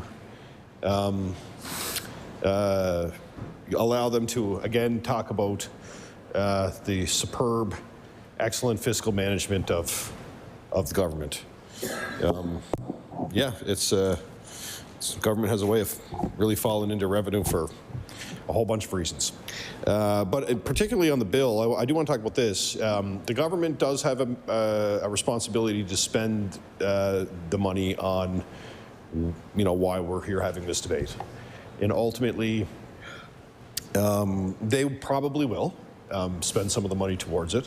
Like, I think that now that the government has this money, I think the best thing we can do is start in the early years, pump resources into that, get in front of kids early. You have the resources to do it now, external of what the government may have been doing in the past, to tell children about the dangers of smoking, students the dangers of smoking and vaping, and you have the resources to do it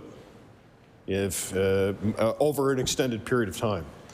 And to my colleague's point too, is that, like, governments come and go, and a new government will come in eventually. The Conservatives will lose at some point. It happens to everyone. And the next government coming in, there should be some sort of foundation based on the money that is being received through this settlement that is consistent throughout those years to promote you know, non-smoking and the dangers related to smoking. So we stand in support of the bill. It's something that the government really needs to look at moving forward. I mean, as we know, because there's a lot of health-related issues across our province, there were some really high numbers in Cape Breton when it came to the effects of smoking, and I just implore that the government, they said that's going into general revenue. Obviously, they're going to apply that against their deficit, but I really hope that they take a big chunk of this money and really pump it into advocacy towards kids, because that's really where it starts, right? If you can invest early and you can invest in programs in our schools, programs in our communities to talk about the impacts of smoking, I think it will do a world of good over a long period of time. So thank you, Madam Speaker. I recognize the honourable member for Yarmouth.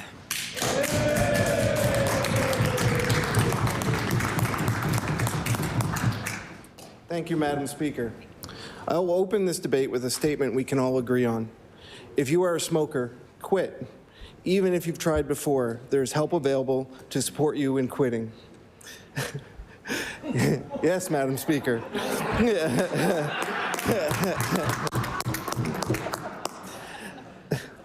Tobaccofree.novascotia.ca is one of these, is a place where you can find information on helping support you in quitting. And if you are thinking about starting, don't. Smoking introduces thousands of toxins into your body, including 70 known carcinogens, every one of them with every puff.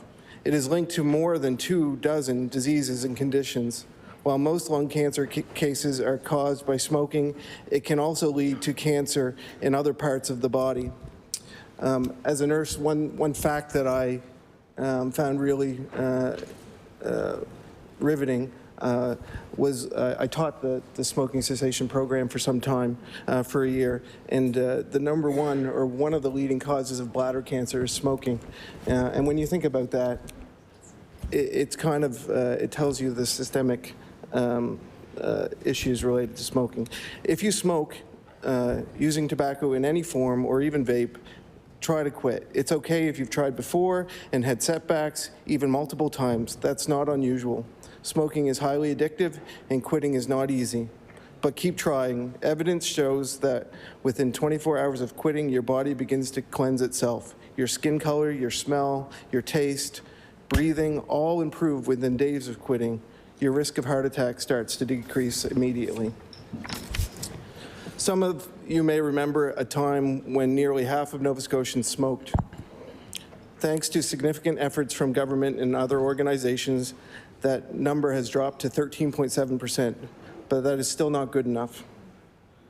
The impact of smoking on our healthcare system is massive. That's why this government took legal action against tobacco companies for the alleged past practices from the 1950s to the 1980s. All provinces and territories participated in the lawsuit to recover healthcare costs. After years of diligence and hard work, Nova Scotia will receive $809 million. It is an understatement to say that healthcare is a focus of this government. Since taking office, we have increased the Department of Health and Wellness budget by over $2 billion.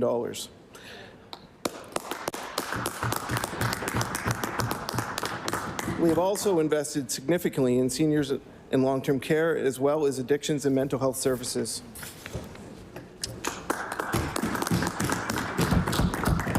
Unlike previous governments, funding is not an issue for this administration. Nova Scotia can be proud of our strong public health office, which provides excellent resources to help people quit smoking, including connections with counselors and peer support groups. Nova Scotia Health also leads in innovative cancer care with services that are the envy of other provinces. Can we do better? Of course we can. But we can improve care for those affected by tobacco-related harms without legislation. We are already doing that through advancements in cancer treatment, new MRIs and PET scanners, better support for people with COPD, and other healthcare services.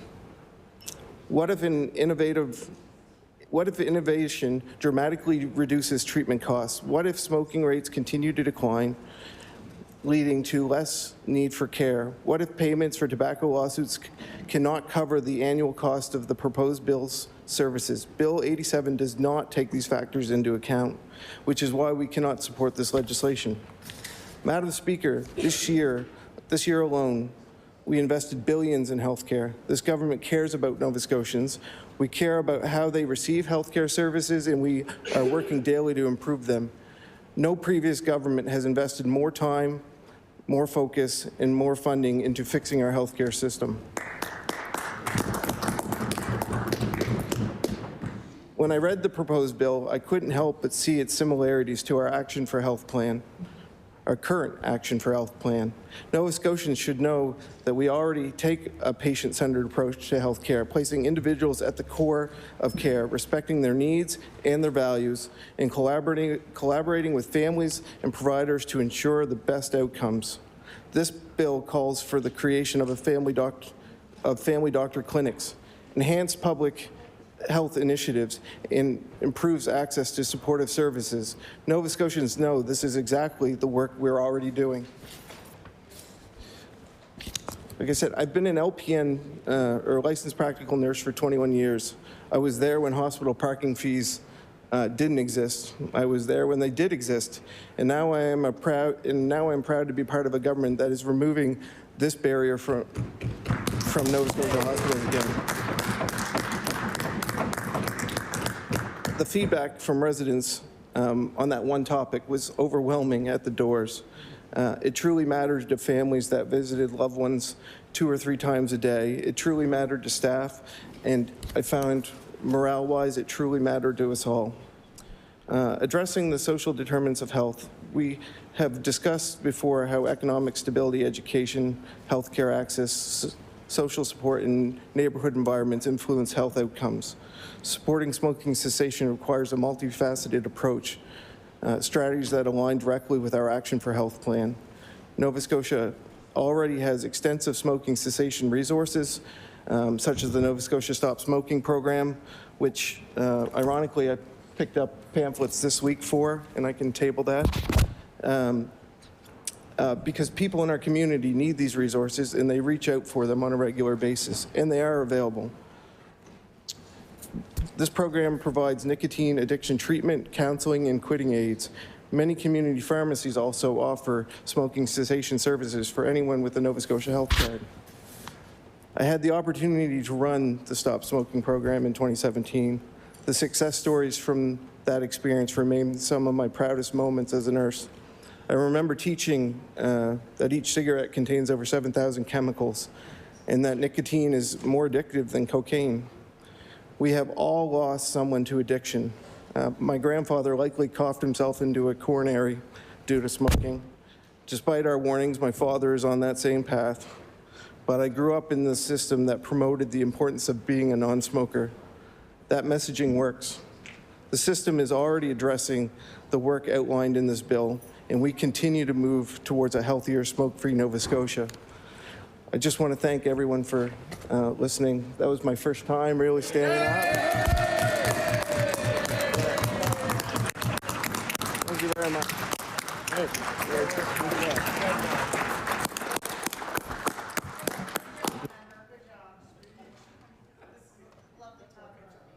I recognize the honourable member for Cumberland North. Thank you, Madam Speaker, and great job for my colleague that just finished. Fellow nurse.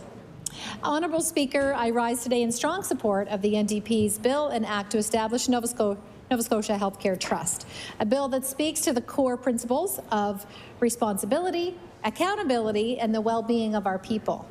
This legislation proposes that the $809 million awarded to our province, to our government, from the historic tobacco lawsuit be used for its rightful purpose, which is healthcare services that are directly linked to the harm caused by tobacco products. We cannot ignore the impact that decades of tobacco use have had on our province and our people. Lung cancer remains the leading cause of cancer deaths here in Nova Scotia, and tobacco-related illnesses continue to place an enormous burden on our healthcare system. And I'll just read here from a document from the Canadian Cancer Society. Here in Nova Scotia, or here in Canada, lung and bronchus cancer, lung cancer, would be the second most common cancer in males, both males after prostate and females after breast. And I'll just table that there. That's great. Thank you very much. The costs, the financial, emotional, and physical costs are staggering, and smoking-related diseases account for hundreds of hospitalizations, lost lives, and an overburdened health care workforce each year. This bill that the NDP have tabled is about justice and integrity. The tobacco industry knowingly misled the public when they knew about the dangers of smoking. And this lawsuit was won because to recover the costs incurred by not only our healthcare system, but others across the country due to the deception of the tobacco industries. So it is only right, Madam Speaker, that this settlement is used to direct support for healthcare initiatives that mitigate the very harm that these companies caused. We have an opportunity to do something very meaningful.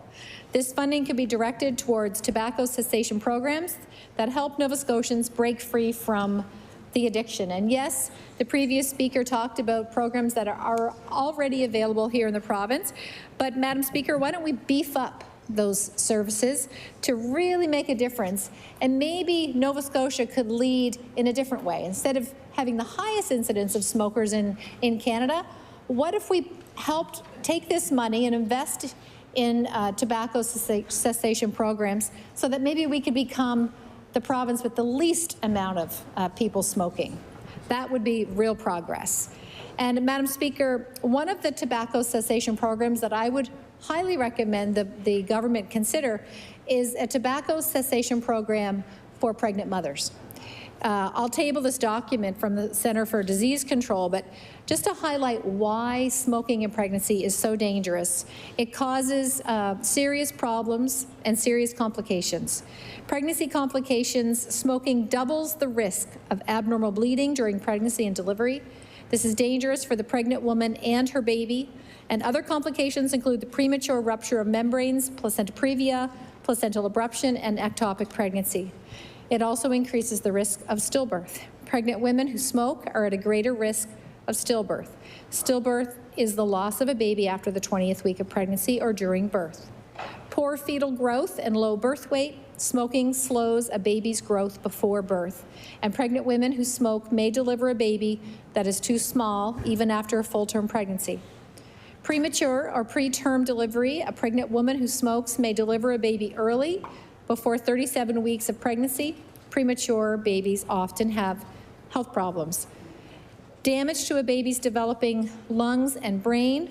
Smoking can cause damage that can last through childbirth into the teen years. Raising the risk for birth defects. Birth defects include cleft lip, cleft palate, or both. And the cleft is an opening in a baby's lip or at the roof of a mouth palate. A baby with a cleft lip can have trouble eating, and the baby will likely need surgery to repair the cleft. Also, sadly, sudden infant death syndrome, SIDS. Smoking increases the risk for SIDS and sudden and unexplained death of a baby. So, Madam Speaker, I believe wholeheartedly that we have an opportunity here to invest in tobacco cessation programs, and if we target it specifically for pregnancy, we could really make a difference in the health of Nova Scotians now and into the future, and I'll table that document. And years ago, when I used to teach as a family practice nurse, when I would have pregnant moms come in that were smokers, and also I used to teach prenatal classes, I would always show this video that was so dramatic. And I tend to be a visual learner myself, so it really made an impact on me. But it showed a woman who was pregnant have an ultrasound, and it showed the partner was there with the pregnant mom, and the ultrasound technician performed an ultrasound on the fetus, and it showed the screen of the baby's heartbeat beating and the lungs moving. And even though the baby's not breathing in air, obviously when it's in utero, it's placental fluid that's going in the lungs, through the lungs. Regardless, the lungs do move in a breathing motion. Then the pregnant mom going through the ultrasound lit up a cigarette and started smoking. And in a very short period of time, what happens is the baby's lungs actually stop moving. Baby's heart didn't stop, but it's very dramatic to watch, to actually see this happening, that in response to the pregnant woman smoking, the actual fetus, the lungs actually stopped moving in response to the chemicals that were coming in through the placental barrier while the woman was smoking. And then she stopped smoking, and then you could see within a very short period of time, once again, the lungs started moving in utero. So it was very dramatic, and it was a good visual for both the pregnant woman and the partner to be able to see the very dramatic and direct impact of cigarette smoke, both secondhand as well as by the smoker on the fetus. So I did want to bring that up, Madam Speaker, because I do believe that it would make a dramatic impact if we invested some of this money into cessation programs for smoking in pregnancy. Also, some of the money could be used for lung disease research and a treatment program to have improved outcomes. And I know that the minister was involved here with a program through Dalhousie, I guess the government was, and I'll table this document, Madam Speaker, where Nova Scotia announced its first screening program for lung cancer, and that was last January 2024. And just a quote from this article, it says that lung cancer is the leading cause of cancer deaths in Nova Scotia, with about 1,000 people diagnosed each year here in Nova Scotia, and 700 deaths each year.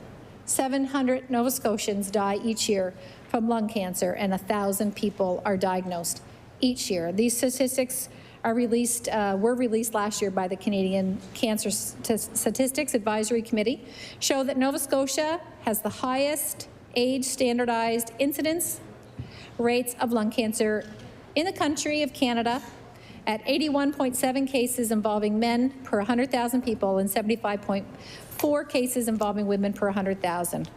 So this new screening program will be offered and will hopefully help to address some of that, but we could be doing more of that, Madam Speaker, to help make sure that this money is directed to the people that are directly impacted from tobacco. Also, Madam Speaker, public health initiatives that educate future generations about the risks of smoking, including preventing smoking in pregnancy, as I mentioned.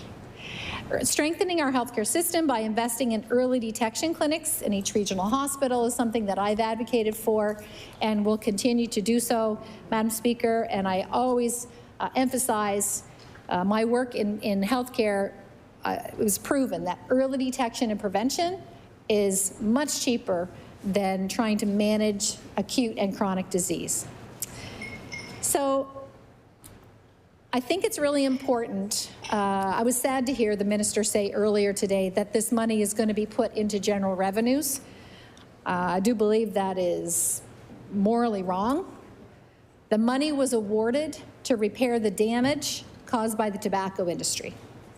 And redirecting the money anywhere else, whether it be general revenue or revenues or unrelated infrastructure projects or short-term political fixes, is a betrayal of public trust. This money was awarded to repair and to help fix some of the damage caused by the tobacco industry. Other provinces are making similar decisions that this bill suggests. British Columbia and Quebec have already set aside their tobacco lawsuit settlements for healthcare initiatives. Let's follow their lead. Certainly we know healthcare desperately needs it. If we fail to act, we risk setting a dangerous precedent for health settlements that money can be siphoned away from their intended purpose. I do want to also share a document, if I can find it.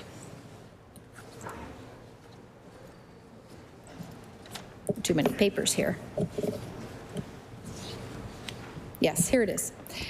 This is from, I think this is just good for some of the new PC MLAs to see. Back in 2021, part of the Hope for Health PC platform actually had a section specifically for tobacco and smoking cessation program. And I'll just read from it for 1 minute. And so the PC document itself talks about how, as of 2017, 17.8% of Nova Scotians smoke tobacco. Nova Scotia has the highest rate of smoking in the country.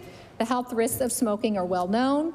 There are more than 20 diseases and conditions associated with smoking, including cancers, respiratory diseases, and cardiovascular illnesses. Secondhand smoke can also be fatal, as more than 200 Nova Scotians die annually due to secondhand smoke exposure. Smoking cessation programs improve health outcomes and can impact individuals more likely to experience disparities. So I just think that that's great. It obviously was a priority of the PC government in 2021, and certainly if this money that specifically has been awarded from a tobacco industry is spent, then that follows what their own platform suggested was a priority. Madam Speaker, if we fail to act, we risk setting a dangerous precedent, as I've said. This is not just a financial decision, fiscal decision, it is a moral one. We have an obligation to stand up for the thousands of Nova Scotians who have suffered from tobacco-related illnesses and ensure that the money recovered on their behalf is used to support their healthcare needs. I urge all members of the House to put the health of Nova Scotians first and support this bill. Let us honor the intent of this legal victory and make a lasting difference in the lives of our constituents. Thank you, Madam Speaker. I recognize the honourable member for Dartmouth North. Thank you very much. Thank you, Madam Speaker. And I'd like to thank my colleagues in the House who have contributed to this debate. It's been really nice, actually, to talk about health care. We haven't done a lot of that, as you know, Madam Speaker, through the last bit of the session. You know, we do have a lot of healthcare workers in this room, in this legislature. And yeah, let's give them a hand and let's just take a moment to acknowledge the many, many healthcare workers around the province who work under very trying circumstances every day. So, Madam Speaker, I just want to add my voice for a couple of minutes to speak on the act to establish the Nova Scotia Healthcare Trust. So as my colleague, the leader of the NDP official opposition, said earlier in her remarks, we really have not spoken about healthcare in this sitting. Nova Scotians care deeply about the quality of their healthcare. They care about the dedicated professionals working tirelessly in our hospitals and clinics, and we care about the we care about the reliability of health services for themselves, ourselves, and their and our families. This government ran on a platform of continuing the good work that they did in their first term on health care. That is why the Premier, or that is the reason he gave Nova Scotians for needing a second mandate to continue the good work on health care.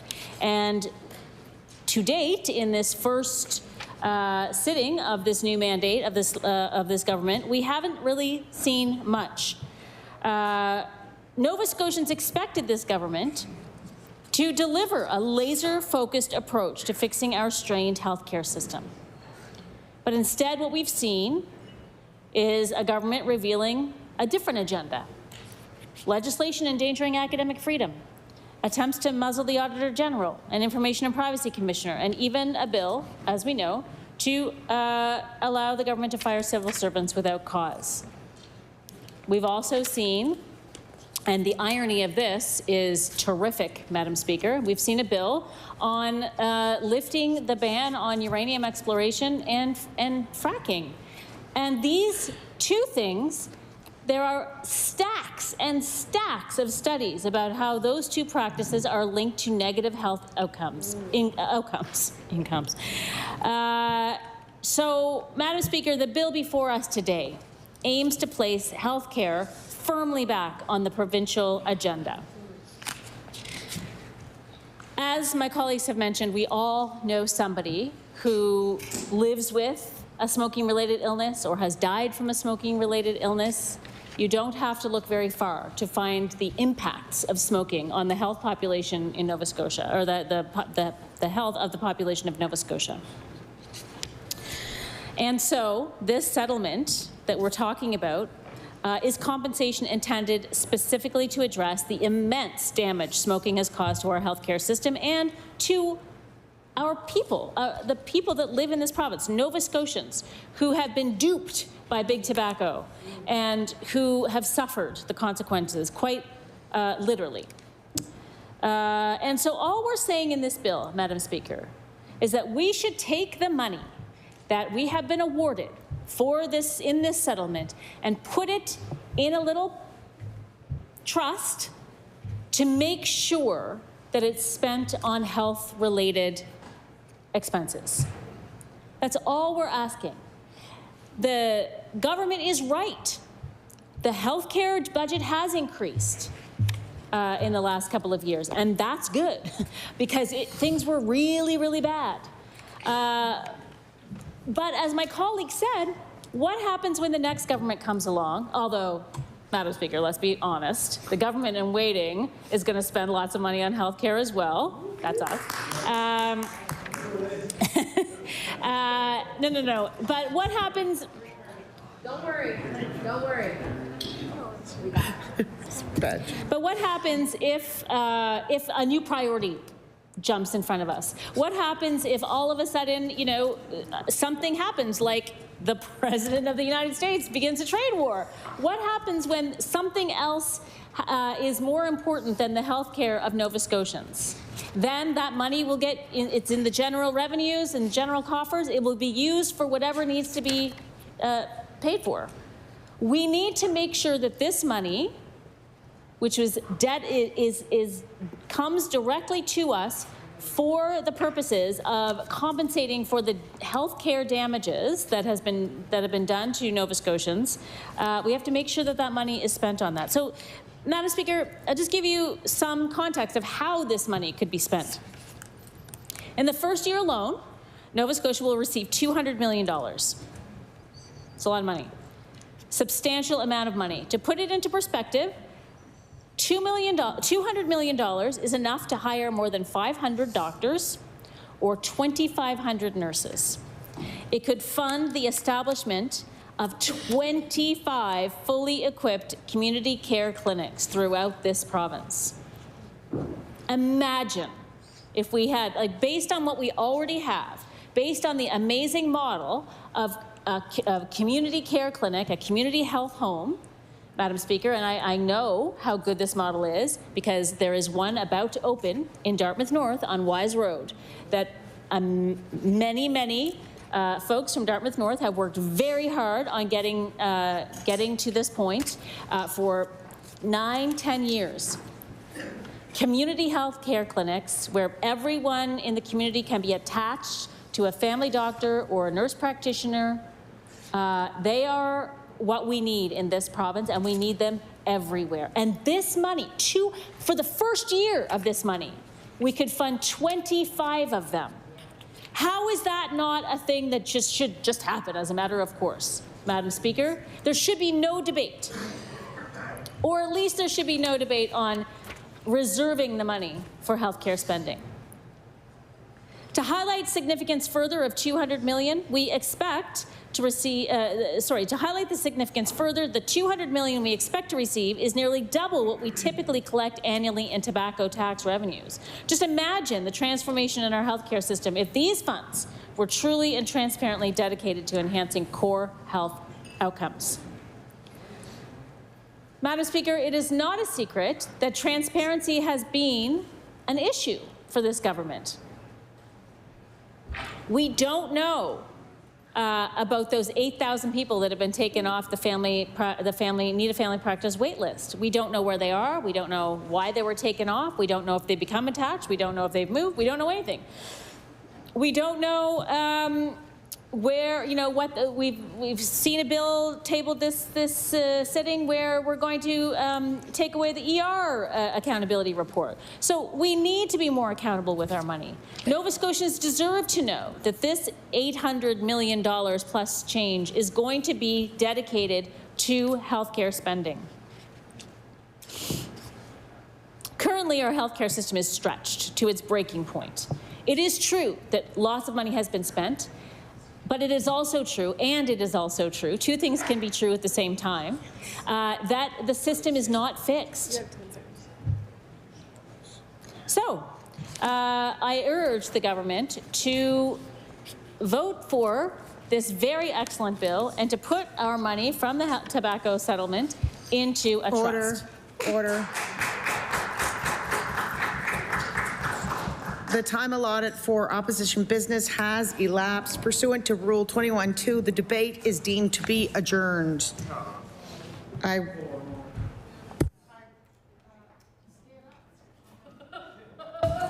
I recognize, oh, wait a second.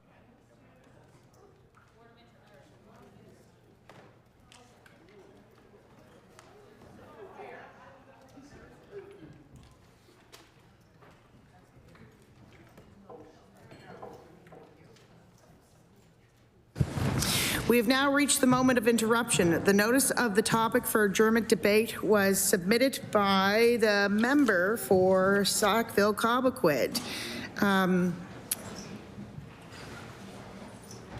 And reads as follows. Whereas the thousands of Nova Scotians working and studying at post-secondary institutions across our province who make significant contributions to Nova Scotia's social, economic, and cultural development are currently faced with overreaching changes that will limit their autonomy and restrict their ability to engage in innovative thinking, and whereas stagnant operational funding from the province has meant that the universities have had to rely on student tuition to cover basic operation costs, which has resulted in Nova Scotia students paying the highest tuition rates in Canada, and post-secondary institutions facing financial uncertainty with recent decrease in international student enrollments, and whereas we know that through proper consultation, government could reach an agreement to provide more funding to universities with appropriate, even-handed checks and balances in place that would allow universities to reduce tuition costs for students while stabilizing the financial circumstances of post-secondary institutions. Therefore, be it resolved that this government must pause and reconsider the senseless harm that it is about to inflict on post-secondary institutions and those working and studying in these institutions. I recognize the honourable member for Sackville-Cobequid. Thank you, Speaker. I rise to address the broiling objections to Bill 12 that have emerged at public bills and through public-facing advocacy over the past couple of days. It's worth noting that Bill 12 was introduced before the Auditor General's report on university funding was released, so our initial impressions about it were limited because it was unclear how the bill might address key findings of the Auditor General on this issue.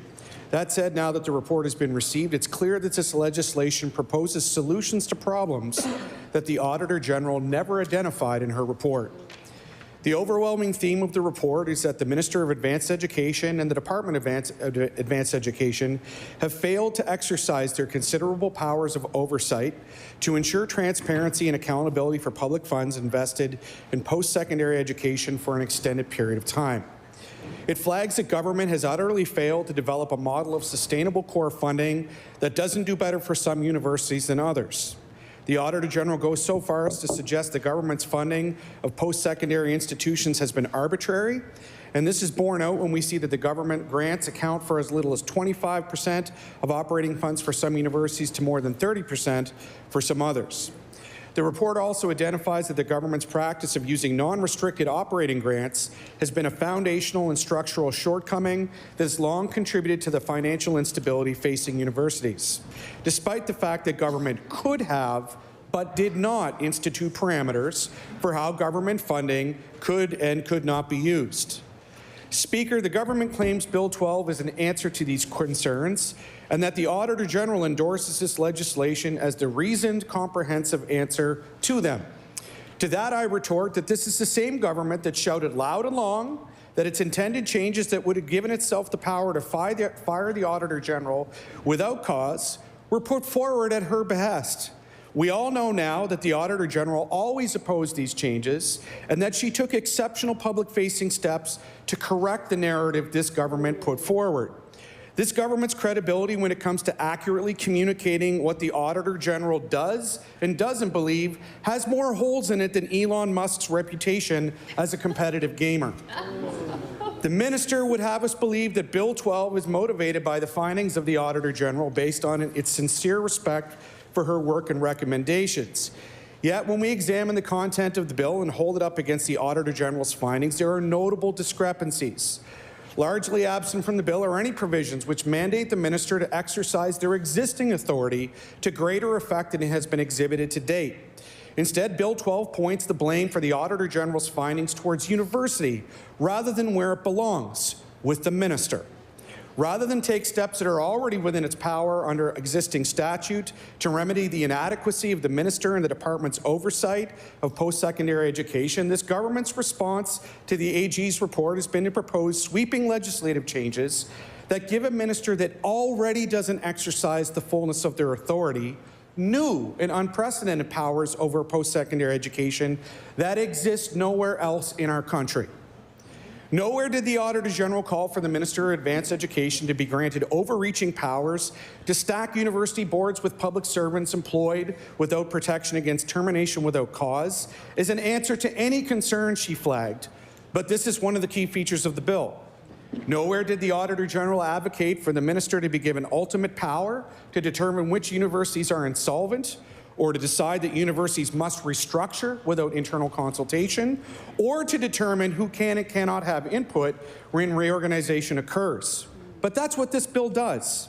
Nowhere did the Auditor General flag that Research Nova Scotia operated frivolously or failed to exercise appropriate scrutiny of funding, rigor, or impact in funding research in our province. Yet Bill 12 seeks to stack its boards with civil servants the minister will soon have authority to fire without cause and to impose politically determined constraints on what research gets funded in our province. These are curious solutions to problems the Auditor General did not identify as requiring attention. Speaker, there's no question on the part of the official opposition or on the part of the post-secondary sector that significant reform to the funding of post-secondary education in the province is sorely needed. We note that post-secondary institutions are vital pillars of our province. Their impact extends beyond academic innovation and excellence, although that does rival universities across the globe. They are also key economic anchors, many in rural settings, and drivers of cultural growth and progress in many spheres of social justice. The project of addressing post-secondary sustainability is central to the present and long-term prosperity of our province. We fully understand that this work needs to be done. We stand ready to be partners with this government, stakeholders, and community to undertake it. What we question here isn't the urgency or the importance of the work. It is the manner in which this government has approached it. Through our dialogue with stakeholders, we've confirmed that a startling minority of university presidents were consulted in advance of this legislation hitting the floor. The overwhelming majority of university presidents learned of this legislation mere minutes before it landed on the floor of this House. I've listened to comments from the government side of the House that university presidents have not been heard from in any public-facing way to oppose this legislation, implying that this silence is indicative of wide-reaching agreement. To that, I would say that it would be easy for members of this House to view Bill 12 in isolation. Its words on paper under consideration here, separate from the world outside this building, are disconnected from current processes and realities. But for post-secondary institutions, this distinction does not exist. Concurrent with debate about new unprecedented powers for the minister and his government, the minister has, in several comments to this House, reminded us that every university is in mid-process of negotiating a bilateral agreement which will define the amount of provincial funding each university will receive for the coming year. It's neither a small nor unreasonable leap to understand that university presidents would be slow to criticize the government in a public-facing way on this bill while they negotiate for funding which is desperately needed. Who among us facing financial hardship or tough times would criticize the source of aid we desperately need, knowing that criticism could well serve to close off access to those resources? This is the very barrel that Nova Scotia's universities are over. At the very moment they are in negotiations with government for funding essential to their operations and survival, they are deeply vulnerable, and their presidents are caught between speaking up on principle or face the potential of lesser funding from a government they openly disagree with. The lack of consultation on this bill extends well beyond university presidents. We learned that the Maritime Province's Higher Education Council, a body that considers the interconnection between post-secondary institutions in New Brunswick, PEI, and Nova Scotia, in determining accredited programs of study across this region, was not consulted either. It's dubious, given its central role in the post-secondary sphere in our region, that this government never bothered to engage this body in the development or presentation of this legislation. We learned that faculty unions and student unions alike were not consulted on the changes proposed in this legislation. I want to situate this government's proposed change that would give the minister authority to appoint up to 50% of the board of each Nova Scotia university. The Auditor General presented the figure that government provides on average 30% of the operating funding of Nova Scotia universities. It's a great deal for this government. For 30% funding, they get veto power over decision-making at every university. But let's contrast that with representation of students on university boards, what this government says it matters to them. Students on average fund 35% of university operating funds, but are guaranteed only one seat under the changes proposed by Bill 12. Students, despite out-contributing the provincial government on a year-to-year basis, would see a deep cut to their representation on university boards at present, which ranges from 2 to 4 seats. The inherent inequity of this position is visible to anyone willing to look even roughly at the math involved. I've listened to several members of this government characterize the purpose of this House and legislative process as being an opportunity to gather feedback on legislation so that it can improve. I don't question their prerogative to approach collaboration in a fashion where those impacted by legislation learn of it in the moment it's read and answered. What I will say is that this definition of consultation and collaboration isn't one shared in the wider world, and definitely not by presidents, boards of secondary institutions, by faculty, or by students. Their lived reality is that collaboration is proactive and constructive, an effort made in advance of any final stages of an endeavor. It's made in advance to avoid late-stage controversy, misunderstanding, and disagreement that are difficult to resolve in a time-sensitive way. You collaborate early and often to build agreement, consensus, and shared ownership. Speaker, Bill 12 proposes overreaching, power-grabbing answers to questions no one's asked. It proposes solutions that erode relationships vital to sustaining our sector, and sidesteps questions of accountability. Auditor General laid squarely at the feet of the minister.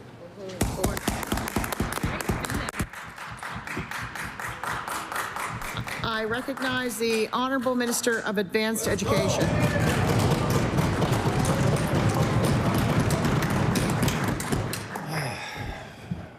Thank you, Madam Speaker, and I want to thank the member for the words. Madam Speaker, assumptions, assumptions, assumptions. No facts. That's what happens when you live in an echo chamber, Madam Speaker.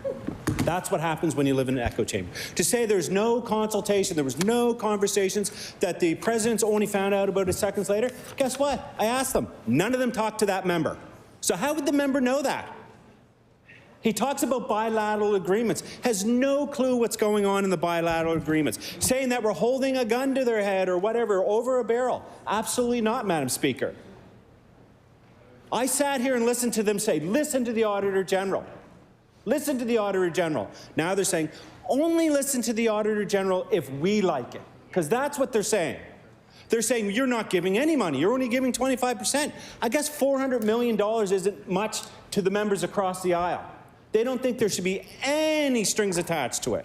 They don't think there should be any consideration on how it's spent. He said that the Auditor General squarely put the blame on government. No, she did not. There was enough blame to go around. And we are taking responsibility on our end for past failures.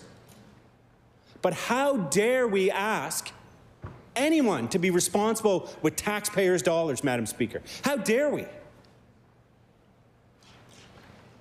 Madam Speaker, we're not here. The members opposite they live in this dreamland where they're saying you're here to destroy universities, even though I've repeatedly said over and over and over and over how valuable they are. But they don't want to listen to that. I've said it to the university presidents. I've said it to faculty members. I've said it to the media. I've said it to anyone that will listen. We want these universities to be around for my children and my children's children.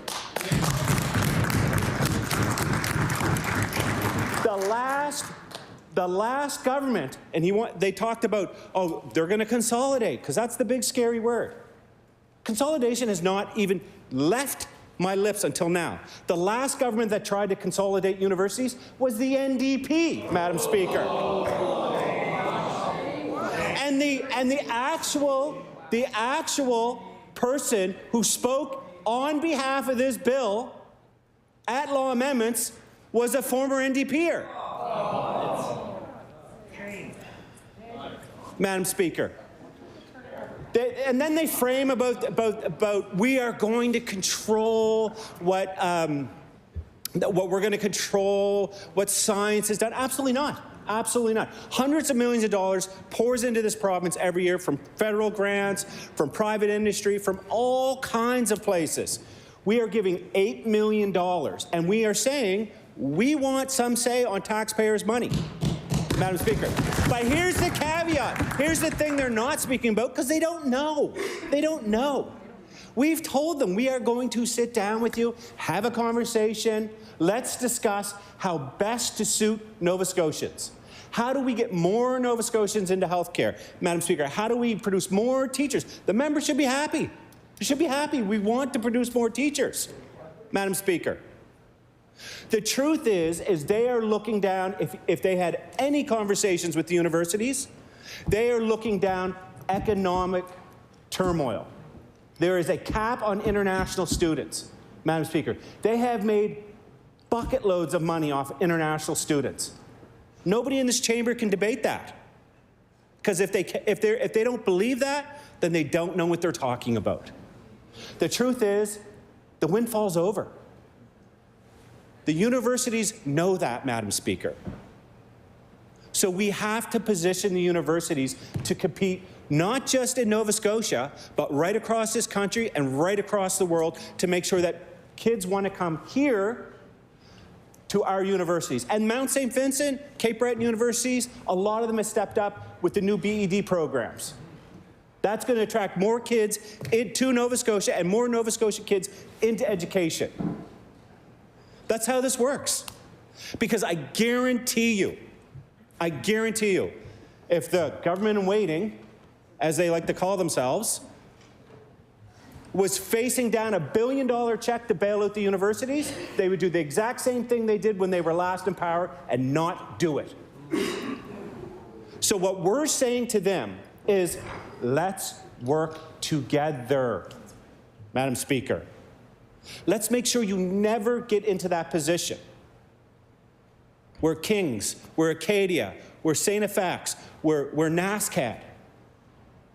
It's funny, you speak in this chamber, you speak outside the chamber, but for some people, it's like you're speaking a foreign language because they're not understanding what you're saying. And what I'm saying to those members across is we are here to partner with the universities to ensure that there is accountability on $400 million. The Auditor General, if they read the report, had said there was over $2 billion of taxpayers' money that was given, and some of that was given as bonuses. Whose responsibility is that? Governments and the universities. So guess what? We're going to work together to ensure that money goes directly into students. And that's the other thing. In a 10-minute speech, 30 seconds of it was students, Madam Speaker. You hear it over and over and over. Students is an afterthought. An afterthought, Madam Speaker. If there's, I'm going to break it down for you. If there's no students, there's no union, there's no teachers, there's nothing. We have to ensure that those students come to our universities. So how do you do that? You make it more appealing. You give them education that they can actually go out into the workforce and use. There was a comment made by an NDP member in the media that said, universities are for enlightenment. Colleges are to train kids to work.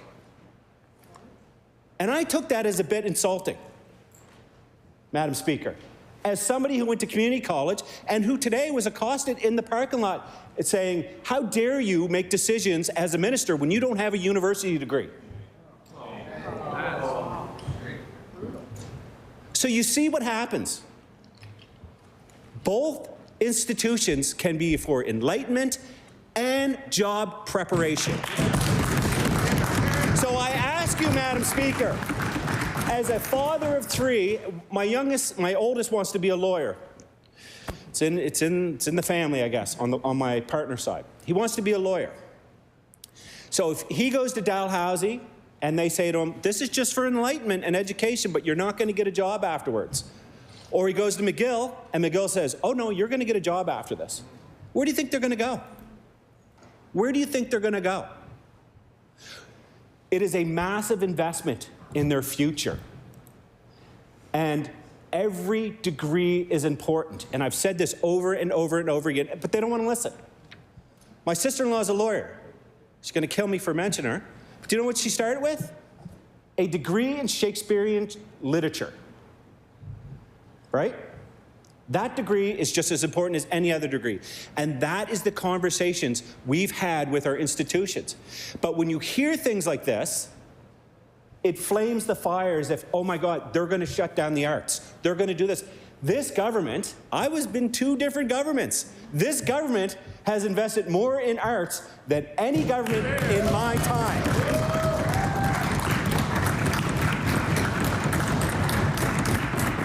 Don't believe me?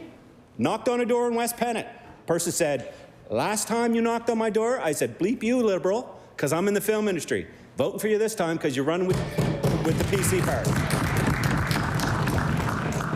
So it's pitting against each other. All we're asking for is collaboration. When it comes to the boards, there are universities with 50 members on their boards.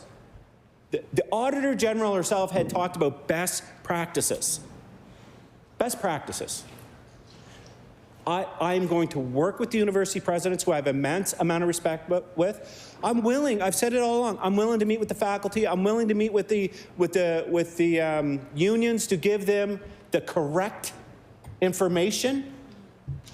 I sat up in the gallery today and spoke to a friend of mine who's also a professor, gave her the correct information, and what was said to me was, oh my God, look, that's not what I was told.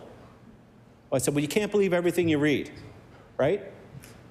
So what I will say to our universities, what I'll say to the faculty, what I'll say to the staff, and the students, you are uniquely Nova Scotian. You are going nowhere.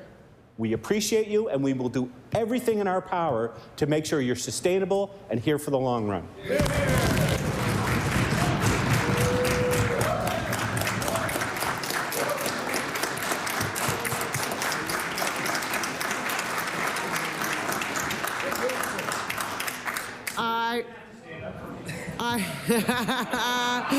I recognize the honourable member for Sydney, member 2.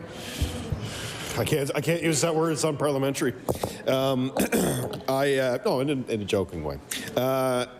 Thank you, Madam Speaker. Happy to get up for a few minutes. Always a lively debate between the 2 members when they decide to take on a topic together. Nice to see you as well. Nice to see you as well. But I'm going to take a few minutes because I'm going to be a little more broad in my comments. Because we support the findings of the Auditor General. From day one, we've been very supportive of the independent role of the Auditor General and the support that she plays. And she's made recommendations around the universities. We respect those recommendations, and we look forward to hearing them being implemented as they go. We all know that the universities right now are going through a transition, right? So, and the minister's not wrong. The minister talks about the decline in the international student population. That is huge, right? That is, you're looking at situations right now where the universities are actually into very tough budget deliberations, ensuring that they're still being able to provide the programs that our students want. And the supports that students need, which arguably, I think the government is going to be into investing more money. I will say this, is that not every university representative that we have talked to, whether they are presidents or whether they are faculty, agree with the legislation. They don't. There are aspects of it that they will never agree with, and that is the overreach, what we see with the minister being able to cut programs. So the minister arbitrarily being able to make that decision to look at an institution and say, you're not going to offer that program anymore, and this is why you're not going to do it. And I do recognize, and I'm hopeful, that the minister is true to his words when he says every program matters, because he says every program matters, arts matters, business matters, it all matters. But he also has the power to look at the university and say, I'm going to claw that program back. So I hope that that doesn't happen. Ideally, you want the university to make that decision based on demand. Demand for a particular program, and the arts are very important. I always say this, some of the best entrepreneurs I've ever seen don't come from business programs. They're the writers, they're the critical thinkers that are coming out of our arts programs, they're coming out of our science programs, and they come with certain skill sets. Yeah, I had the opportunity to see it on the college side and the university side. I think one of the things that will be very interesting moving forward is NSCC having degree granting ability. I think the government needs to be clear about that. About what that looks like, because you're into articulation agreements and a whole number of things that could change as a result of it. But ultimately, on the debate for tonight, the universities are going. It's going to be tough. There's no question. You know, even at home, you hear the numbers of the reduction of international students that will be coming through the universities is pretty staggering. We get a lot of the conversation in our offices as MLAs. I'm sure everybody does that's tied close to a university. But you know what we all want is we want to see sustainable funding for universities, and they're going to be coming looking for more. And I think the government's going to have to step up in a way that does provide them with more predictable funding. And I know that they're going through the negotiation of that MOU and what that's going to look like. And I think that for us as a caucus, you know, we look at the importance of the universities, the Ivany report. You know, I hope people can see that report or have read that report. But in that report, they talk about the importance of the universities as economic drivers in the province. So, you know, they're of course first and foremost there for students, whether it's at a college at the college level or at a university, to not only get you know, follow or pursue their passion around the career that they want, but also they're places of critical thinking. They're community gathering spaces. To talk about not only the academics of the school, but also the important issues that are facing our communities and our province each day. So the Ivany report was big on it, that they drive research, they drive economic activity, they bring people from all over the world to our province and to our communities to study and stay, and in many cases they set up roots, which is great. We see it at home big time with the newcomers that have come into Sydney and surrounding areas that studied at CBU that are now permanent residents and have opened businesses. And I always say it's wonderful. The community's rewritten itself, like from the days of the past when everybody came from all over the world to work the coal and the steel and build families. So.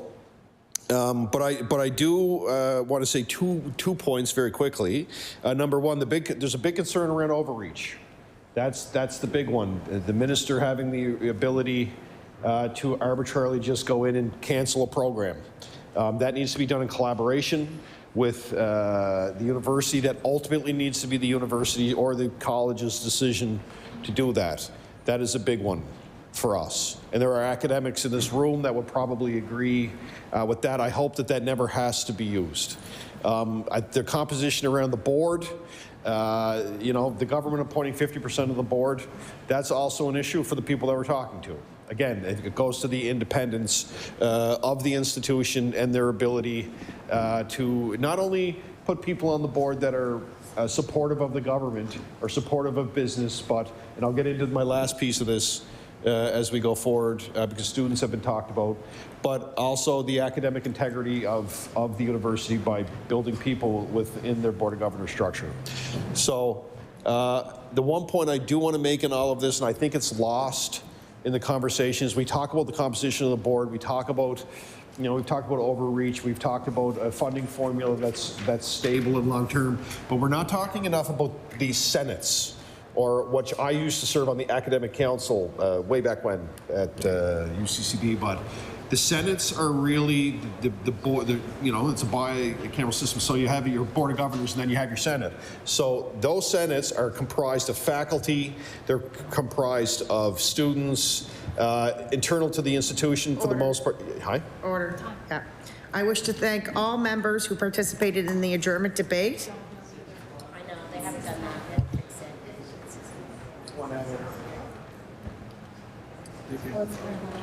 No, it's late. No, my bad. You do get the full 10 minutes. There you go.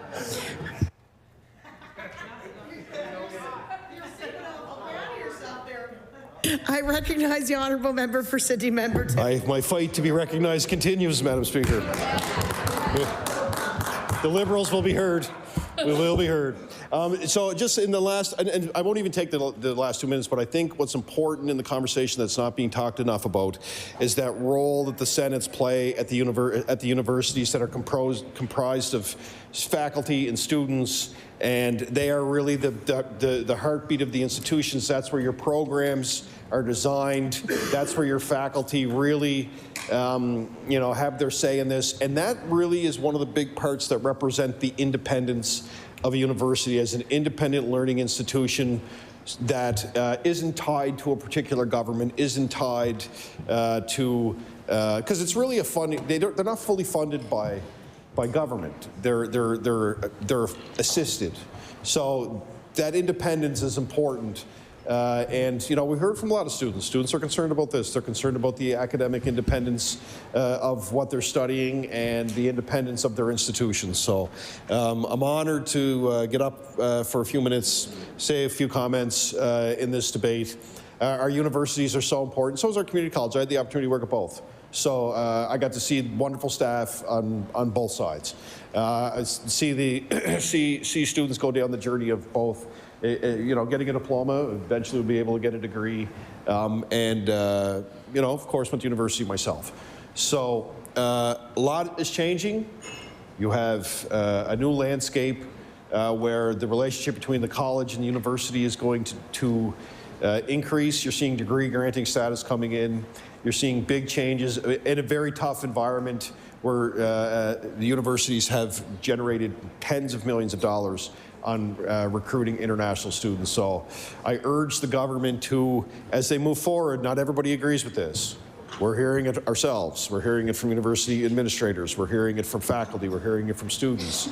Keep talking because the minister says that, well, everybody's in agreement and the people on the other side aren't talking to university presidents. We actually are talking to university presidents. We have talked to university presidents. We have talked to administrators. And importantly, we've talked to faculty and, most importantly, students.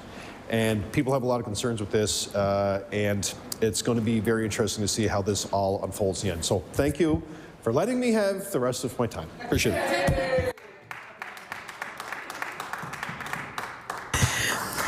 I wish to thank all the members who participated in the adjournment debate this evening. We stand adjourned until Thursday, March 20th at 1 p.m.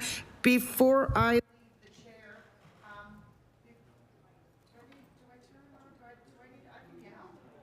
Okay, before everyone leaves for the day, I just want to inform any French-speaking members who wish to sign up for the Assemblée parlementaire de la Francophonie section, that there will be a meeting in here tomorrow at 12:15 before the host sits for the day. There was some issues getting the meeting notice out, but it should be in your inboxes now. So if you speak French, please check your email and consider coming tomorrow. Thank